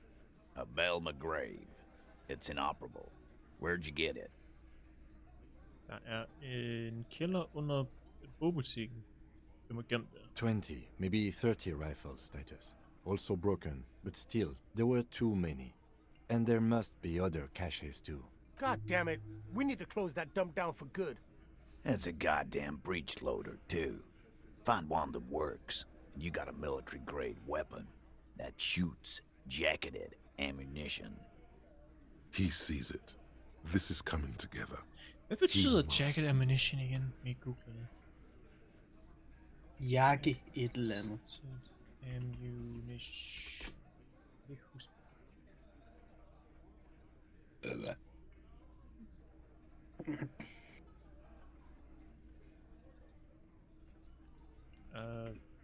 Full metal jacket. Dance.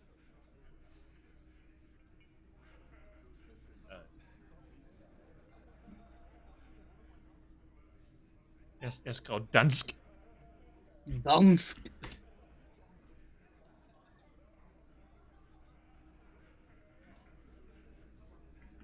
Tron. Jeg får kun filmen, når jeg søger det. Fuck sake. Ammo.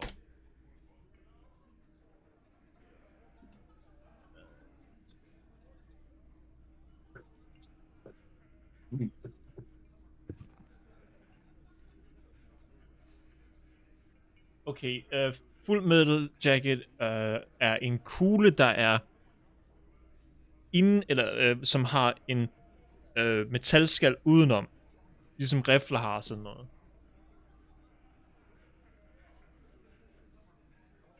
Mm.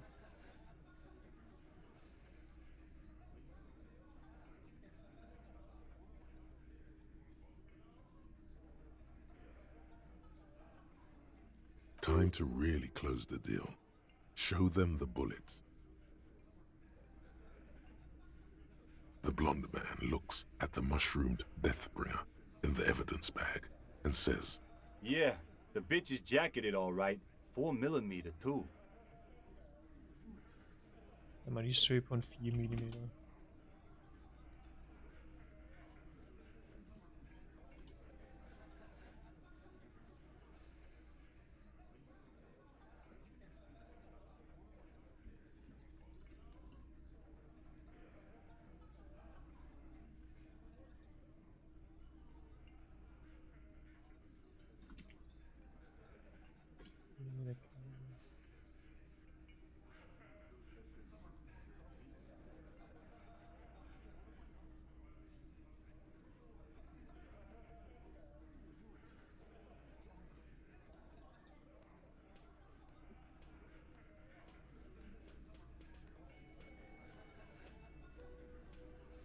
Og jeg tror det er en fiktiv kaliber.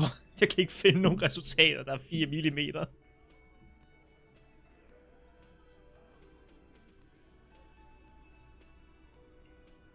Whoa.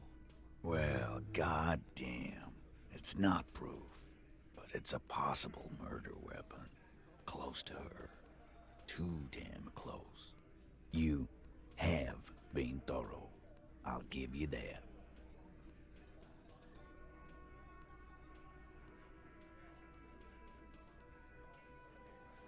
Det lokale genbrugsbutik solgte min pistol, tænkte vi det. Måske var det hende. Det ville være idioti at fortælle, når vi har fundet ud af, at det ikke er den samme type pistol. Og vi vil også se ufattelig fucking inkompetent ud, hvis vi fortalte dem det. Så lad os sige det. All right. Keep talking. I'm getting a bit curious about some things myself. Pete, we're not seriously considering it, are we? Ruby wouldn't do this. Why would she do something like this? Phase 3. Motive. The last component. The big one. Get this and they'll give her to you. Remember, don't piss him off. Vi vil se Rubin Cowboy her nu.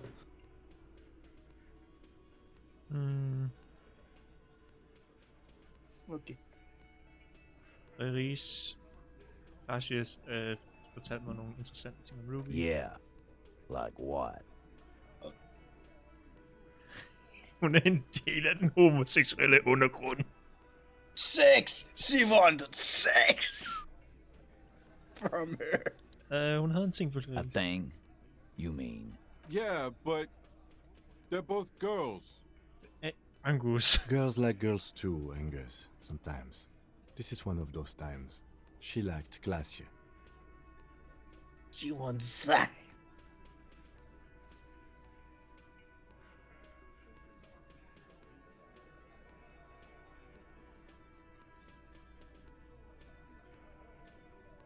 Hvad Kim sagde. Fuck you. First he says she's murdered him. Now she's a too. It's a lie. Kom over, banker dit hoved ind. Come on, Glenn. Kim, angrib. She likes Monica's titties more than you do. Everyone knows which way the wind blows there. I did. I knew it. That's why she didn't fuck me at Fatty's birthday party. She didn't fuck you, 'cause you're 40, and you still live with your mom, Dennis. Ruby then threatened her and told her to end her relationship with the deceased. This is some sordid shit.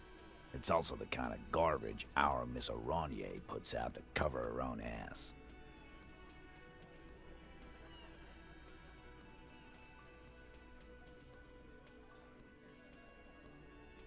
Fortalte os det, da vi var tæt på at arrestere. Figures. But that Ruby is queer as cabaret, now that I start thinking about it. So there is some truth to it.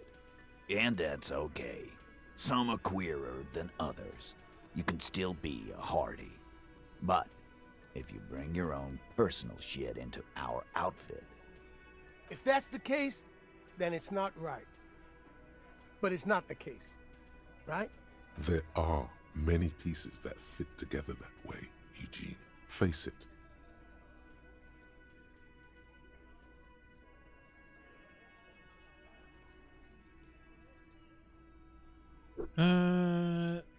Da Clash kom ned ad trapperne, Ruby så som hun vidste, at noget var galt. Nah, man.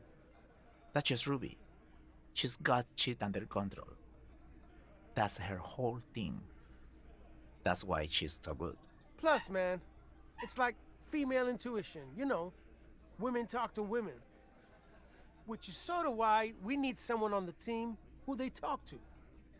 Mhm.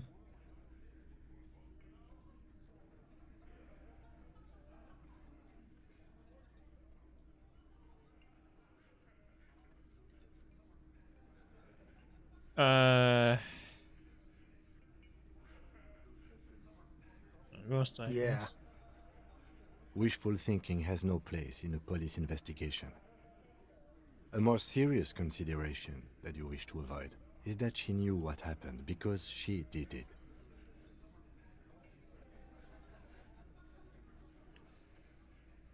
And I suppose you have a theory about that too, cop. Think about it. Why go through all that effort? It was her idea, wasn't it? The hanging. You went along, but she suggested it. She had, like, a fully formed plan and shit. Right when she came back downstairs. Really, Shanks? Claudia wanted to talk to another girl, that's all. She was just the first one up there. I could have come up with that plan if I'd have been first. Time for a logics demonstration.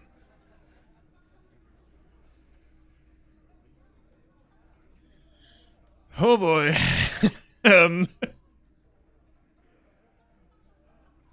Eugene. Lad os sige teoretisk, at du dræbte ham. He scoffs. Think. You kill him. Get up there. Shoot him. Get down.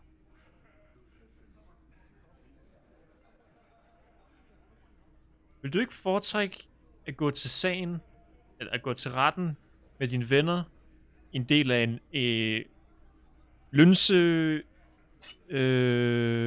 gruppe, eller alene for at begå mord? The man is silent. If she used us to cover her own shit up, well, that's a serious violation of the Hardy Code, boss. Which is why she didn't. This is fucking stupid, Titus. This and the queer thing, all of it. Jo, Why aren't more of you defending her? This is fucking Kim. stupid, Titus. Giv mig din gøb. Giv mig din... Kim, vi skal fjerne ham. Glenn, I thought the same thing when she skipped town and left us in this shit. Oh, so he didn't rule her out completely. And she skipped town. This is good.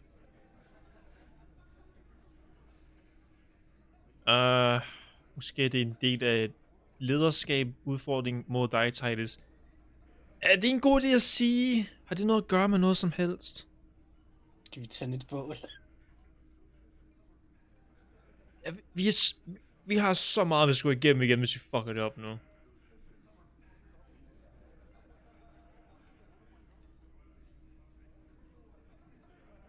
Silence. He looks around the room. The old man in the corner nods, a very small nod, and a trickle of tobacco spit on his lip. Yeah, I see it. There's one more thing I've been wondering about, ever since you asked me where she is. Add it to your list of suspicions, if you want. I don't know where she went. She just got up and left. Got real scared, too. Wouldn't tell me where. However hard I asked. Wanna know why? Hvorfor? She was afraid I would tell you. Maybe she was right.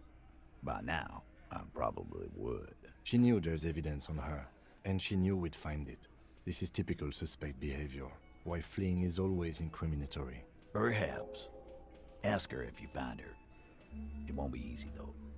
She made sure of that. Hvornår gik hun? Friday afternoon, when you first arrived. Oh, fuck. I got word the RCM was in town. Then she came in to see me. Told me she was leaving. That's when we had our little conversation. Vi ankom mandag. Hun skrev fri. Hun er i en anden fucking land ved det her punkt, mand. Hun er fucking væk. Hun har haft en hel uge til at slippe væk. Og vi har været på druk og vågnet op. Hun er i et andet kontinent. Hun er fucking borte. Hun stjal en båd og skred. I told you. You. Hun stjal vor frues No, identitet og skred. as in the cop with the sideburns and the disco clothes. Du skal ikke glemme det sjovt. Glem ikke det sjovt slips. How can I forget? You know, when I first saw you limping here, I thought she was paranoid or sniffing her own supply. But now I'm not so sure. Hvad fortalte Ruby om dig?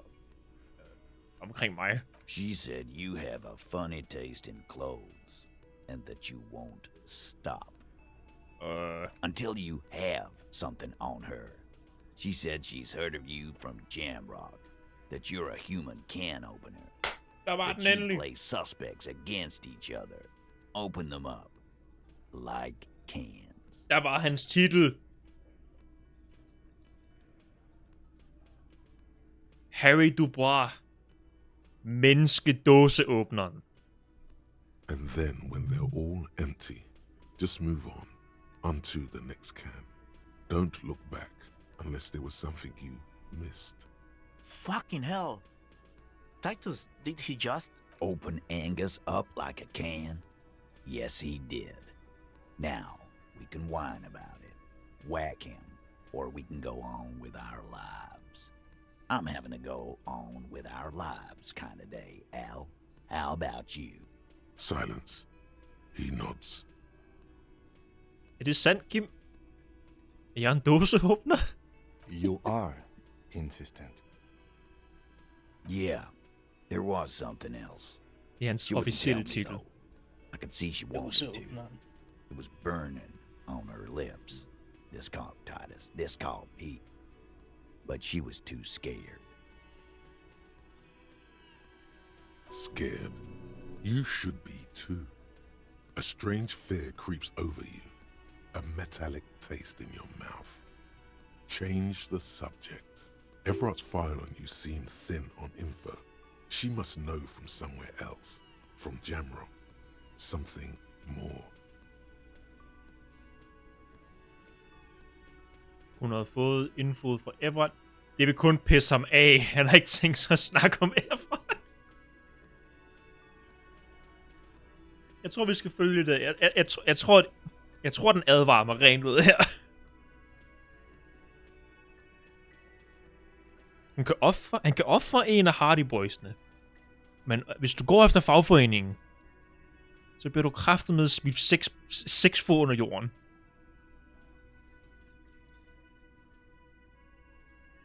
Of course, I should have known. Concentrate on tracking down Ruby. She's not far. We know that much. She didn't take her lorry, so she's on foot. Good fucking luck, man. She knows this place like the back of her hand. You'll never find her. Yeah, Al. And we won't either. She's not really a Hardy candidate anymore, is she? She's not, Glenn.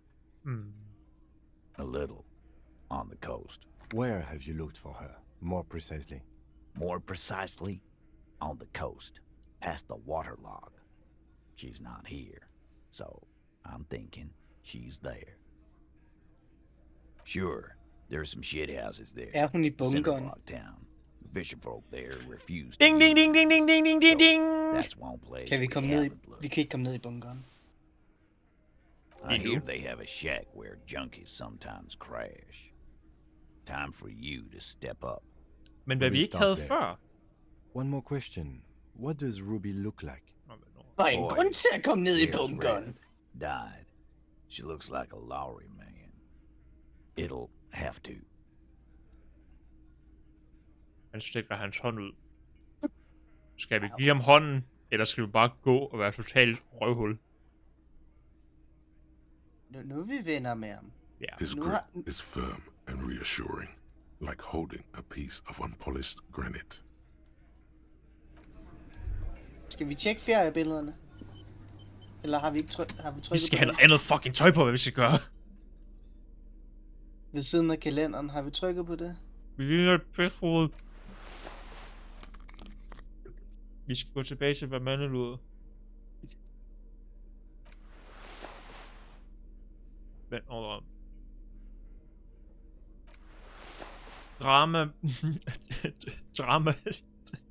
Drama-elev. Mande lyder. En jakke gør en verden af forskel.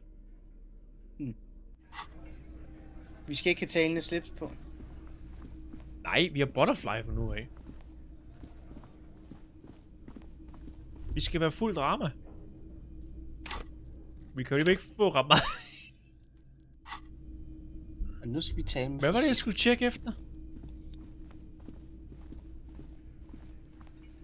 Der er mindre... Er det ikke mindre derinde? Jo.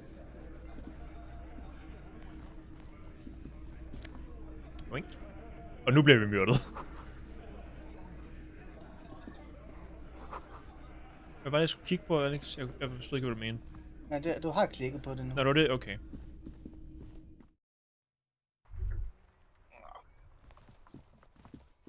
Skal vi finde ud af, hvorfor hegnet er blevet ødelagt? You see a set of tire tracks in the brown...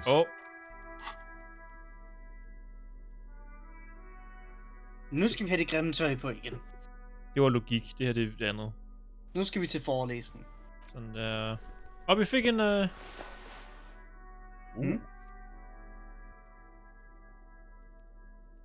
Vi fik den der kranie der. Fuck, nu viser vi... Sådan shit finder. Nu viser vi brystkasse. Nej. Nej. Nej. Nu får Kim næsblod. Hvorfor sagde du det? Så det var fucking... hvad hedder den der fucking fugl for Hugo?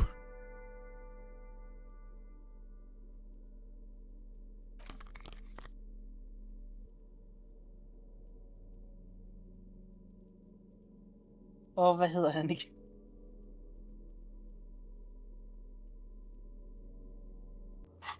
Jeg ved godt, hvad det er for en, vi taler om. You see a set of tire tracks in the brown...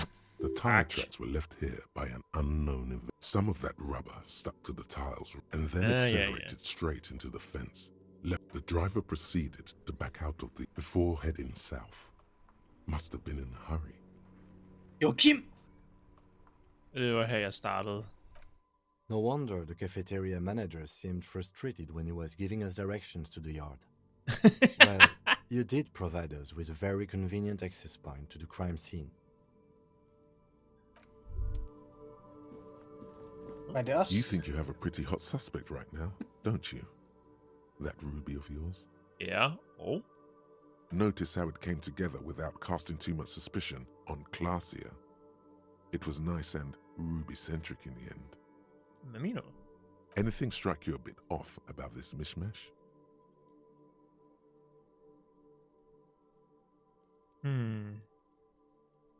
Kuglen var jakket. Finder ikke sådan nogen omkring her, gør man? Good point. It is rather rare these days, but do continue. Det viser sig, at kuglen var en antik. True. Strange how you conducted the whole advanced ballistics analysis, and then hand-waved it. Bådtrinene i pinballbutikken passede ikke mod solen. No, they didn't. Indtil videre er der ikke nogen, der har nævnt, at de hørte skuddet. Wow, okay, så sådan et åbenlys detaljer. Vi alle sammen missede det. Tænkte du på det? Jeg gjorde i hvert fald ikke.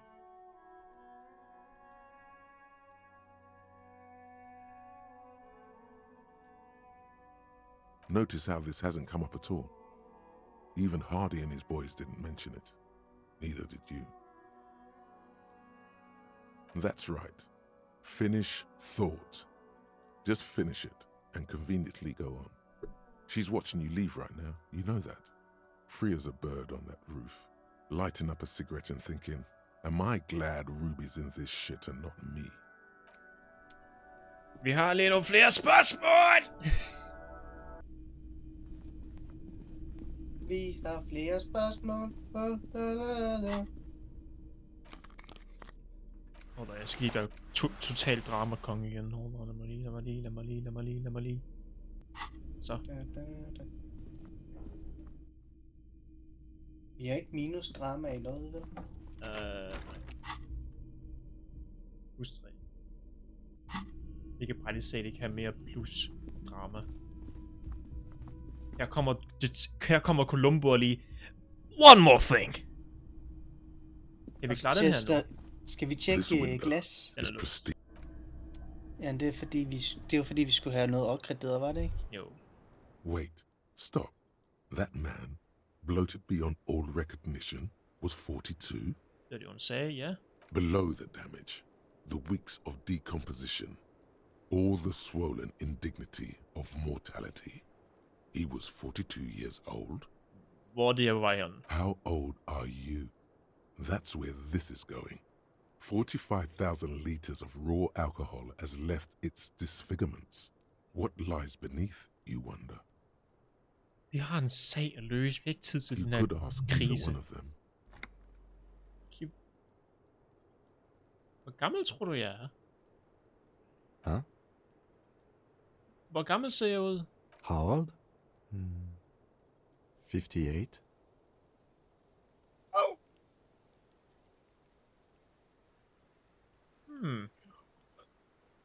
What was Ja. the bong? What was the bong? 58 virker egentlig... Jo. Ja. Sagde du ikke, vi var i 40'erne? Det var det, Harry troede, han var oppe i 40'erne. Det var hans forståelse. Om det er sandt, det ved jeg ikke. 42. And he was deceased. He had been decomposing for a week.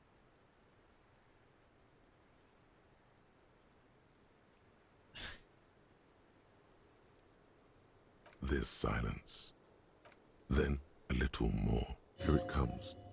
Mercy. Sure, you're 42. Let's go? Det sagde jeg ikke. Jeg sagde bare ikke to. This requires scientific measurements. Kom med det. Jeg er ikke bange To for the sandheden. laboratorium.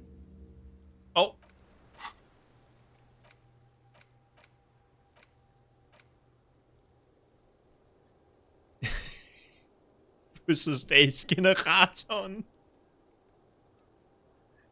Dit ansigt ser ud som du er 58, og din krop føles som du er 60. Nej, det her, hvor vi finder ud af, hvor gammel vi er. Din hjerne føles som, den har levet en dag eller 100.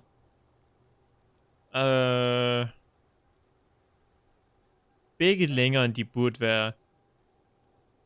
Dagen og århundrede. Men for hvor men hvor længe?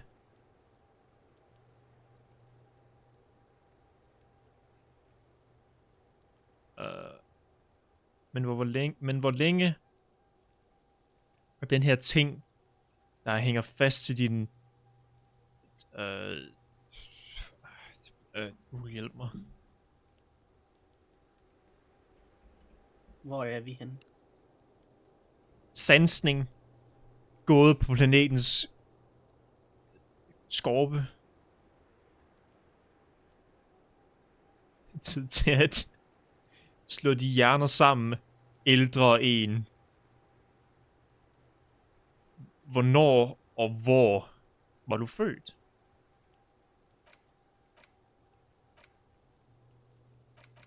Skal vi finde ud af, hvor gamle vi er? Den tager 7 timer!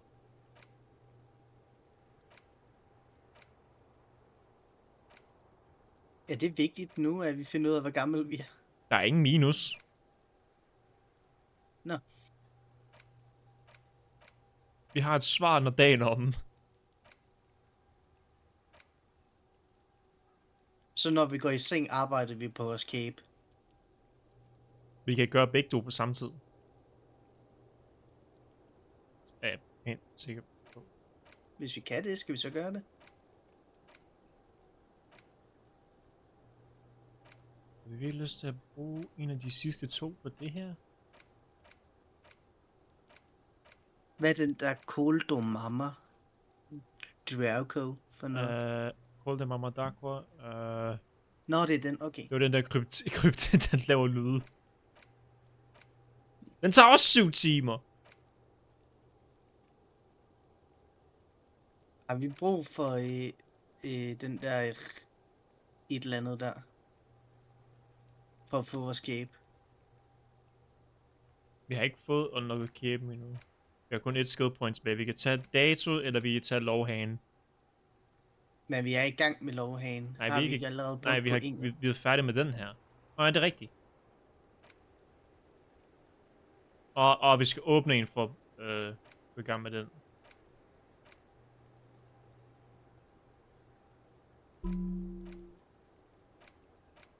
Skal vi tage lovhage? Eller skal vi...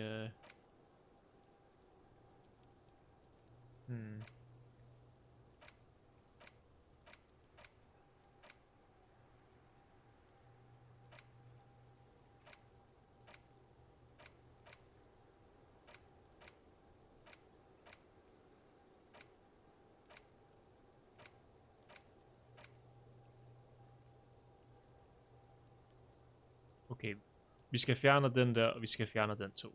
Robocop og Shamrock Shuffle. Fordi de er ikke fucking noget værd. Hvad er Sham? Det er stadig den der med bedre loot i container. Lad os fjerne den i morgen tidlig. Så har vi resten af dagen til at finde loot. Okay, containeren. Vi fjerner den efter, vi har tjekket containeren. Ja, hjemløs kop. Og så volumetrisk lortkompressor kan vi nok også fjerne.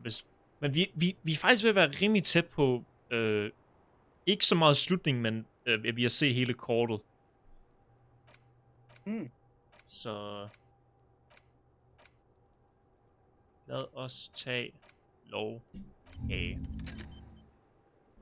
Og vi skal ikke bruge det der lige nu resten af dagen. Officer, what brings you up here in the rain? Hvorfor føles som du har vundet? I really don't know, sir. I certainly don't feel like I've won. I feel like shit, sir. All the time. She smiles. A bitter little smile. She means it. Men det har virket perfekt for dig. Du har svuppet alle mistænkeligheder. Clearly, I haven't. We're having this conversation, aren't we? How well could it have gone, I mean? The rain falls on her shoulders, tinting her blonde hair light brown. It smells of industrial pollution and brine. I'm stuck in Martinez just like all of us. I've been up here for, I don't know how long now. I like to call this my rooftop containment facility. For my sins, of course. The long-standing sins of a bad, frivolous person. For destroying my first love. For working for bad people. The list goes on and on. Det lyder også klart at være stuck i Martinez. Did I? Why do I still feel suspicion hanging over me then? Mayonnaise. What I managed was to get him killed. I understand that. Du kan godt lide, når jeg bitch slapper mikrofonen. Jeg synes, du griner hver eneste gang, jeg gør det. The lieutenant looks away, over the railing. Myslibar. He feels uncomfortable with this conversation. He doesn't know what to add. Noget virker forkert med teorien, vi har skabt om Rudy. I don't know what to say. None of this is fortuitous for me. The what? Oh, those ones. I don't know, sir. I said I have no idea what to make of them. Honestly, I think they're just trash. I mean, there's no reason for me to think they're somehow connected to her. Hvorfor kan vi ikke nævne, at vi ikke har nogen, kan ikke høre skuddet? She nods, slowly, carefully even. What the fuck? Det burde vi sgu da kunne nævne. Det er den eneste ting, der ikke hænger sammen. Eller det er Titus, vi skal spørge der. Nej, fordi så fucking bryder vi hele strafsystemet. Vi har lige gravet ned af Ruby har gjort, og så kommer vi tilbage sådan tøvende. Ja, så vi tænkte jo egentlig ikke på, at vi kunne ikke høre pistolen, så det hele teorien kan vi godt smide i skraldespand. Nej, okay, ja, det er så hende, vi skal tale om. Skal vi tjekke? Skal vi opgradere noget, så vi kunne tjekke vinduet? Vi har lige brugt sidste skill point. Ja. Lad os gå bag til diskoteket. Så drikker vi et par bajer, og så tjekker vi vinduet. Så fungerer det desværre ikke. Vi tager noget speed og tjekker vinduet. Man skal bruge skill point for at den åbner igen.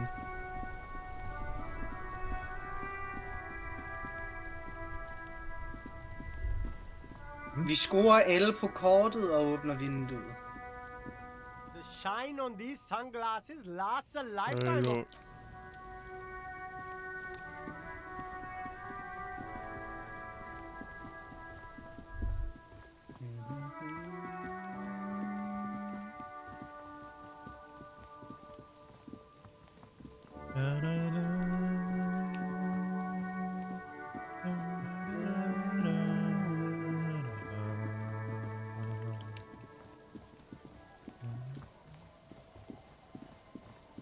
Godt soundtrack.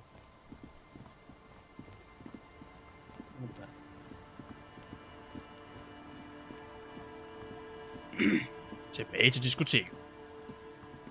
Tilbage til at diskutere.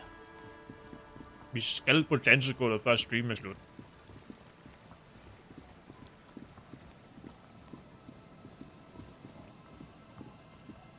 Selvom vi nok stopper snart, fordi vi er ikke engang halvvejs gennem dagen, og klokken er snart 3 om morgenen.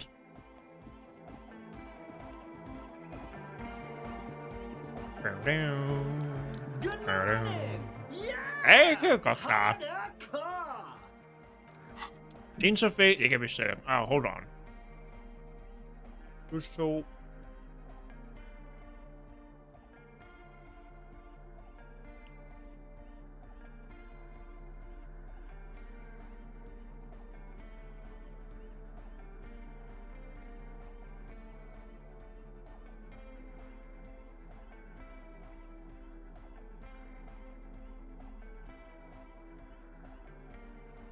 Okay, vi har kun én ting interface. Lad os sige quick save.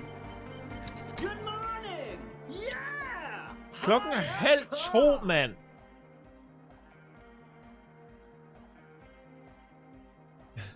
Jeg har tænkt på den efterladte melodi og kommet til konklusionen af, at Van Eyck må have levet i nærheden. J'adore!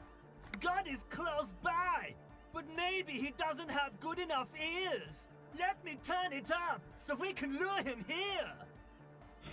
Jeg synes, du sagde, den var goes the track in the background. Never stok ending. på max. You can't grasp what's missing, but you can try to make something up anyway. Jeg tror det var retorisk. Symbolsk. Metaforisk. Andet adjektiv.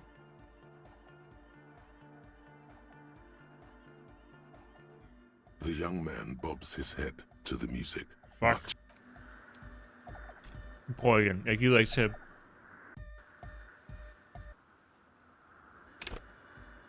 Good morning! Yeah! Hardcore!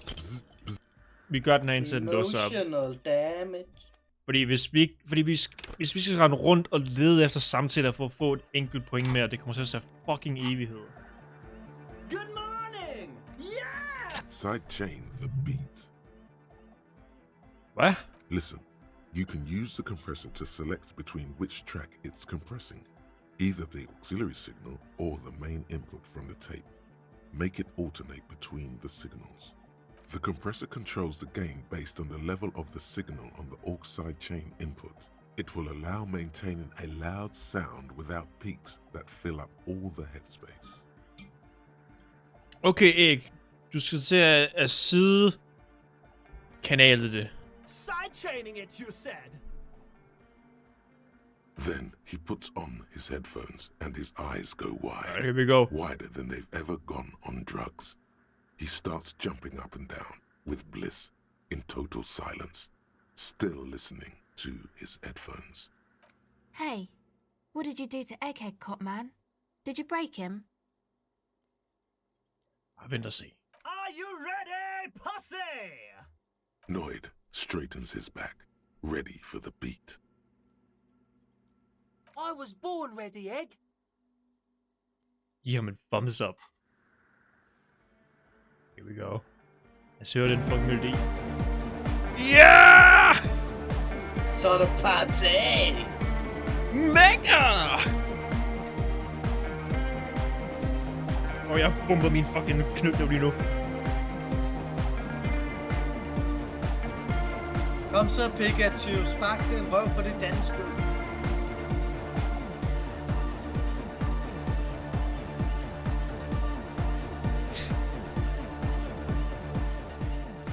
The audio assault is glorious. The speed freak dances on the stage, intensely waving his hand in the air. This is beauty! This is life! Nu er vi level up. What in the world is going on? The way melody and bass flow together, it's unnatural. Your body is taking a beating from the low frequencies crashing over you. It's making you feel alive again. Det er en for the anodiske generation! Introducing the ultimate sound! Jeg har tæmmet lyden. Gør det til vores egen. God damn it! This dance club idea might just work out.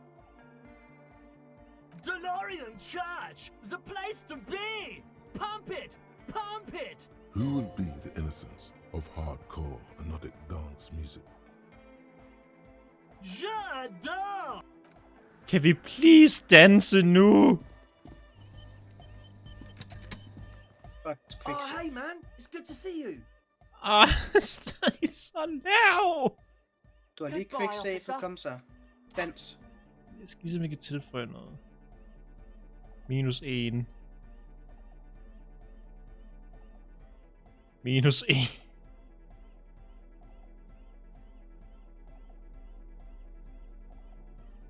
I giver lidt. I passer os til hatten. Og her er et problem. Highs Cannon tøj. 2 af dem giver minus i saberfærre. I mindst tage jakken.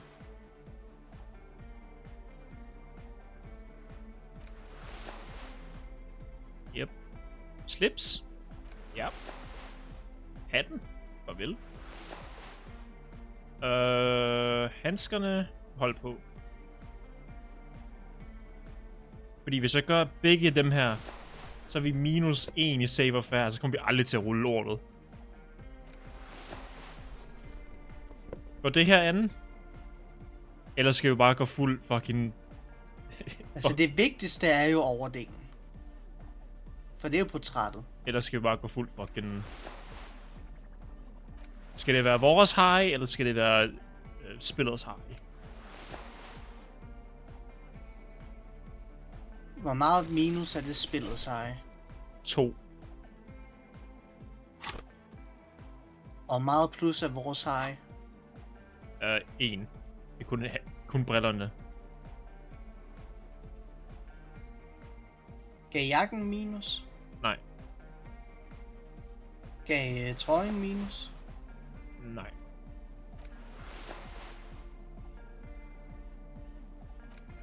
Jeg siger til posen og hånden, den behøver vi ikke have, mens vi danser. Kommer bare til at flinge ud over det hele. Altså jeg tænker bare, det vigtigste... Sådan som han ser ud nu, er jo egentlig fint. Men hvad med slipset? Slipset, yes.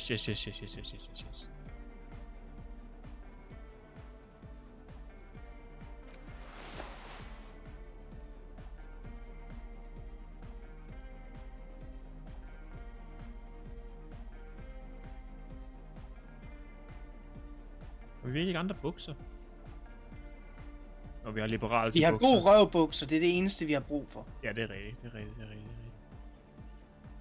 Og vi har fået bowlingsko.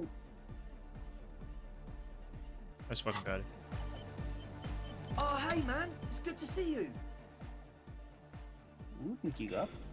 You close your... But just Puts a grin on your face just to think. Salvation.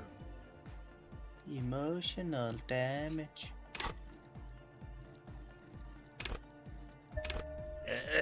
Jeg vil ikke have liberal. Var det virkelig værd at tage den op? Nej. Oh, hey man, it's good to see you. You close your eyes and vacate your skull, leaving your brain to wonder. Where did that little fluttering light? Lad os bare fucking reload, indtil vi får den lidt bedre. Ikke det værd at level op i saberfærd. Vi kan ikke være liberal alliance. Oh, hey man, it's good to see you. Vi skal have tøjet først. Det har jeg gjort. Jeg gemte lige efter. Gjorde du det? Ja. Okay. Oh, hey man, it's good to see you. Kom nu, hej, du kan godt. Oh, hey man, it's good to see you. You close your eyes and vacate your skull, leaving your brain to wonder. Where did that little fluttering light go? Total darkness. You sink down the darkest fathoms of your own personal deep, vertebrate by vertebrate, through the unformed skulls of your mind. Here it will begin. Hvad var det om uformet kranie? I'm gonna let you in on a little secret. Every vertebrae in your spine is an unformed skull ready to pop up and replace the old one. Like shark teeth. The one you're currently in has a little brain forming in it. waiting for its turn. Jeg tror aldrig, vi har hørt rygsøjlen tale før. To rule the world. Nej. Hvad fanden er du? I am the spinal cord. Jeg er klar. Good. Because from what I can see, it's about to bust a move. What's the move? Foolhardy. Do you even know what's happening on the surface? Maybe 1,000 years have passed. Or maybe you start... With your eyes still closed, the first thing you feel, all the way back in the pivoting darkness of your own torso, is warmth. You have become a triumph of rhythmoplastics, somewhere in a smelly wooden church on the coast of Revachol.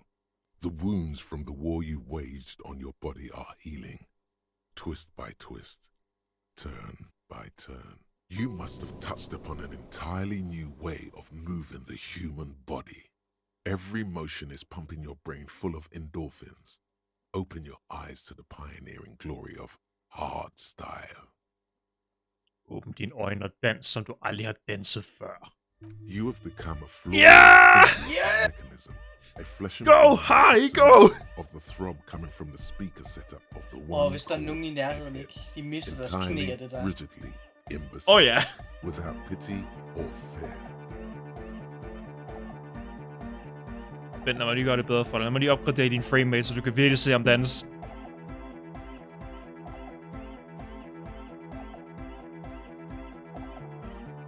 Free from self-awareness. No deliberation. Only, and I mean only, execution. Oh my god! No way! Det sker fandme! With his reel-to-reel mixer blasting the anthem of a future that will never come, the young man observes your moves for a second. He throws a screwdriver and a bunch of drill chucks into the corner and explodes into dance. What he lacks in sharpness, he more than makes up for in violent enthusiasm. Hvad laver du? The young woman lifts her headphones up slightly and raises her chin, looking at you expectantly. Asil, aren't you going to dance? No, recording. The lead programmer throws the other young woman a knowing glance before turning her attention back to her own work. She's still at her mainframe, pressing buttons. Kim, get in here! What's going on here? Delinquents. Jeg sagde, kom ind her og dans! The lieutenant squeezes the bridge of his nose. The light reflects off his glasses, giving him the appearance of a surgeon in the middle of a tense procedure. He's having trouble adjusting to the new reality before him. What's happening?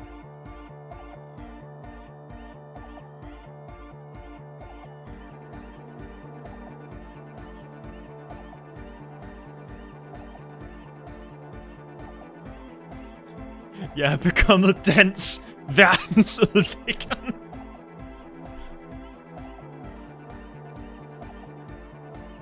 Jeg er undercover. Good for you.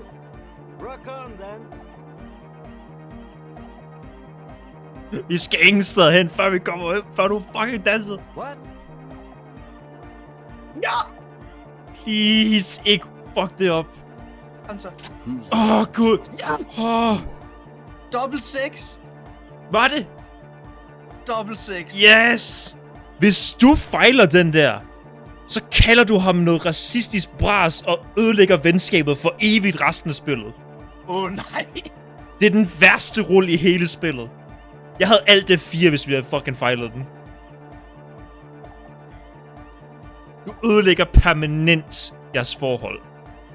Det bliver aldrig helet igen. Så det er virkelig noget slemt pis. Det er virkelig slemt, det Harry han siger. Er det noget, de har bippet? Nej.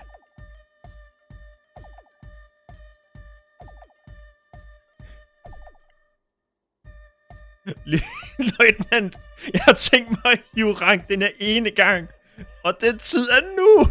Are you kidding me?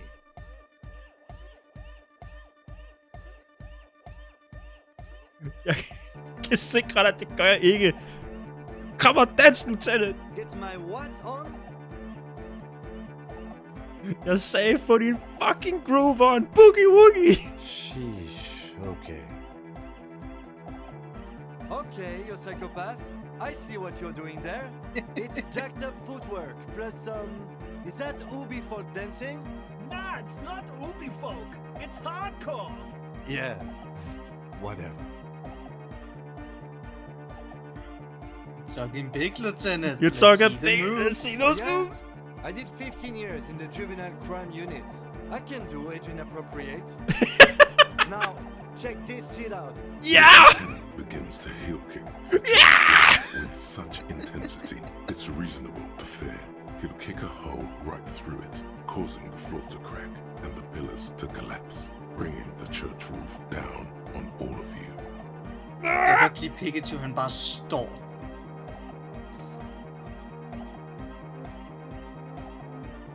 Han står der. Så det her er homoseksuel undergrund. It doesn't look like Så det her er, hvad de kalder dans. Dans. Dans, det er loven! The young man immediately Yeah! then assumes the same dance pattern, embellishing it with some sort of waving motion. Er der mere, jeg kan gøre? Jeg vil bryde. The dynamic motion of your flailing body is bordering on the extreme. You're going off the charts. You feel as if turning on the hyperdrive will be a point of no return. Feels almost melancholy. Are you sure you have the entire posse along for this? Together, we are you. Here we go again. Hardcore fills the air. The sound above my head. What now? The sound above your what? Kim! My hair, man. Okay, this is too imbecile. Dance again, Kim. Turn on the hyperdrive. On the coast of the Martinez Inlet, in a small weather-beaten stave church, built 380 years ago by settlers from the Occident, They were sick. most likely to guard against an anomaly at its center. An officer of the RCM is contorting his body into idiotically rigid shapes as he invents the future of dance music.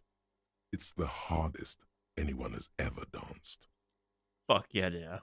I am la Revacholière. I am the city. Wow. I am a fragment of the world's spirit, the genius Loki of Revachol. Vi dansede så hårdt, at byen begyndte at tale. My heart is the wind corridor. The bottom of my air is red. I have 100,000 luminous arms. Jeg var sjovt, hun så hej, og så sagde hun, holy shit, han er cool, jeg skal skrive poesi og sige det lige nu. Come morning, I carry industrial dust and let it settle on tree leaves. I shake the dust from those leaves and onto your coat. I've seen you. I've seen you. I've seen you with her. And I've seen you without her. I've seen you on the crescent of the hill. The modulations of my voice are noted down with thermometers and barometers. You feel me in your nostrils, on the little hairs on the back of your neck. I also reside in your lungs and vestigial organs. Everywhere there is space. You are an officer of the citizens' militia, jaunt in rebut. When you wear your coat, you wear my soul. You move through my streets freely, in motor carriages and on foot. You have access to the hidden places. You also circulate among those who are hidden. I need you. You can keep me on this earth. Be vigilant. I love you. An officer of the RCM is lying on the floor of a small church with his eyes rolled back and his tongue lolling out. Several Someone's others are laughing. standing And danser stadig. He slowly comes comes too. Kim er kommet tættere på os. Okay, så... Fordi vi ikke længere svinger et dødsvåben. Mens Hej ligger på gulvet og dør. Hvis du har mere sådan betjentkultur i din karakter, når du beder Kim om at komme på dansegulvet, så siger han fucking... Vi har en kode 24! Vi har brug for en officer på dansegulvet! Had a good rest there? Snakkede til Revershaw. Fuck yeah! I bet you did. Those were some advanced moves, man. That's all great, but we should really get going. We spent enough time doing aerobic exercise for today. Kim. Ja, jeg selvfølgelig elsker mig. Be imagining it, but it feels like Egghead turned the volume down. Such is his respect. Man! Now, man! Now imagine if we could do that, right? But with like 1,000 people. End of human development. Mission complete. Ja. En mission her er fuldført. Hope I remember those moves, man. Don't worry, man. I'll remember them. Fuck. Og han prøver at kopiere vores stil. Dræb ham, det er min! Vi er fremtiden. What is it? Og vi ved stadig ikke noget her. Okay. Vi er Elysium. Vi er Revolution Vest.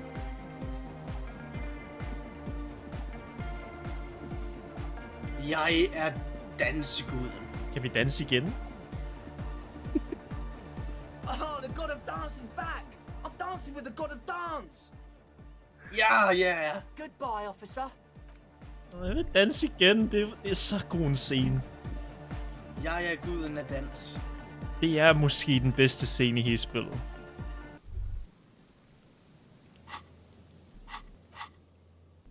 Jeg kan virkelig godt lide, at Kim han siger, jeg kan fucking godt gå alders upassende. Here we go. Fucking check det ud.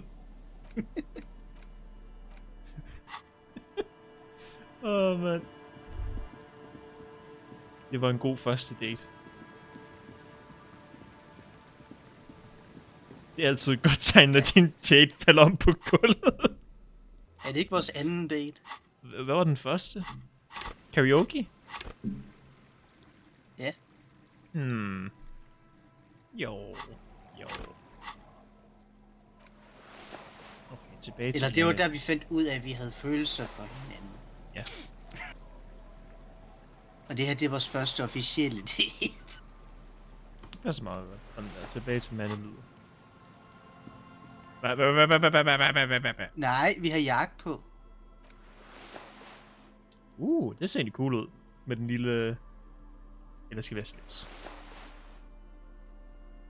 Butterfly. Det er virkelig Butterflyen, der gør, at han bliver en mandestripper. Sådan rimelig macho.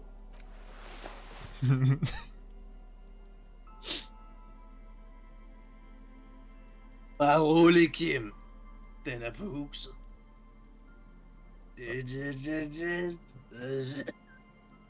Fuck snakker du om? Nå! Den tog mig et sekund. Did you find out? Yep. Skal vi holde Was her? you happy to find out? Skal vi holde her, eller skal vi fortsætte? Skal vi se, om vi kan noget ved bunkeren? Ja, god idé. Eller om den stadigvæk er låst? Nu har vi så selv fuck off nøgle.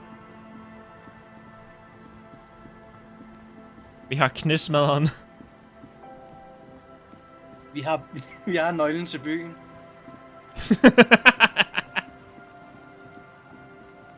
Og den er bedre end den borgmesteren giver ud, for den er bare stor og kan hænge på væggen.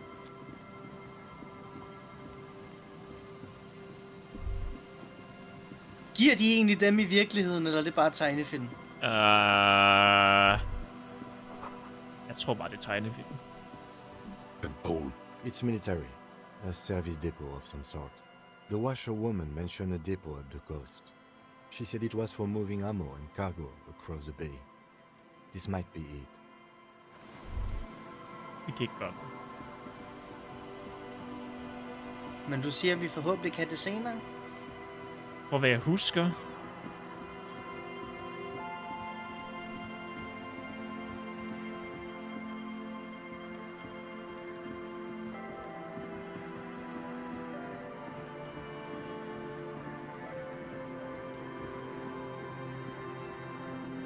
Hvad er det her?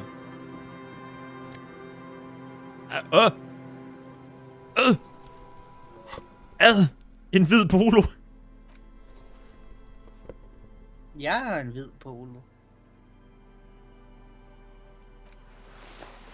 Øj, nu er vi virkelig bare en eller anden morfar.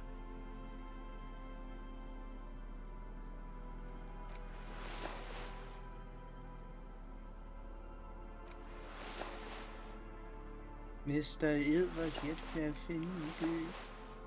Nu er vi virkelig en hipster.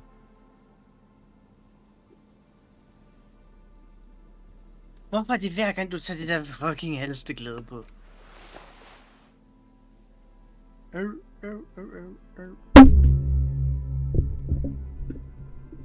Nej.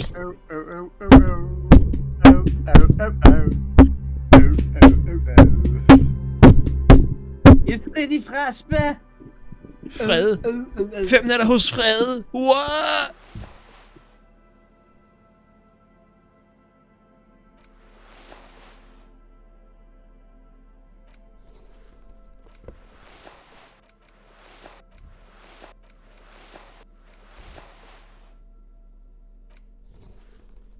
Den er langt over 8.000. Det kan ikke passe. Der må være noget galt med sensoren. Er det den danske oversættelse? Ja. Hmm. Mere korrekt til den japanske. Det lyder bare kikset. Med 8.000? Nej, det kan ikke passe. Der er noget galt med sensoren. Det kan ikke passe. Der må være noget galt med sensoren. Det er umuligt, lyder mere cool.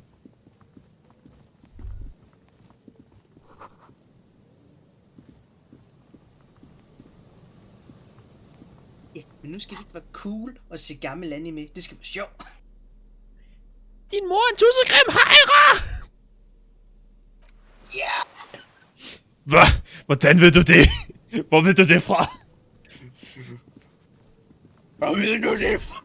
Hvem har fortalt dig det? Jeg elsker den fucking scene. Min favoritkarakter. Jeg så videre af Naruto. Jeg er lige kommet forbi. Du har en selvpinerisk natur. Det kaldes masochisme. Nice. Min yndlingskarakter i... Så det betyder, at jeg snart kommer til, at han holder den i hånden. Fuck ja. Min yndlingskarakter i Dragon Ball, den originale. Kender du den ene karakter? Jeg kan ikke huske hans navn. Men det er ham, det er generalen, der henretter sine ansatte for de mindste fucking grunde.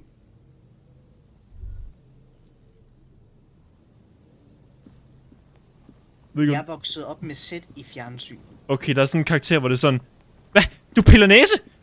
Arrester ham og hug hans hoved af! Han er min yndlings. Han er så fucking ekstra. Er den egentlig på dansk nogen steder? Nej. Er den anden stadig tilgængelig? Jeg tjekker selv. Jeg har den downloadet. Jeg kan godt overveje at se den. Skal jeg egentlig sende linket til Naruto? Ja, nej. Ej, det er også nemt nok at finde. Jeg vil ikke se den alene. Jeg skal se den sammen. Ja, mit... Okay, hvor fanden skal vi hen? Det ved jeg ikke. Hvad har vi på programmet? D&D! Vi har egentlig snakket med hende der terningedamen igen. Havde vi ikke noget mere over ved hende? Vi har snakket med hende igen. Det her, det er torturkammeret. Og så går du lige stripperkluns, og så beder du lige Kim om at sætte på stolen. Ikke i arbejdstiden, detektiv. Hvorfor er du sur på mig? Jamen, detektiv, han er ikke sur på mig, så. Han er rigtig glad. Bare rolig, Kim. Det kommer ikke på sæden, det her. Hvorfor kan jeg stå her? Hvad fucking funktionelle grund er det til, at jeg kan stå lige her? Kan vi gå længere ind? Nej! Jeg klikker over det, der kan ikke gøre noget som helst. Med piltasterne måske. Kan jeg bruge piltasterne? Jeg kan sgu bruge piltasterne. Ad. Føj. Vi kan spille klassisk. Jeg har bare brugt musen hele tiden, for det er nemmest. Siger du føj? Ja, til at spille Disco Elysium med tastatur. Ja. Det har spillet designet til at bruge mus og ikke andet.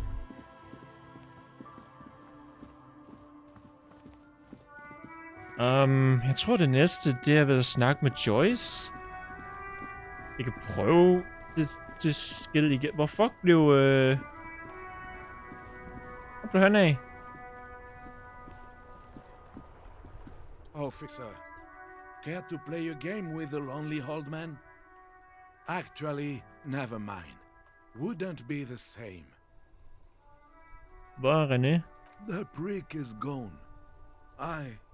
I can barely believe it, but he's really gone. He is trying to retain his jolly facade, but the underlying sadness casts a deep shadow over his wrinkled face. Hell, most likely. He was an absolute Kent. Altså contact shot! His hungry little heart finally gave Jeg har ikke mere up. vand. The dock workers Jeg har found him drukket min in gin the og guard tonic og booth min this morning. Smirndorf Wasn't even hembærbrus. supposed to be working for Eller som another den week, rigtig but hedder, Tuldrik. raspberry. had to prove. Yes, he was about to head home. Cause when the dock workers found him, he was wearing civilian clothes and not the Coquette uniform I saw him in all the time. Sometimes Min telefon I er thought nede he på was wearing it 5%. just to Skal jeg give piss hende lidt me strøm? off. Ja. Now the joke's on him. Så putter jeg lidt All strøm is i gonna hende. be Jeg kommer buried lige om without lidt. Så henter jeg noget vand.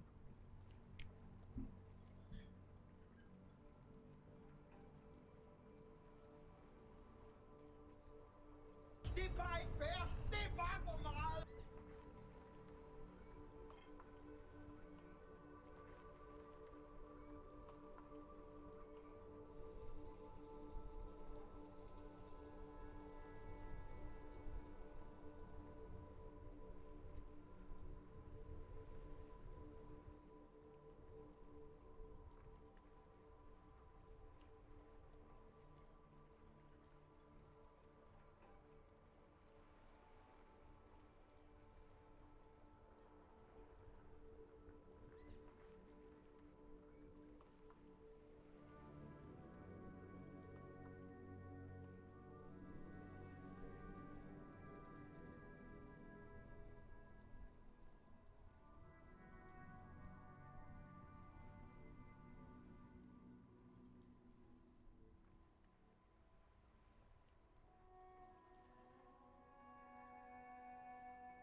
Jeg farer filmen.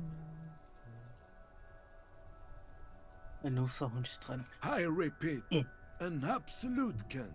Oh, headshot. Even his old army buddies didn't want him around. He was like an old viper. Så den gamle stodder er død. The only people who could stand to be around him were Jenny and me. She saw something in him when we were just kids, and she never lost sight of it. And I thought if the most beautiful being in the world can love him, then there must be something worth holding on to. Did you love him? We've hated each other our entire lives. So much, in fact, that... Yes, I loved that angry prick. He didn't deserve it, but I did. You know what his last words to me were?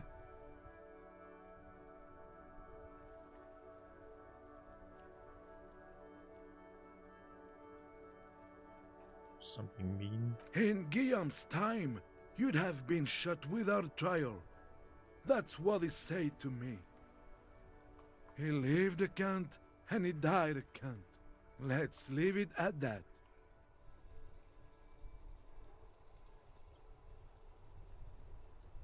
Ja. Noget til at huske din mand med. Let me see. This was 60 years ago. We all went to that parade. Young René looked so happy, and Jenny... I'm sorry, officer. I just... Thank you. Thank you for this little memorabilia. It really means the world to me. That was nice. A small thing for us, but invaluable to him. Jeg vil gerne om... He probably didn't even know René had the photo. Fotoet af René og hans kæreste.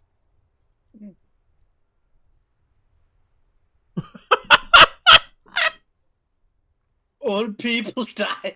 You better get ready to... Du mister mig snart, Kim.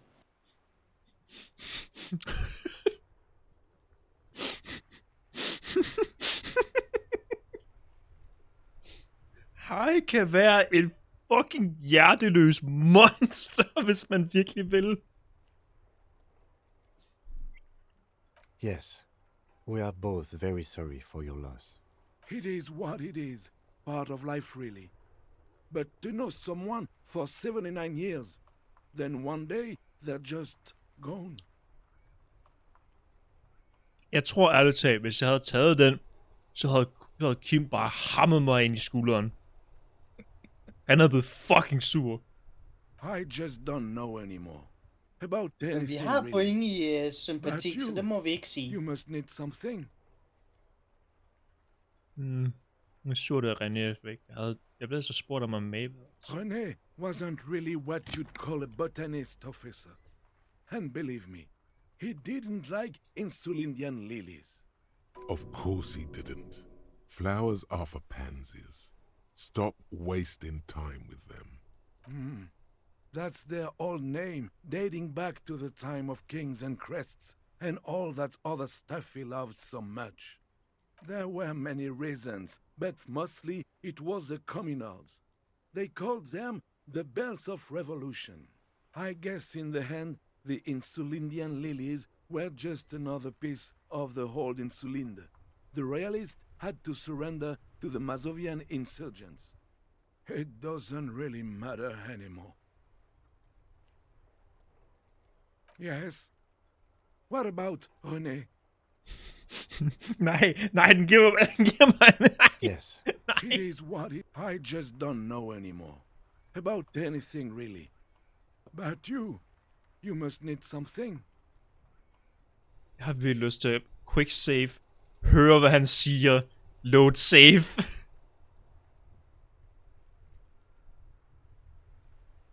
We got godt. Jeg er virkelig fucking nysgerrig. Oh. Host Almighty. Yes? What about René? Yes. He finds comfort in the thought. Oh no! I've got to go sometime, officer. Everyone I love is already there. Probably waiting for me. I'm not afraid to die. It's been a good run, and I really miss my friends. We are both very sorry for your loss. Death of a friend is a terrible thing. Han gør det professionelt, og vi sidder herovre i hjørnet fucking skøjtbold. It is what it is. Part of life. But to know someone for 79 years, then one day they're just gone. I just don't know anymore. About anything, really. But you must need something. Officer, I just can't do this right now. The Union, it just doesn't matter anymore. Ja. Jeg gad virkelig godt, den stadig havde skill-checket for at overvise om at give mig en sandwich til mig.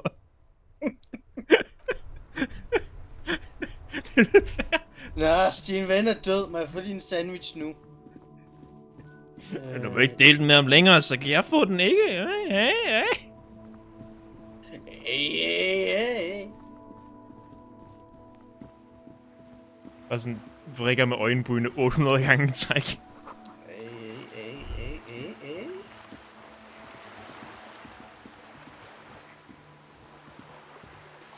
Men det skal godt være den der gule ting dernede. Hvad er det her for nogen egentlig? Jeg har lige brugt den her. Kan man noget gøre noget med This coin-operated viewer is facing southwest. Its coin slot is full of fossilized bubblegum, rendering the machine permanently inaccessible. Stakkels lille væg. The metal feels cold and wet under your palm. It looks unhygienic. A thick layer of graffito covers the lenses. You spell out the word Onuk, written on the other side, with N and C scribbled backwards. Kuno. Under the graffito, a sea of blues and greys appear. Behind the water lies a coast, studded with concrete and reeds. On it, a church on stilts, lanky weather-worn wooden planks, an X-shaped cross topping its tower. The church looks old and weather-worn. There are no lights in the windows. Around the large wooden building, you see chunks of sea ice gathered on the beach. Hvor fanden suger den så langt ud? This coin-operated viewer is facing south. The instruction manuals. Your money disappears into the coins. The curtains on the display open. You lean in to catch the view. It's blurry. Different blues and greens. In the middle of the shimmer stands a drab grey shape, like a ghost. The lenses shift. The ghost sharpens into an islet in the bay. In the ruins, a man-made structure is visible. A half-sunken sea fort. Its concrete almost reconquered by nature. It looks as if it was abandoned quite some time ago. Nothing but a rotten tooth remains of the anti-aircraft tower. A lonely birch tree grows out of it. Its leaves ripped from it by the winter wind. Really? I don't have the eyesight to make it out. The little brave birch tree seems to wave back in the wind.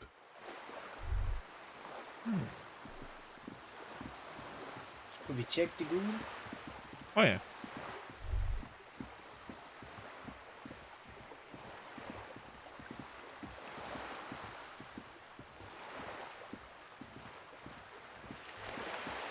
$2 kroner. Og 2. Yeah!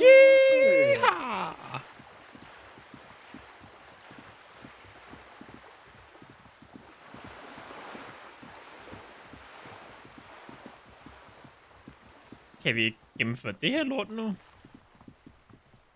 Just an ordinary wall. Nothing to see here. Nej, det er ikke engang værd at fucking prøve. Vi gemmer. Og så bliver vi ved med at klikke.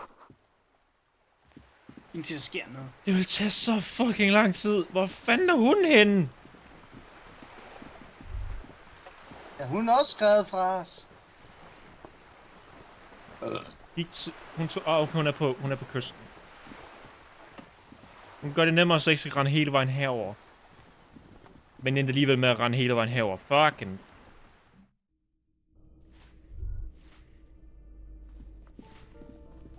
Jeg vil lige tjekke.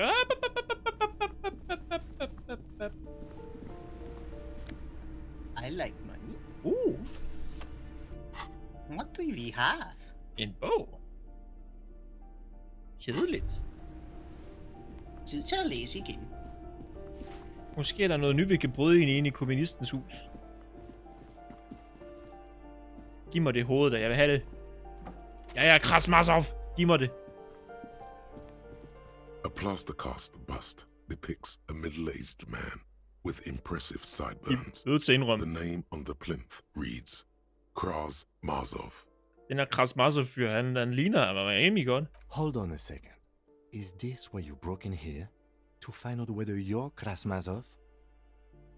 Ja, for at teorere alle muligheder. Except that Krasmasov is dead. He's been dead for 50 years now. Men kan du ikke se sammenligningen bare lidt? Well, you both do seem to share an affinity for sideburns, but it seems like old Kras here didn't drink nearly as much as you.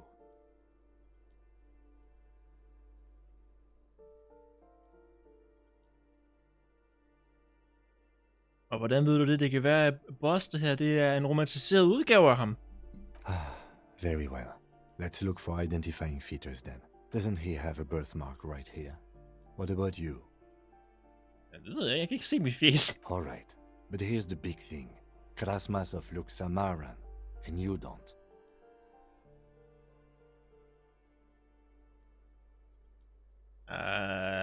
Nej, han gør ikke. Yes, he does. Look at his eyes. Wasn't his mother a Samaran immigrant? Okay, you win. Be Krasmasov then. I don't care. Why are you so hell-bent on proving that you're Krasmasov anyway?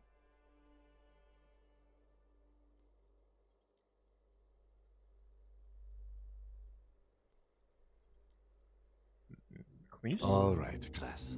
You fought in the revolution. Endelig! Everything, if you say so. Jeg troede, vi havde misset. Vi kan stadig godt overbevise os selv, at vi er fucking Karl Marx. Vi er mange ting. Men hvad er sandt? Alt. Vi skippede at være kommunist. Men hvad nu, hvis vi er kommunisternes, eller faderen af kommunisme? Ja? Ja?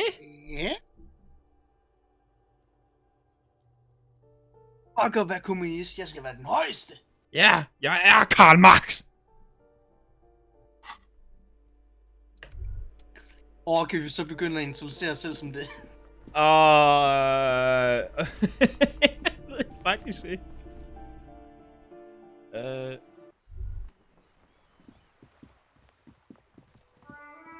Hello again, officer. Kan vi snart... Nej, den er stadig låst.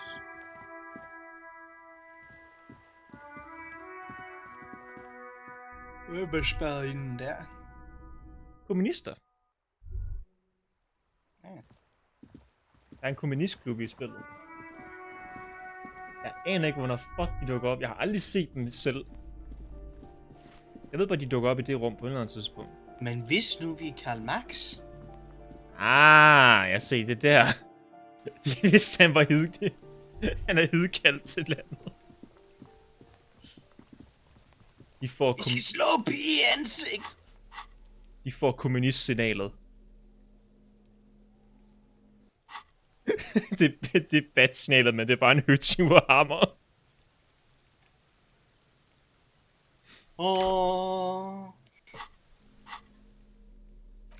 Sejr. Jeg skal prøve den her en gang. Fucking...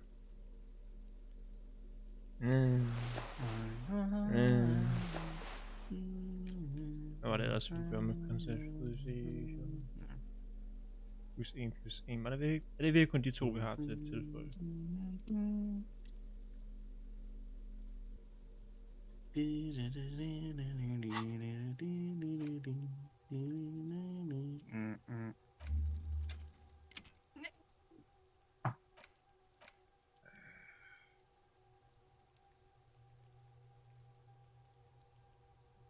Jeg vil virkelig gerne bare Krasmasov, mand. Det tager vi Kraus i navnet. Det er begge to mines retorik.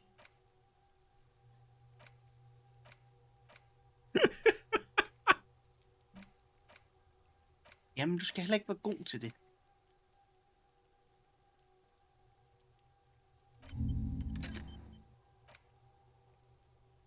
Vi behøver ikke den her. Men jeg kan godt lige gå ind og google, hvad den giver. Hvad skal vi fjerne for at få vores... The law! Kæve. Vi skal bare åbne en til. Og har vi et skill point? Ah, vi har et skill point. Fuck it. Så kan vi finde ud af, om vi kan begge to på samme tid. Det er de sidste to. Det er vores fulde tankkabinet. Højst sandsynligt. Vi kan godt være, vi ændrer en eller to af dem, men det er, hvad vi har. Men fuck der kage. Vi er Karl Marx. Vi er musikskaberne det her lort.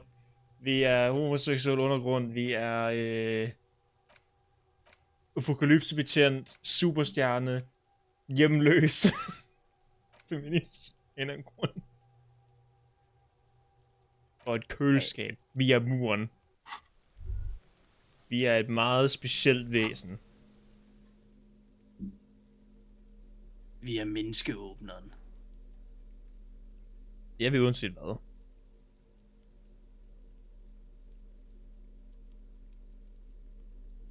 Conceptuals. Er der virkelig ikke andet, vi kan tilføje til det?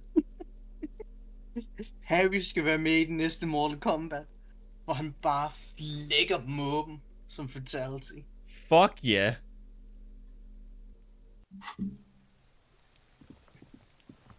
Just an ordinary wall. Nothing to see here. Den kommer åbenbart ikke højere. Nej, jeg kan sgu ikke en skid. Hvorfor så overhovedet prøve? Så derfor gemmer vi.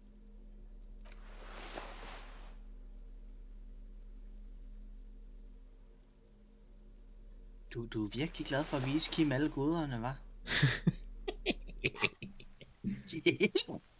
Kun et lille smule. Han blinkede, og så var det mit, så var det væk. Nå, synd, Kim. Hold øje, du må være mere opmærksom næste gang. Jeg er guden af dans. Og jeg er hurtig til at skifte tøj. Yep.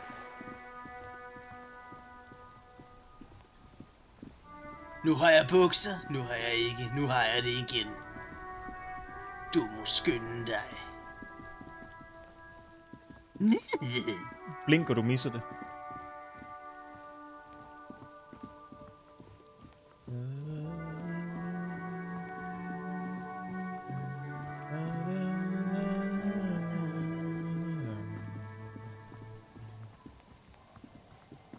Hun har rykket herover et andet sted.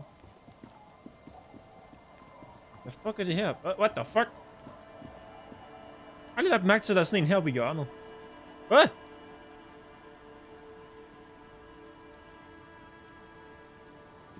Er det tutorial? Åbenbart. Hun holder lige der. Jeg har lagt mærke til den. Skub i havet! Det gør jeg også nu. Just keep the Cordeleche in the channel, if that's okay. It's too shallow near the pier. Hi, ma'am. Yes! Jetty, by the way. Yes! Spat! Liberal Deus mio! Of course. Jetty. I prefer a good jetty to a pier any day. Jetty? Something about the way she says it makes you want to sing. Oh, Jetty, oh, Jetty. It's good to see you here, detectives. I only just arrived myself. What brings you here, madame? Nothing, really. I've had my eye on this jetty for weeks now, so I decided to investigate it personally. This cluster of buildings isn't on any of the official maps, as far as I can tell. How do I like it? Water drips down eaves of Eternite. The jetty below her feet creaks to the tune. The smell of salt and dog shit in the background. Oh. It's pornographically poor. The street has no name, all the men are dead or missing. And is that the carcass of a motor carriage over there? I'm surprised that woman hasn't put me to the sword yet. Maybe she will. Hvad sagde hun? You should ask your questions while you can. Og det lid af en motorkarret derovre. Det kender jeg ikke noget til. Det ved jeg ingenting om. Nå, det var til Eyes os. Okay. survey the coast leading up to Martinez. Dull grey metal rests in her scabbard. A sword. The wind is too loud for her to hear. Fortunately for you, madame, the RCM is on the scene.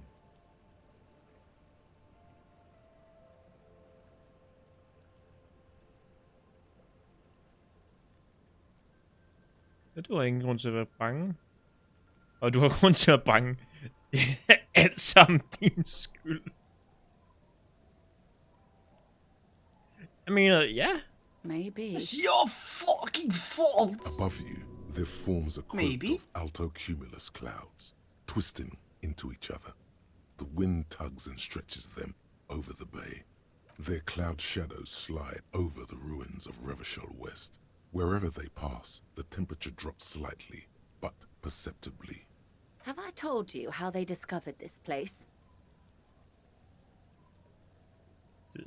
No, they're in Celindian, Isla. I'm guessing you don't know then. Well, your condition has left you no worse off than most of these people. The literacy rate is around 45% west of the river. 50 years of occupation have left these people in an oblivion of poverty. I knew you would sympathize. Most Revacholians will never know what this place means. Our home. This island of matter. Or why they were ferried over in the first place. Remind me to tell you one day. For now, how can I assist you in this new location? Fortæl mig nu, vi har tid. Do we? Ja. I hear you have singled out a suspect and are in pursuit. This is cause for cautious optimism. I would not want to delay you.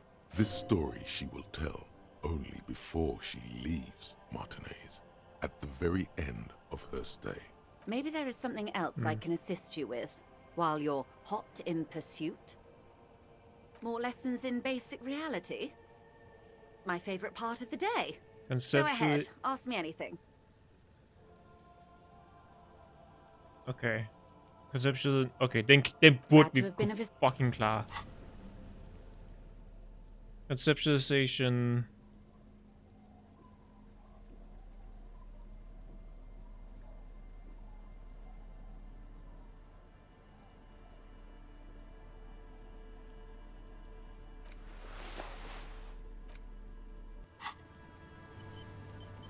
You're back.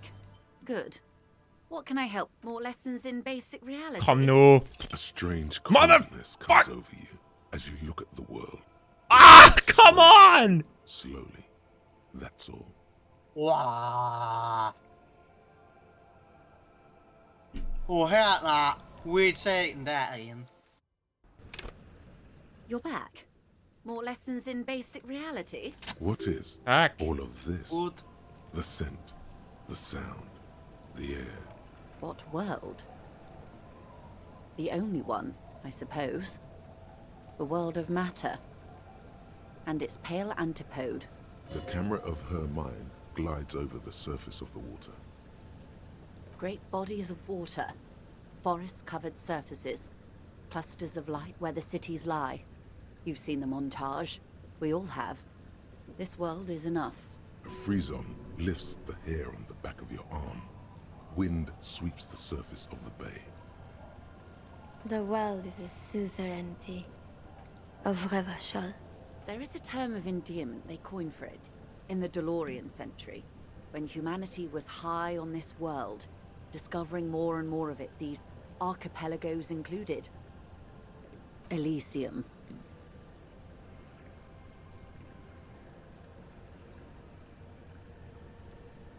It does.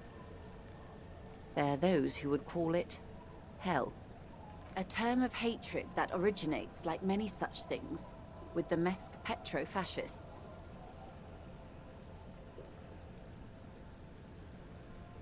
Oh, you want a picture of the world? There is no complete set yet, dear. They're having some trouble reaching orbit. Great things are difficult to achieve.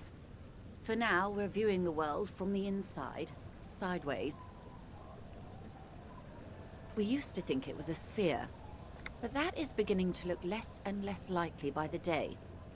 You wouldn't know it from the tabloids, but the ORG nations have been launching weather balloons into the lower ionosphere since the 30s. ORG, Occident Grad. There's a steadily increasing trickle of images. Between the big three scientific contributors, they're piecing together a dark grey corona. Yes. Pale covers 72% of the surface.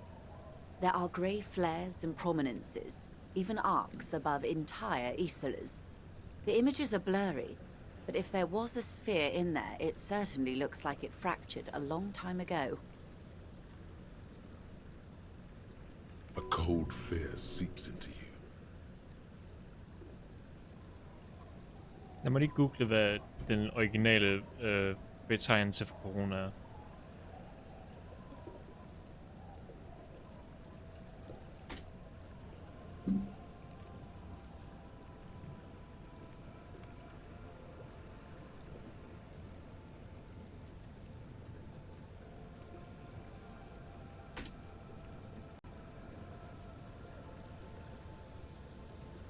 En valuta, det er en øl, det er et par andre ting.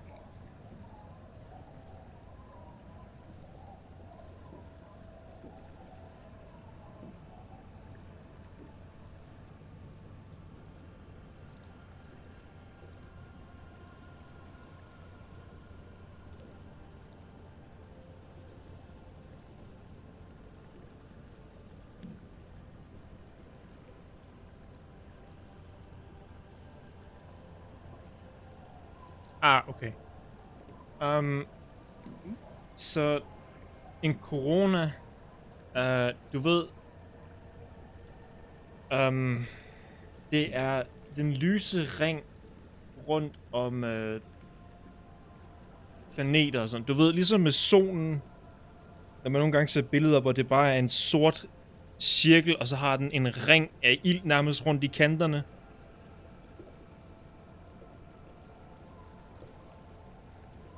Jeg tror, jeg fanger det. Det er, hvad en corona er.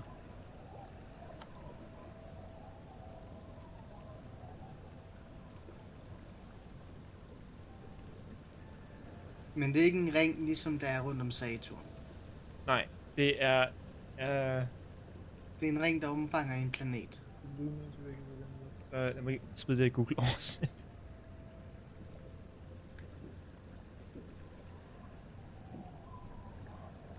Den lysende uregelmæssige kappe er ekstremt varm og stærkt ioniseret gas, der er placeret uden for solens kromosfære. Det forklarer intet. Det lyder simpelt nok, okay. Videre.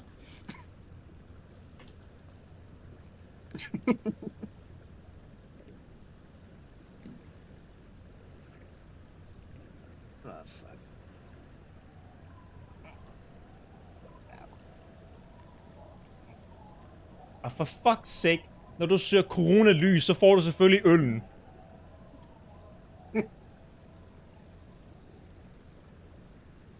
Den smager dårlig, aldrig går det hen, Simba.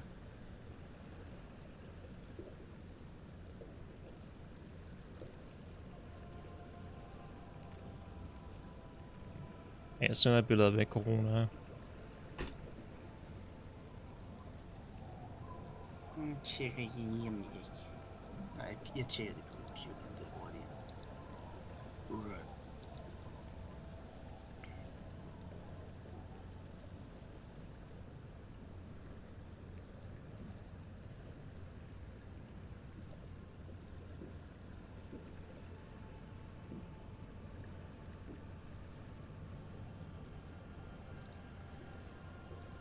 Det forklarer sygdommen.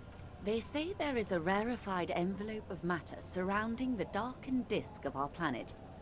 That is, if we are still living on a planet. Or, to speak more plainly, imagine vast swathes of land disrupted by nothingness. I am sorry, dear. Det er lang tid siden, vi gjorde det. It must sound quite terrifying through the acute encephalopathy. Even scientific positivism isn't entirely convinced about what we're dealing with here. But this is one of the greatest questions of our time. Maybe when they get the complete set together, it will jolt us out of our rut, bring us together. However naive it may sound. Sammen med. Vi er en. Kim, ikke nu vi er på arbejde. Kim, jeg troede, du ville være professionel i arbejdstid. I don't have the power to convey to you the effect and geometry of the images that depict our world from below low orbit. It's like the crowning of the world. It's insane. Hvor mange playthroughs skal vi have, før vi You'd love it. Så til vores første cosplaying som dem? En.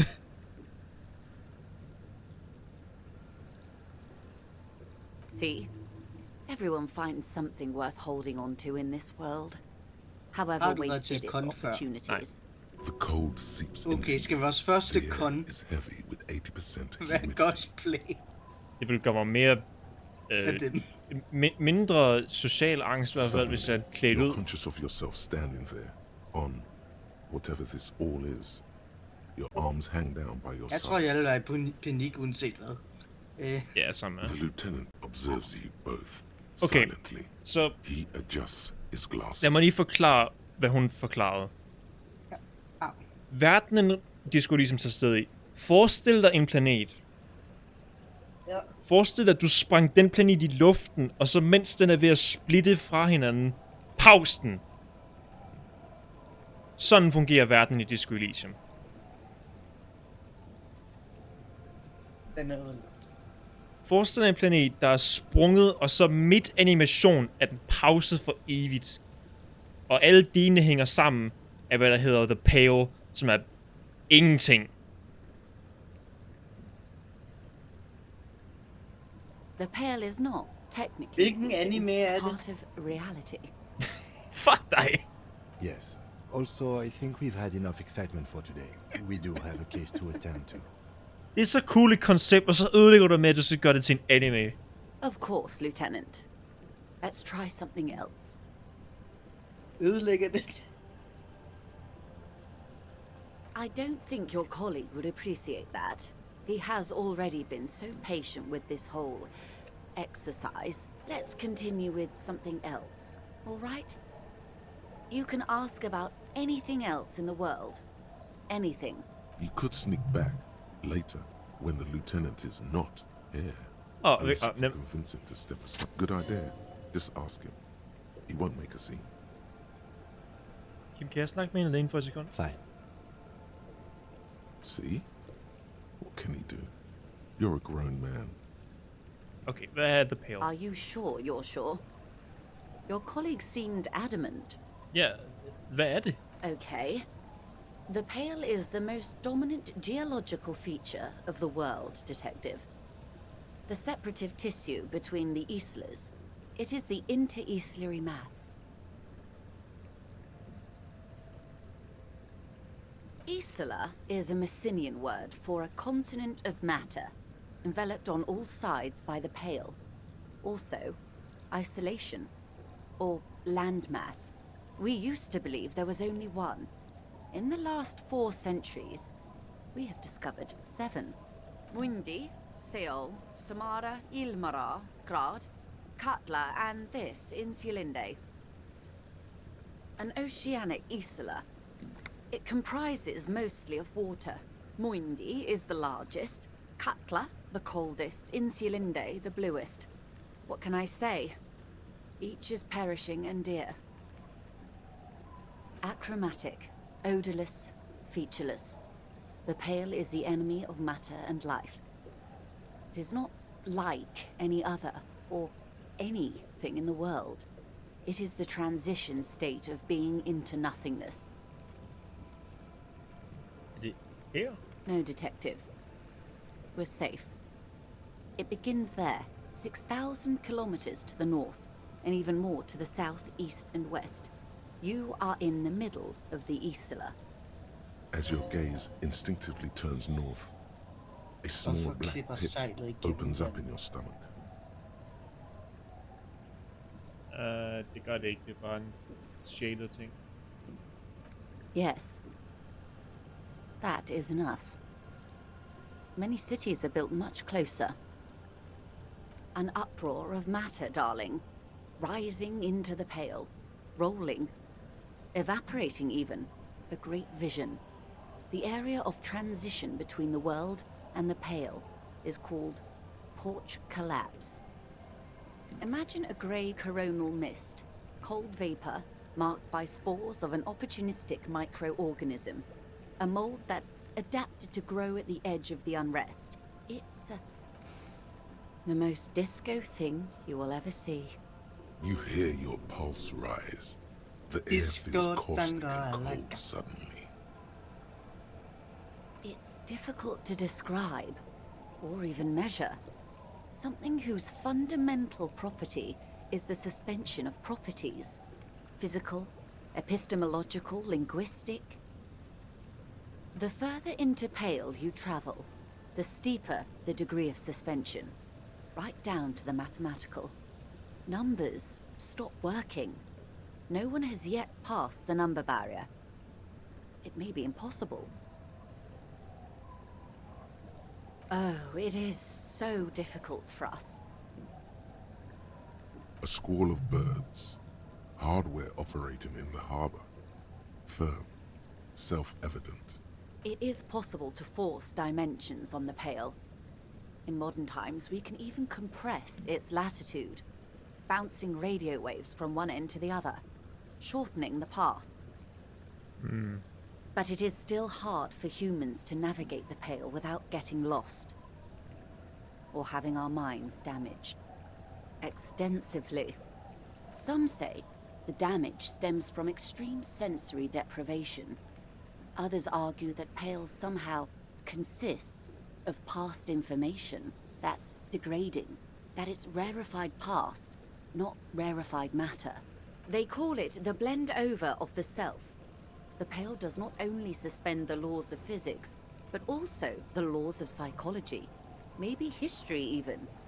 The human mind becomes over-radiated by past. It feels terrible. Absolutely terrible. International standards strictly limit civilian travelers to 6 days of Pale exposure per year. No, Lieutenant Dubois. I'm entreprenetic business class. I'm cleared and trained for 22 days of Pale transit annually. Up to my gills, officer. An acidic smile on her lips. It's getting worse every year.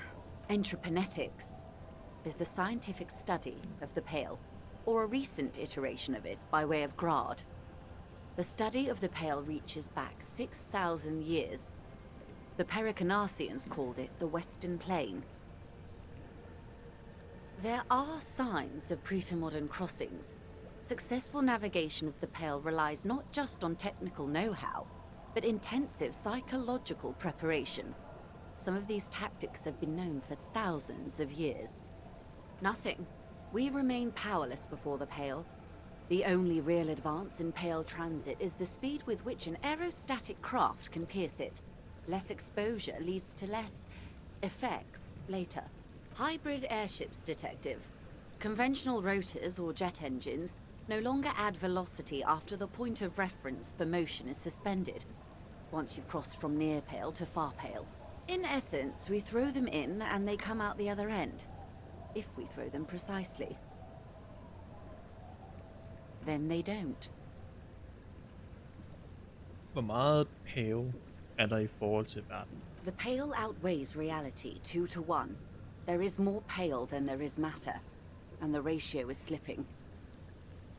What do you think, Detective?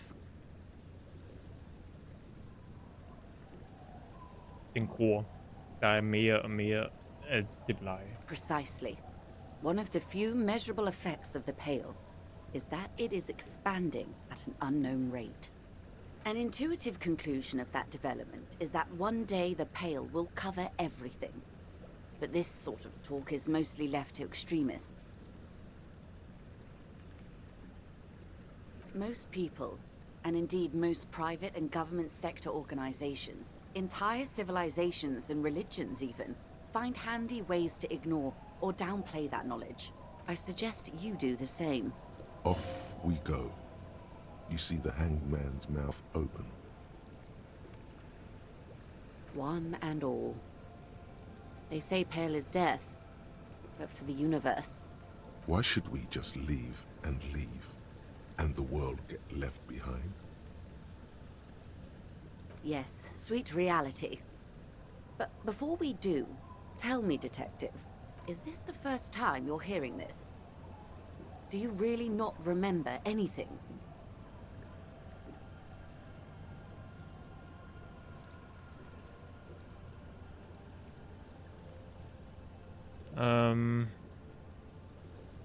Jeg er ved at få en sans af, hvem jeg er.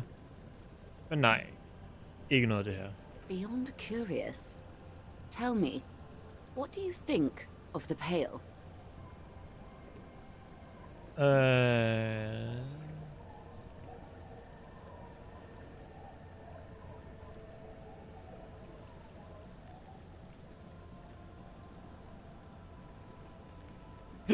Den samme. Det kan kun blive stoppet med det samme total nådeløs kommunisme. Vi stopper det sorte hul med arbejdsklassen. Men ikke bogstaveligt talt. Vi propper hele arbejdsklassen derned. Your ailing constitution, sweaty forehead, the beads there, and your heavy. Du svarede det. You really didn't know. This does not spell good for the investigation, Detective. If you don't know even this, then...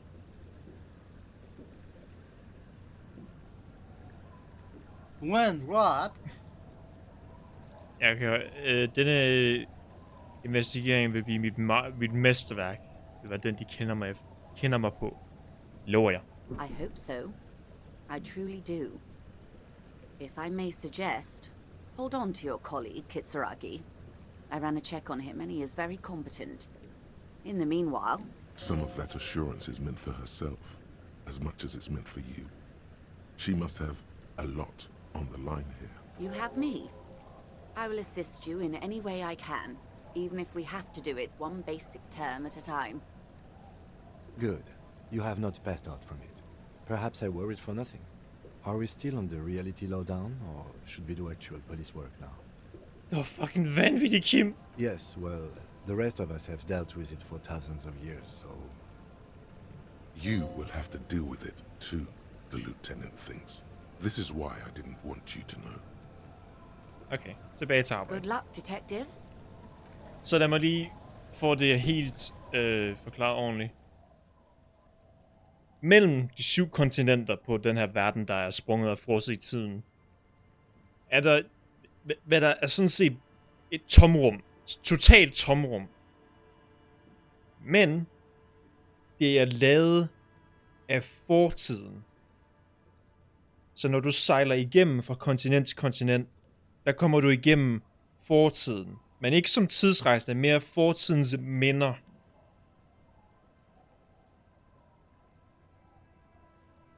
Du rejser gennem retro. Bogstaveligt talt.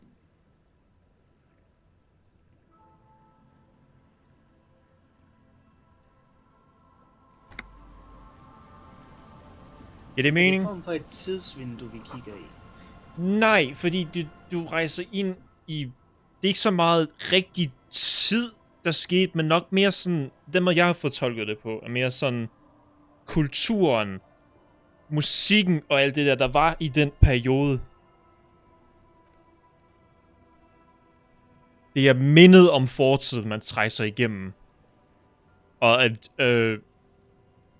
de fleste mennesker kan kun klare 6 dage igennem det blege om året, før det er dødeligt, fordi det fuldstændig hvad hedder det?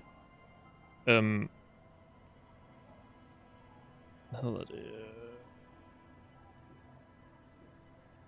Google også hjælp mig.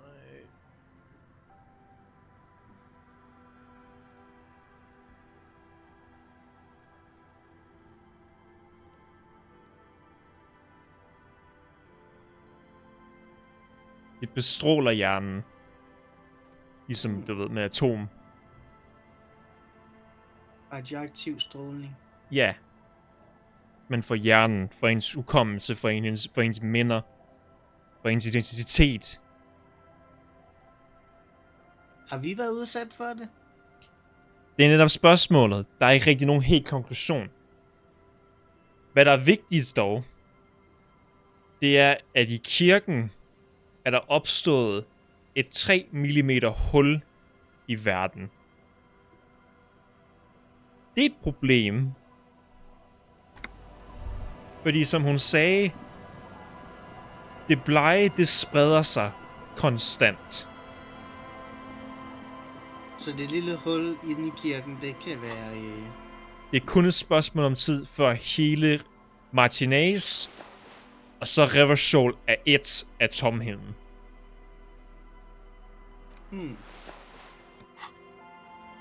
It's not good. It's not good. No. It's not good. Not good. Og nu når vi ved om tomheden, så kan vi gå videre i heroppe. Og så stopper vi for i dag. Fordi jeg ved ikke, hvor vi skal hen. Vi hen er også efter nået det. et godt stykke igennem dagen. Yep. Hvis jeg skulle skyde på det, vi er færdige med spillet på dag 6. Hvis alt går ret. Og så er vi da ikke langt. Så er vi da ikke mange streams tilbage. Vi har, nej, jeg tror vi har omkring 2 eller 3. Yes, what is it? Oh my fucking god! Så den sidste dag, den er lang? Ja, der er eller en meget... det er aften her, der er lang? Der er meget, meget lange samtaler på sidste dag, ja. Vent. Vi har nok 2 dage mere, vil jeg tro. Jeg skulle lige huske på, at der er en scene, jeg har glemt. Vi skal lige have nørd. Vi skal lige se så dumme ud som fucking muligt. Hold on. Vi skal til oplæsning.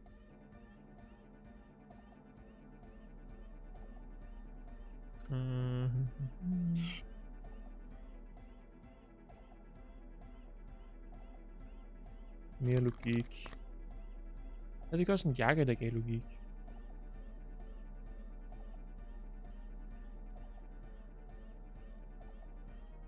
Nej.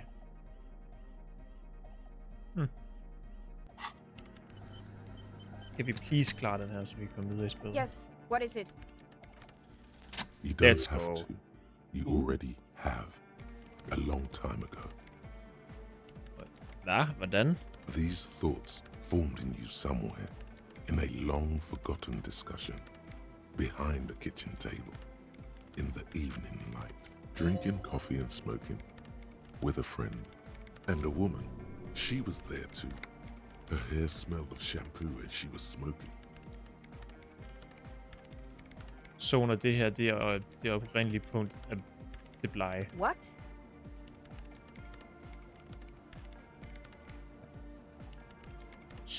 The Swallow. Det her, det starter. Det er babybleg. But Pale isn't here. We're thousands of kilometers from the edge. That comforts her.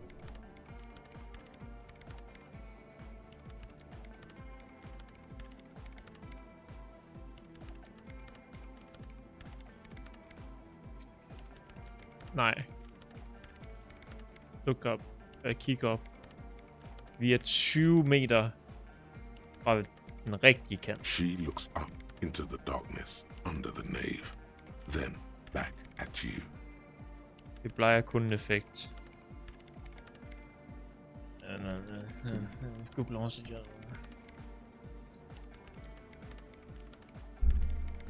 Et overgangspunkt mellem verden og Then det der. what is that? It's nothing. No, it's less than nothing. No. Det er mindre end ingenting. Det er det endelige restested for verden. For realiteten. Forestil dig, hvis alt det her ikke var. Then the Pale is... But the gradient, it clearly hasn't started yet. We're here, and the Pale is not. En dag, når det er større, vil det være. I understand.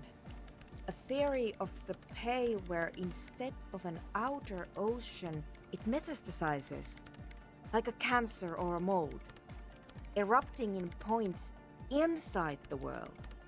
Det er en af de her punkter. According to this, how long? Indtil det begynder at æde. Det er allerede begyndt. Begyndt med lyden. And information, causing data losses in the East Insulindian front. Have you considered why it's formed in a church? And also when or how it might start growing, or if it has other effects in addition to sound and data? An intellectual hunger fills her now, casting fear aside. I also have a question, since we are piling them on. How do you know this? I'm not doubting you. I'm simply curious as to how a detective of the RCM...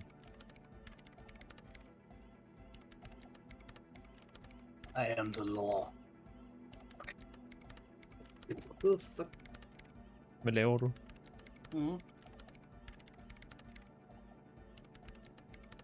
Jeg greb en Of glas. course!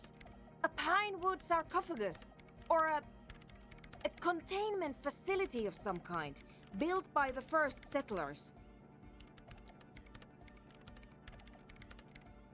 I have considered the same. The bad news is there were 7 pinewood churches built in the first decade of provincial settlement. Most of them were burnt down during the revolution, or repurposed before, during the suzerain. I'm not saying all of them have one in them, but Some of them might. A black grain hanging in the air. you think the presence of that puncture has somehow influenced the outcome of events here? Even say software development? She already made up her mind when she heard it. Some kind of great and uncaring force had to play a part. It wasn't only them.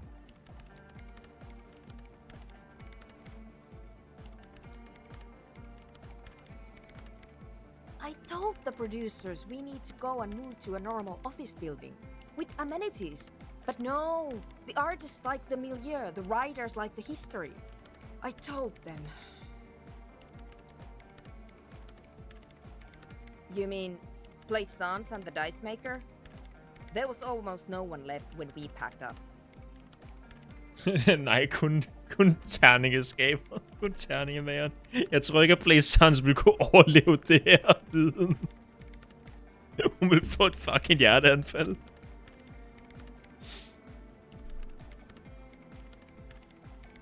Then go tell her. Nå, vi skal snakke med terningemageren. Yay.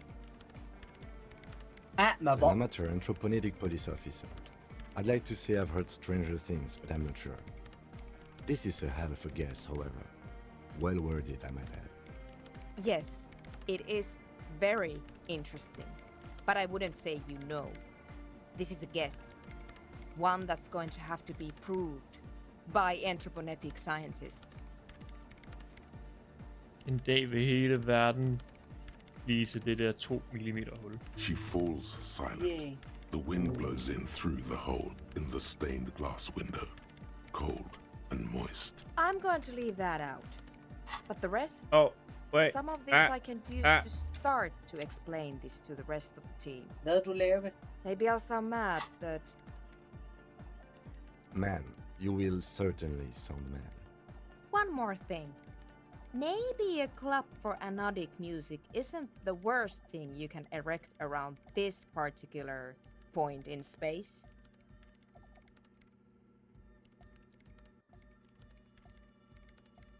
Klubben er det eneste, der holder det her sted og resten af verden sammen. I wouldn't go so far as to... Yeah! Once the light is on in the universe, it will never go out! Thank you, Egghead. Let's leave it at that, shall we? We have an anthroponic detection to perform in this district.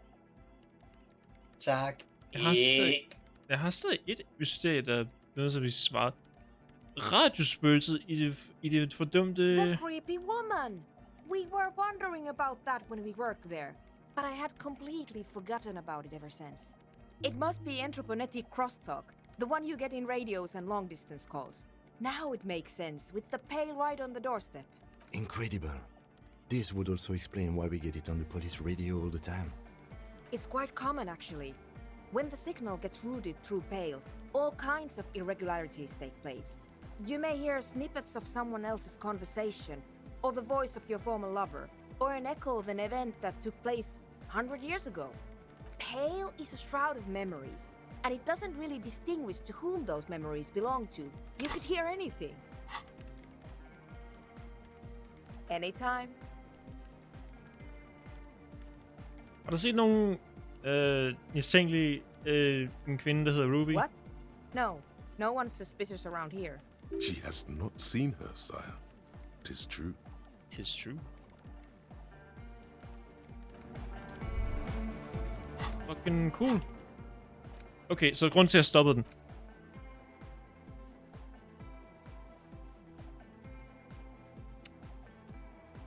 Den her er virkelig vigtig at have.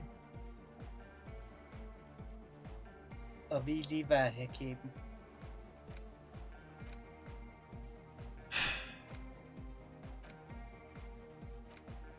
Vi kan også tage den senere. Ja, lad os bare tage kæben. Vi kan altid fjerne Hobocop. Brug et skill point på det. Smid den anden ind. Altså, vi har jo snakket om at fjerne en af de der, Ja. Der ikke gør noget mere. Ja, lad os gøre det. Og da vi har ikke samlet pant op i hvor mange dage nu? Evighed. Jeg bare færdiggjort den her. Så vi har jo ikke brug for hjemløs betjent.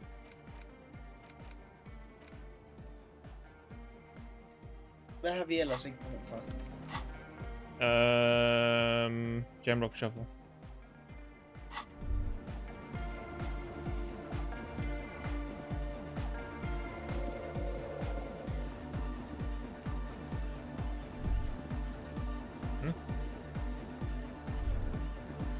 Det var den der med at bryde ind, var det ikke? Eller Jo. var det en anden?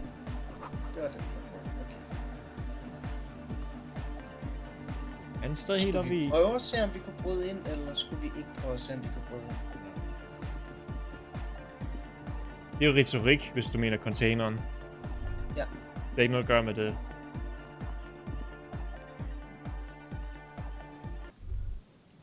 Vores retorik er i gulvet lige nu. Det er -2. Er vi snart færdige? Med den ene. Ja, lad os lige have en samtale med en eller anden person. Bare en eller anden. Kim. Yes? Og den burde vi kunne klare. Because you're the best qualified. No, that doesn't seem right. I'm If you're brain, so I'm well good for qualified, nothing. Why can't you remember why you were sent? Anyway, don't keep the lieutenant waiting. Ja.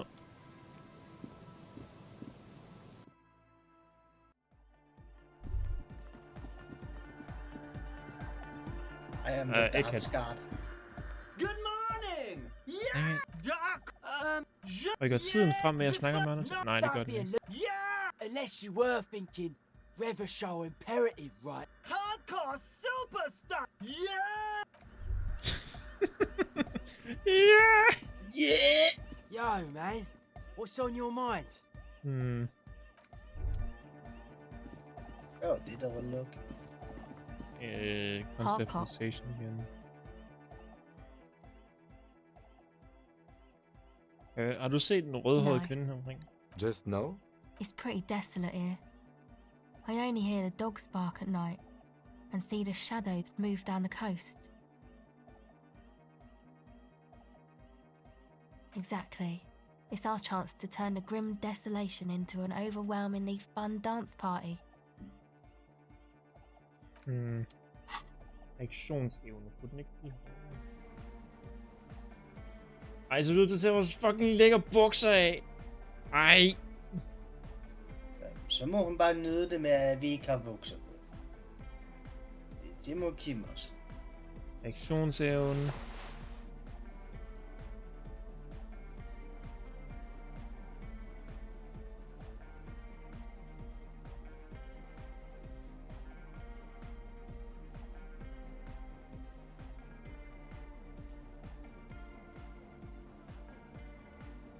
Det var det, vi eneste kunne tilføje. Okay.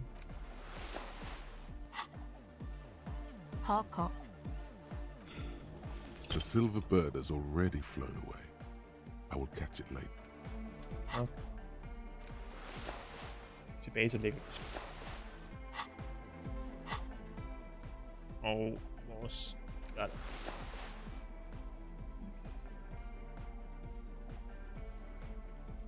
Vi skal sørge for, at Kim har røde kinder altid. Nej. Det. Det. Yeah. Yeah. Og nu er det tid til at danse. Ja, der skal rundt sådan der. Det ser cool ud. 2 store fucking bøffer i en i hver hånd.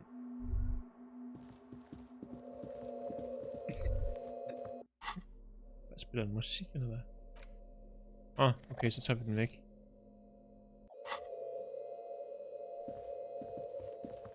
Ekkoet, tænd for musikken. Ekkoet!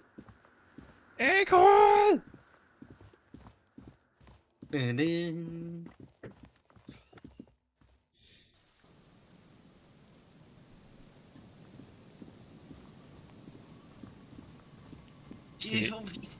vi ringe til vores kone igen?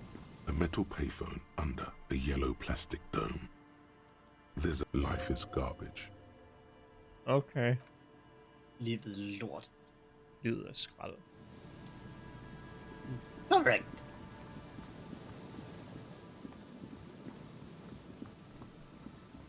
Kom on, vi skal bare finde en eller anden person at snakke med i 2 minutter, så får vi unlocket den.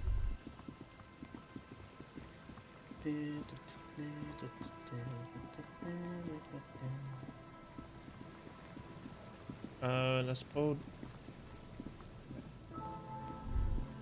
Jeg får noget af det her. You see, a slogan used to intertwine with... Looks like. Looks like. Hello again. No, I'm afraid I can't help you with this one, officer. It's just a regular day off for me and Mikhail here. So you haven't seen anyone around? No, I'm sorry. As I said, this is just a day off. We Yeah! just arrived anyway. There's something friendly and familiar in how he says that. A day off. He's telling the truth. He hasn't seen anyone. Sure.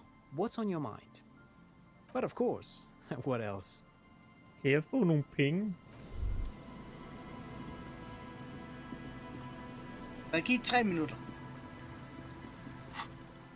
3 minutter tilbage.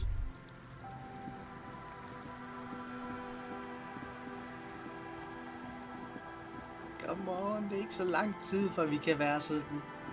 Vi kan gå ind og spørge, for om vi har set den rødhårede kvinde. Spørg. The scruffy-haired little boy kicks a stone while the other watches him do it. What bad people? I don't think questioning 4-year-olds without their parents present is gonna crack the case. Jo. Yes. Yes. Yes. Yeah. This one doesn't say anything, kicking the concrete with his worn-out sneaker. Lily's our mum. The stone kicker, the other one, laughs as well. The stone kicking isn't even of very high caliber. Anyone can do that. Children are stupid. Hader det fucking instrument. Bringing of the law. Lawjaw. Okay, so we now know why you have Lawjaw. Why you say the law in a weird manner. And why your jaw does that thing. You had polio as a child. You hadn't gotten vaccinated. It must have been right after the revolution. Not a lot of vaccine going around then. So you got infantile paralysis due to polio, and this jaw thing is a complication from that. Admittedly, it's not very funny, but you overcame it. This little infant survived and became a sharp-shooting super cop. So, fuck you, polio. Wow! Og vi er bare minus. Vi har minus 1 retorik permanent. Den blev fjernet. Succeed all hand-eye coordination passer. Damn. Automatisk klarer alle dem der er i samtaler. Altså ikke skrivetekst, men bare dem, der kommer frem i samtaler. Det er cool. Det er godt. Så den er god. Nej. Og vi har rigeligt af det her i forvejen. Og vi har faktisk rimelig lav hånd-øje-koordination. Vi har minus retorik for nu af. Skønt. Our tenant, the policeman. I hope the waves don't keep you up at night. What can I help you with? Har du set en rødhåret kvinde med navn Ruby omkring her? Så håber vi, Karl Marx giver plus retorik. Okay, ved du, hvad jeg snakker om? This is my little cinderblock town. I know what goes on around here. There was a murder in Martinez. She might be a suspect. We would appreciate your help. Would you now? I know how this world works, and it doesn't work when people tell on each other.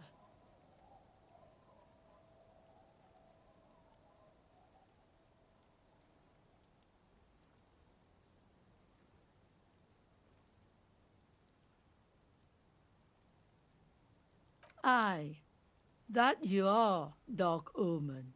Help yourselves and your organization. Have the storm clouds gather on the horizon. Enough of this. She better start talking right now.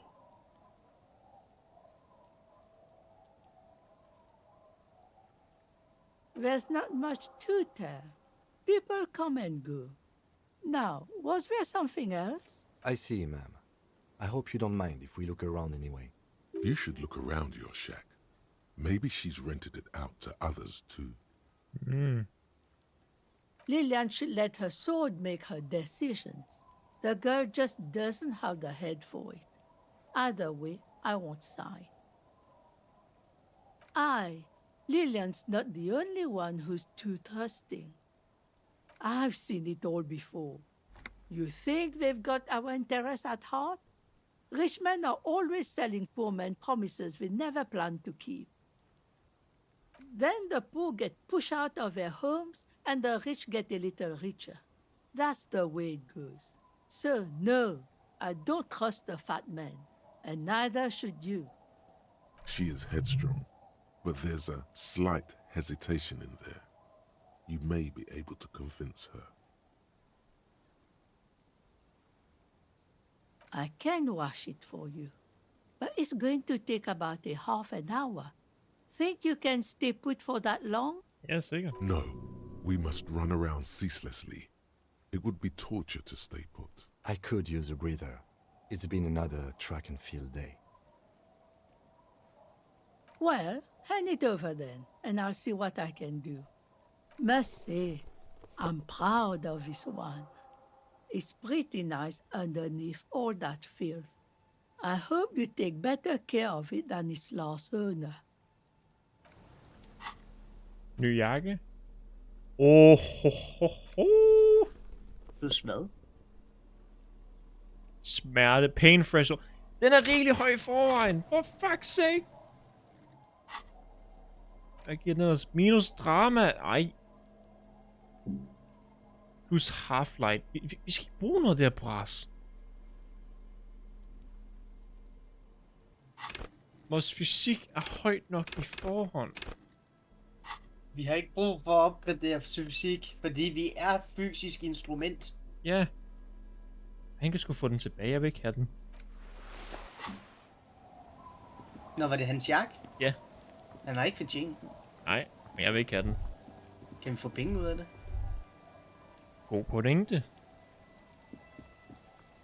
Tequila sunset. Can't really remember seeing any women after losing my keys. It's a touchy topic. He hasn't got laid in ages. Kan jeg vide hvorfor?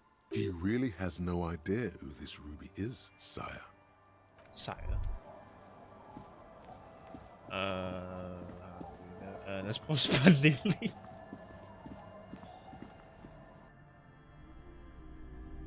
ikke kigge på bagsiden af min jakke. Det er for... Hello, mister. Luby. Raluby. Ja, Walubi.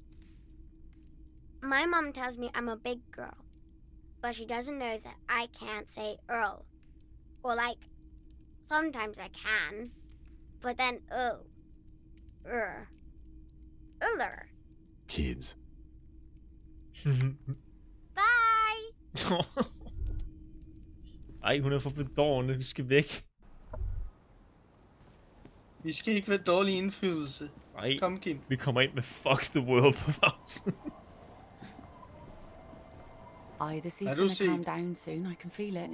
The wind is turning southeast. What's on your mind, officer? Kan jeg ikke gøre det, når Kim er der? Oh? Who? Okay. When did this person stay here? Egentlig for nyligt. Den sidste 2 uger. Sidste 2 dage. Oh. I've been out on the sea for most of the past week. The weather's been good for fishing, so I usually start at 4 in the morning. Yes, that's the optimal time. Got to make the most of the calm. I've been sleeping like a corpse after. The sea really takes its toll. Now I'm just waiting for the wind to settle to get out there again. Sorry I couldn't help you out. Maybe I can help you find someone else. Really? Are you sure you're not also looking for Nadia Harnancourt? Or Ignis Nielsen? Or the great lost city of Ace under the waves? A lot of stuff.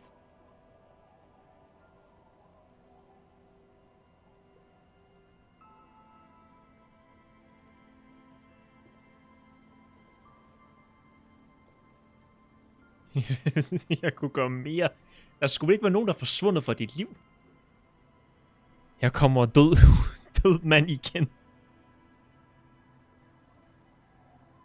Oh, there's plenty missing, but that's too much for even an eager terrier like you to handle. Although you seem very thorough. Tell me instead, is there something else I can help you with? Jeg kan fortælle hende om bilen, vi smadrede i havnen.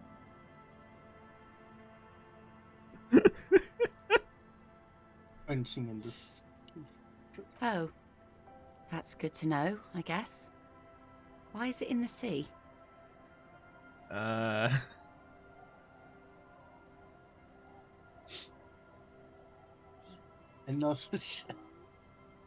En officiel investigering er blevet startet af mig til at finde ud af det. Til at finde ud af hvorfor.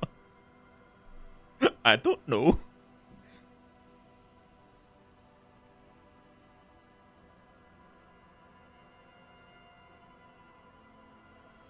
Wasn't feeling it. Wasn't feeling it? That calls for a funeral if you ask me.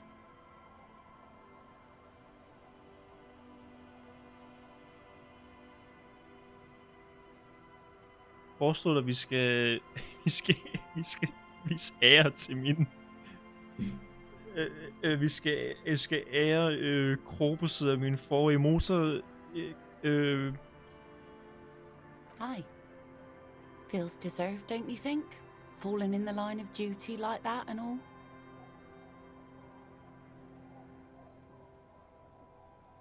Jeg fik have en begravelse. Jeg hader døden. Hvad fuck er der galt med ham? I hate death. I hate death. Holding a funeral doesn't mean you love death. Don't be childish. You're a police officer. Ah, fuck. Our things are part of our life world. They're made with human sweat and they share human... Alright, I'm in. Oh yeah? You won't even be able to get it out of the water before early June. And where are you going to bury it? Who to invite? What music to play at the wake? Take it from someone who's been through a few funerals. It's easiest to just leave them there and let nature take care of it. That's all we have time for right now anyway. Come back here in June and see how you feel about it then. It's not like it's going anywhere.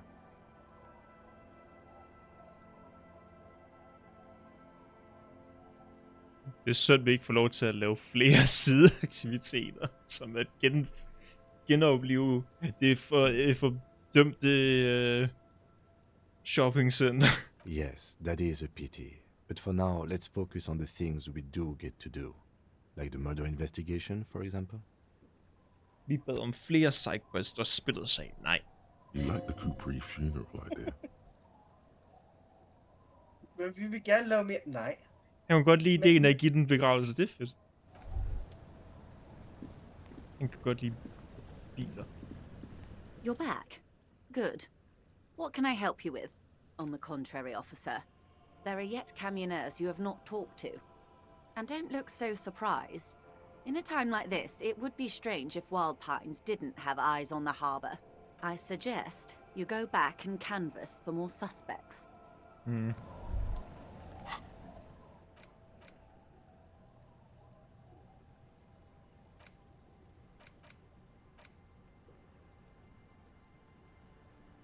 -2 i retorik. Ej. Fuck. Ah. -1 total. Det er et problem. Det er virkelig et problem. Kan vi få den højere på en måde? Hvis vi er heldige, er Karl Marx giver os retorik, men jeg har ingen idé. Jeg kan ikke huske det. Jeg kan huske, den giver positiv. Og der er en tanke, der giver plus retorik. Jeg kan ikke huske det.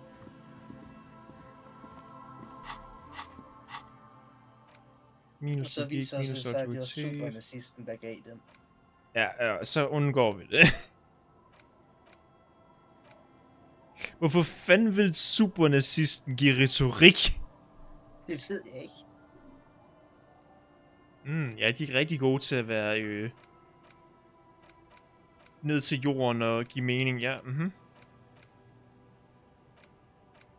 Jeg ved ikke, hvad spillet prøver at sige.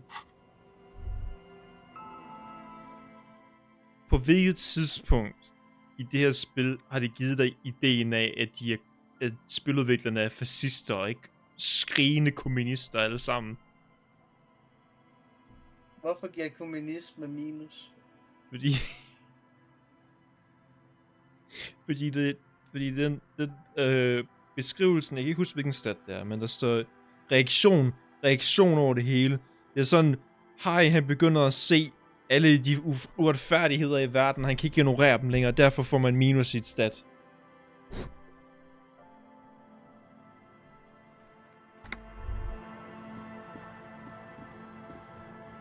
Fordi i stedet for at bare være kommunist, så er hans mål, det er at genbygge kommunismen fra bunden helt selv. Og han skal altid gøre ting alene. Men nu når vi bliver til Karl Marx, så er der større chance for det. Jeg kan huske teksten du får i det løsning der står noget i stilen af 0,00000% af kommunismen er bygget. Ondskabsfulde babyædende billionærer styrer stadig verden med et skævt smil. Det eneste han har opnået er at gøre sig selv virkelig trist. Skal vi op til containeren? Ja, det kan vi godt. Vi skal vel snakke med Erfart. Tror jeg. Edvard, har du fundet løb? Har du set den røde pige, der hedder Rubin? Jeg kan spørge ham. Jeg tror ikke, han har tænkt sig at give hans egen ansatte op. Men hvem ved? Skal vi prøve at spørge Kuno? Nej. Han ved sikkert noget. Kuno doesn't know shit. Kuno doesn't fucking care. You're back before the cargo container. Its draw has not lessened since you were last here. If anything, it seems to have grown slightly. Dem får vi aldrig åbnet nogensinde. Skal vi holde en pause på vores tanke for at se om vi kan slå det? Nej, det er ikke engang det værd. Den vil stadig være -1. Hvis vi pauser tanken, vil den så ikke bare være plan 0? Jo, det ved jeg.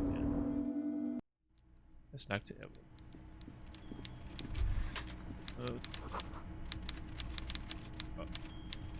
Hej Edvard, jeg går lige ud i dit baglokale. I hear the meeting with Titus was a glowing success. That's such a relief. Titus can be a handful sometimes. Now, what can Everard Clare do for you today? Nej. Hvad har vi? Nej, okay, jeg synes vi stopper her. Er det en boss battle? Nej. Jeg var ved at være træt. Same. Okay, nej, ingenting. Fortæl terningemæren om The Pale, og så kan vi stoppe. Det virker som en god dag med. Vi skal fortælle hende, hvor fucked alting er. Give hende et fucking kriseanfald.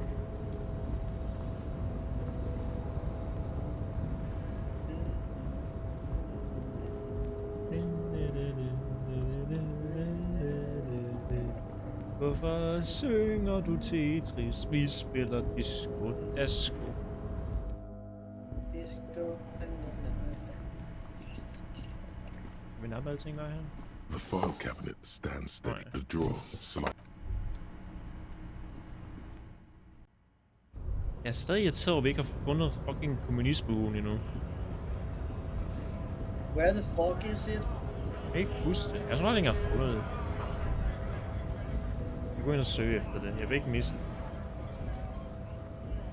Men vi skal til at være Krasmasov. Vi skal have hatten på. Det er vigtigt. Hvad fanden er vi uden? En mand med bakkenvarter? Nej. Eller sidebrændere, som de åbenbart er på engelsk. Det er oversat direkte, ja. Hvorfor løber jeg herover? Jeg er fuld. Hvad så til sted? Vi skal helt i boghandler. Kan vi ikke gå rundt om? Jo. Du kan.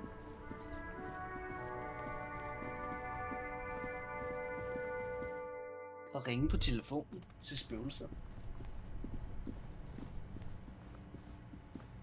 Det kunne vi godt gøre igen og se, hvad der sker.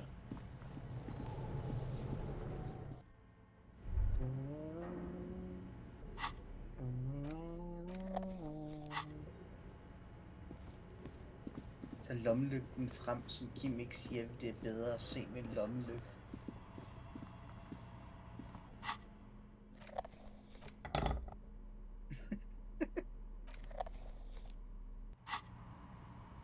Again. Oh, it's you again. Are you looking for a die? Oh, crash it? Oh, no, okay. Ikke prøv at gemme mennesken. Are you looking for a die? I have more questions. A gust of cold air sweeps through the chimney. The stones and minerals on the shelves rattle as though agitated. For a moment, it almost feels as though you're outside the building, exposed to the atmosphere. Hende forbandelsen er ægte. Jeg har fundet ud af, hvorfor den har skånet der. Det er bare en teori, men hør mig.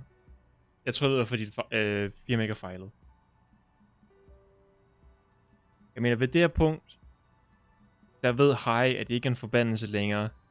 Men det er et sort hul midt i kirken, så lad os gå den her. Didn't we already talk about this?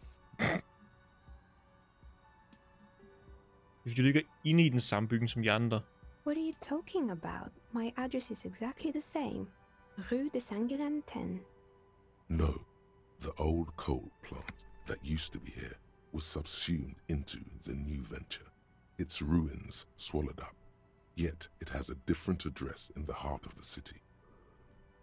Nej, Det her det var engang en kulplantage. Du er i skorsten af en anden bygning. This doesn't make any sense. Are you saying my business was spared because of a technicality? Where is this coming from?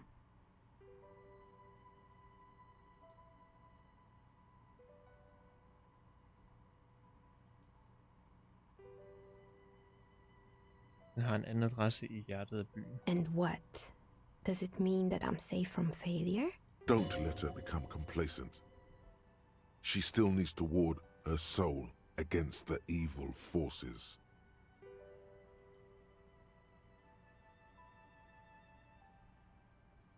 She starts laughing, her fingers trying to rub away the exhaustion from her face. Do you know what this is?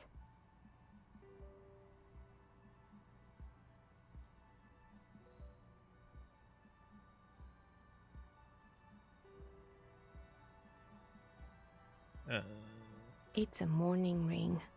I made this when my first company failed. It was a small jewelry shop right here in the East Delta Commerce Center, built with the little I inherited from my parents. I drove it into the ground within a year. I didn't have what you would call a viable business plan. Se, forbandelsen er rigtig ægte. No, you're right. I didn't. It wasn't just a jewelry shop either. I always thought that it was just the world that you were supposed to try again and again until you finally succeed. And now you're telling me what? That it was all because I didn't run my little shops and ventures from a dump inside an abandoned chimney? Yes. Yeah. Or maybe it's the entire world that's cursed. It's such a precarious place. Nothing ever works out the way you want it. That's why people like role-playing games. You can be whoever you want to be, you can try again. Still, there is something inherently violent even about dice rolls.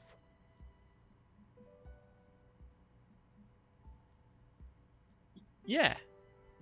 Yeah. It's like every time you cast a die, something disappears. Some alternative ending or an entirely different world. But anyway, thanks for sharing your theories, officer.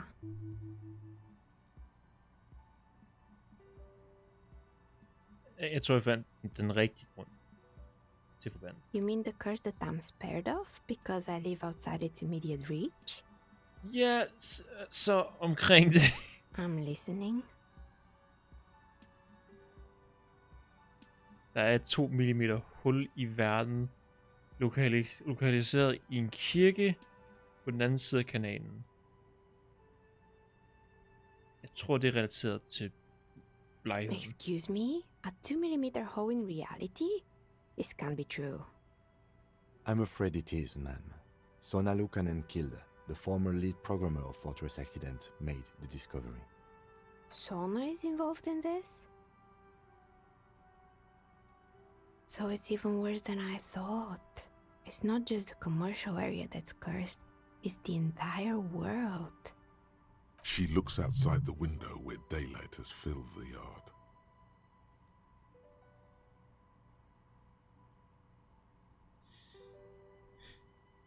Det var jeg prædiket hele tiden, og ingen lyttede. Dommedag! A curse is something superstitious, but a 2 mm hole ret. in reality, we all know what it means. It's pale. Akkubylysten-betjenten havde ret. Han har ret, ja. In any case, thank you for stopping by. It's good to have an answer, even if I can't claim to understand it fully. Vi fik endnu en tanke.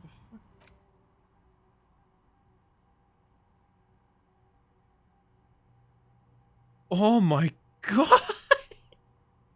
Det er fucked up! Temporær research bonus. Alle røde check fejler automatisk i de 4 timer. Nej, tak. Og joken er, at du ruller en nat 1. Og vi fik det, efter vi snakker om terninger. Okay, god joke, men... Jeg vil lige gå ind og google, hvad fanden man får, hvis man tager den.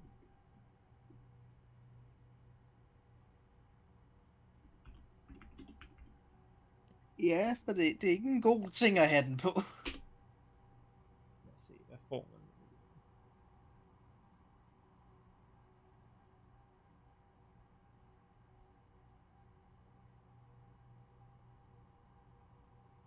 Wow!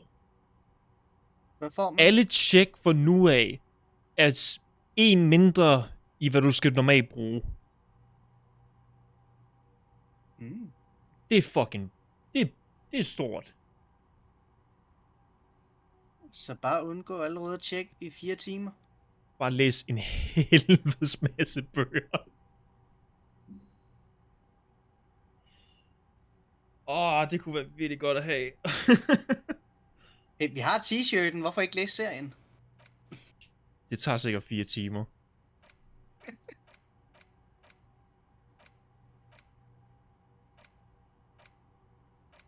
Den kan vi tænke på, når vi har låst noget af det her lort op. Når vi har 2 skill points at bruge.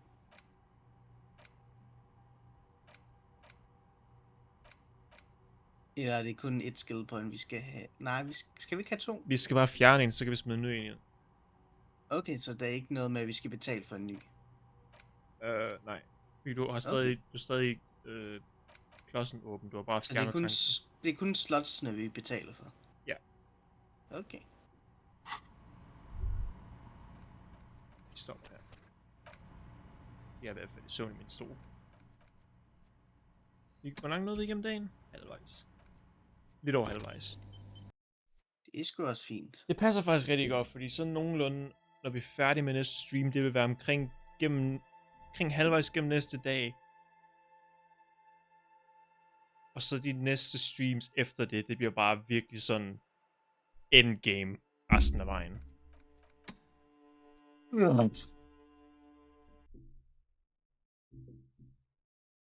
Jeg vil sige, vi er omkring lidt over 2/3 igennem spillet nu. Jeg vil sige, streammæssigt har vi måske 3, måske 4 tilbage. 3-4 i forhold til, hvordan det går. Vi er rimelig tæt på at være ved det punkt, hvor du rammer no point of return. Ingen vej tilbage.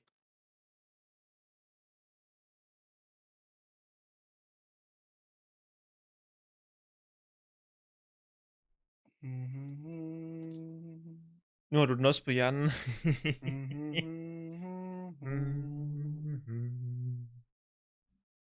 Na, na, na.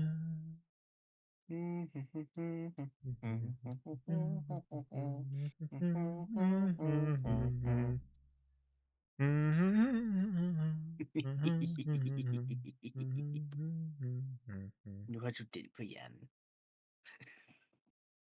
Fucking gud. Jeg så lige, Wayne annoncerede en stream. I morgen, der streamer de alle Jackbox-spillene.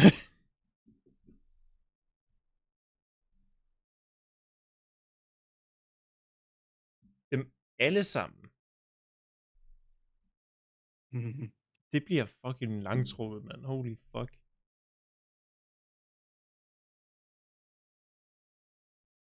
Jeg lykker med at være kreativ så længe.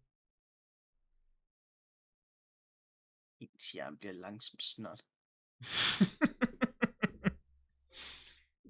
Men husk nu, man kan altid tage den interne joke, man lige har fået den ene stream, og forlænge den til resten af streamen. Ja, det har de gjort før. Det er også det, vi gør, når vi spiller det. Jeg vil få ondt i bagdelen og sidde ned. Kan vi runde det her af, så jeg kan gå i seng? Ja, min røv gør også fucking ondt. Den er også smeltet, mand. Vi går i seng. Så ses i morgen til The Boys. Og nu skubber de resten af fædrene ned til døden. Vil du råbe ned mikrofonen, så det kan stoppe streamen? Den kører stadig, faktisk.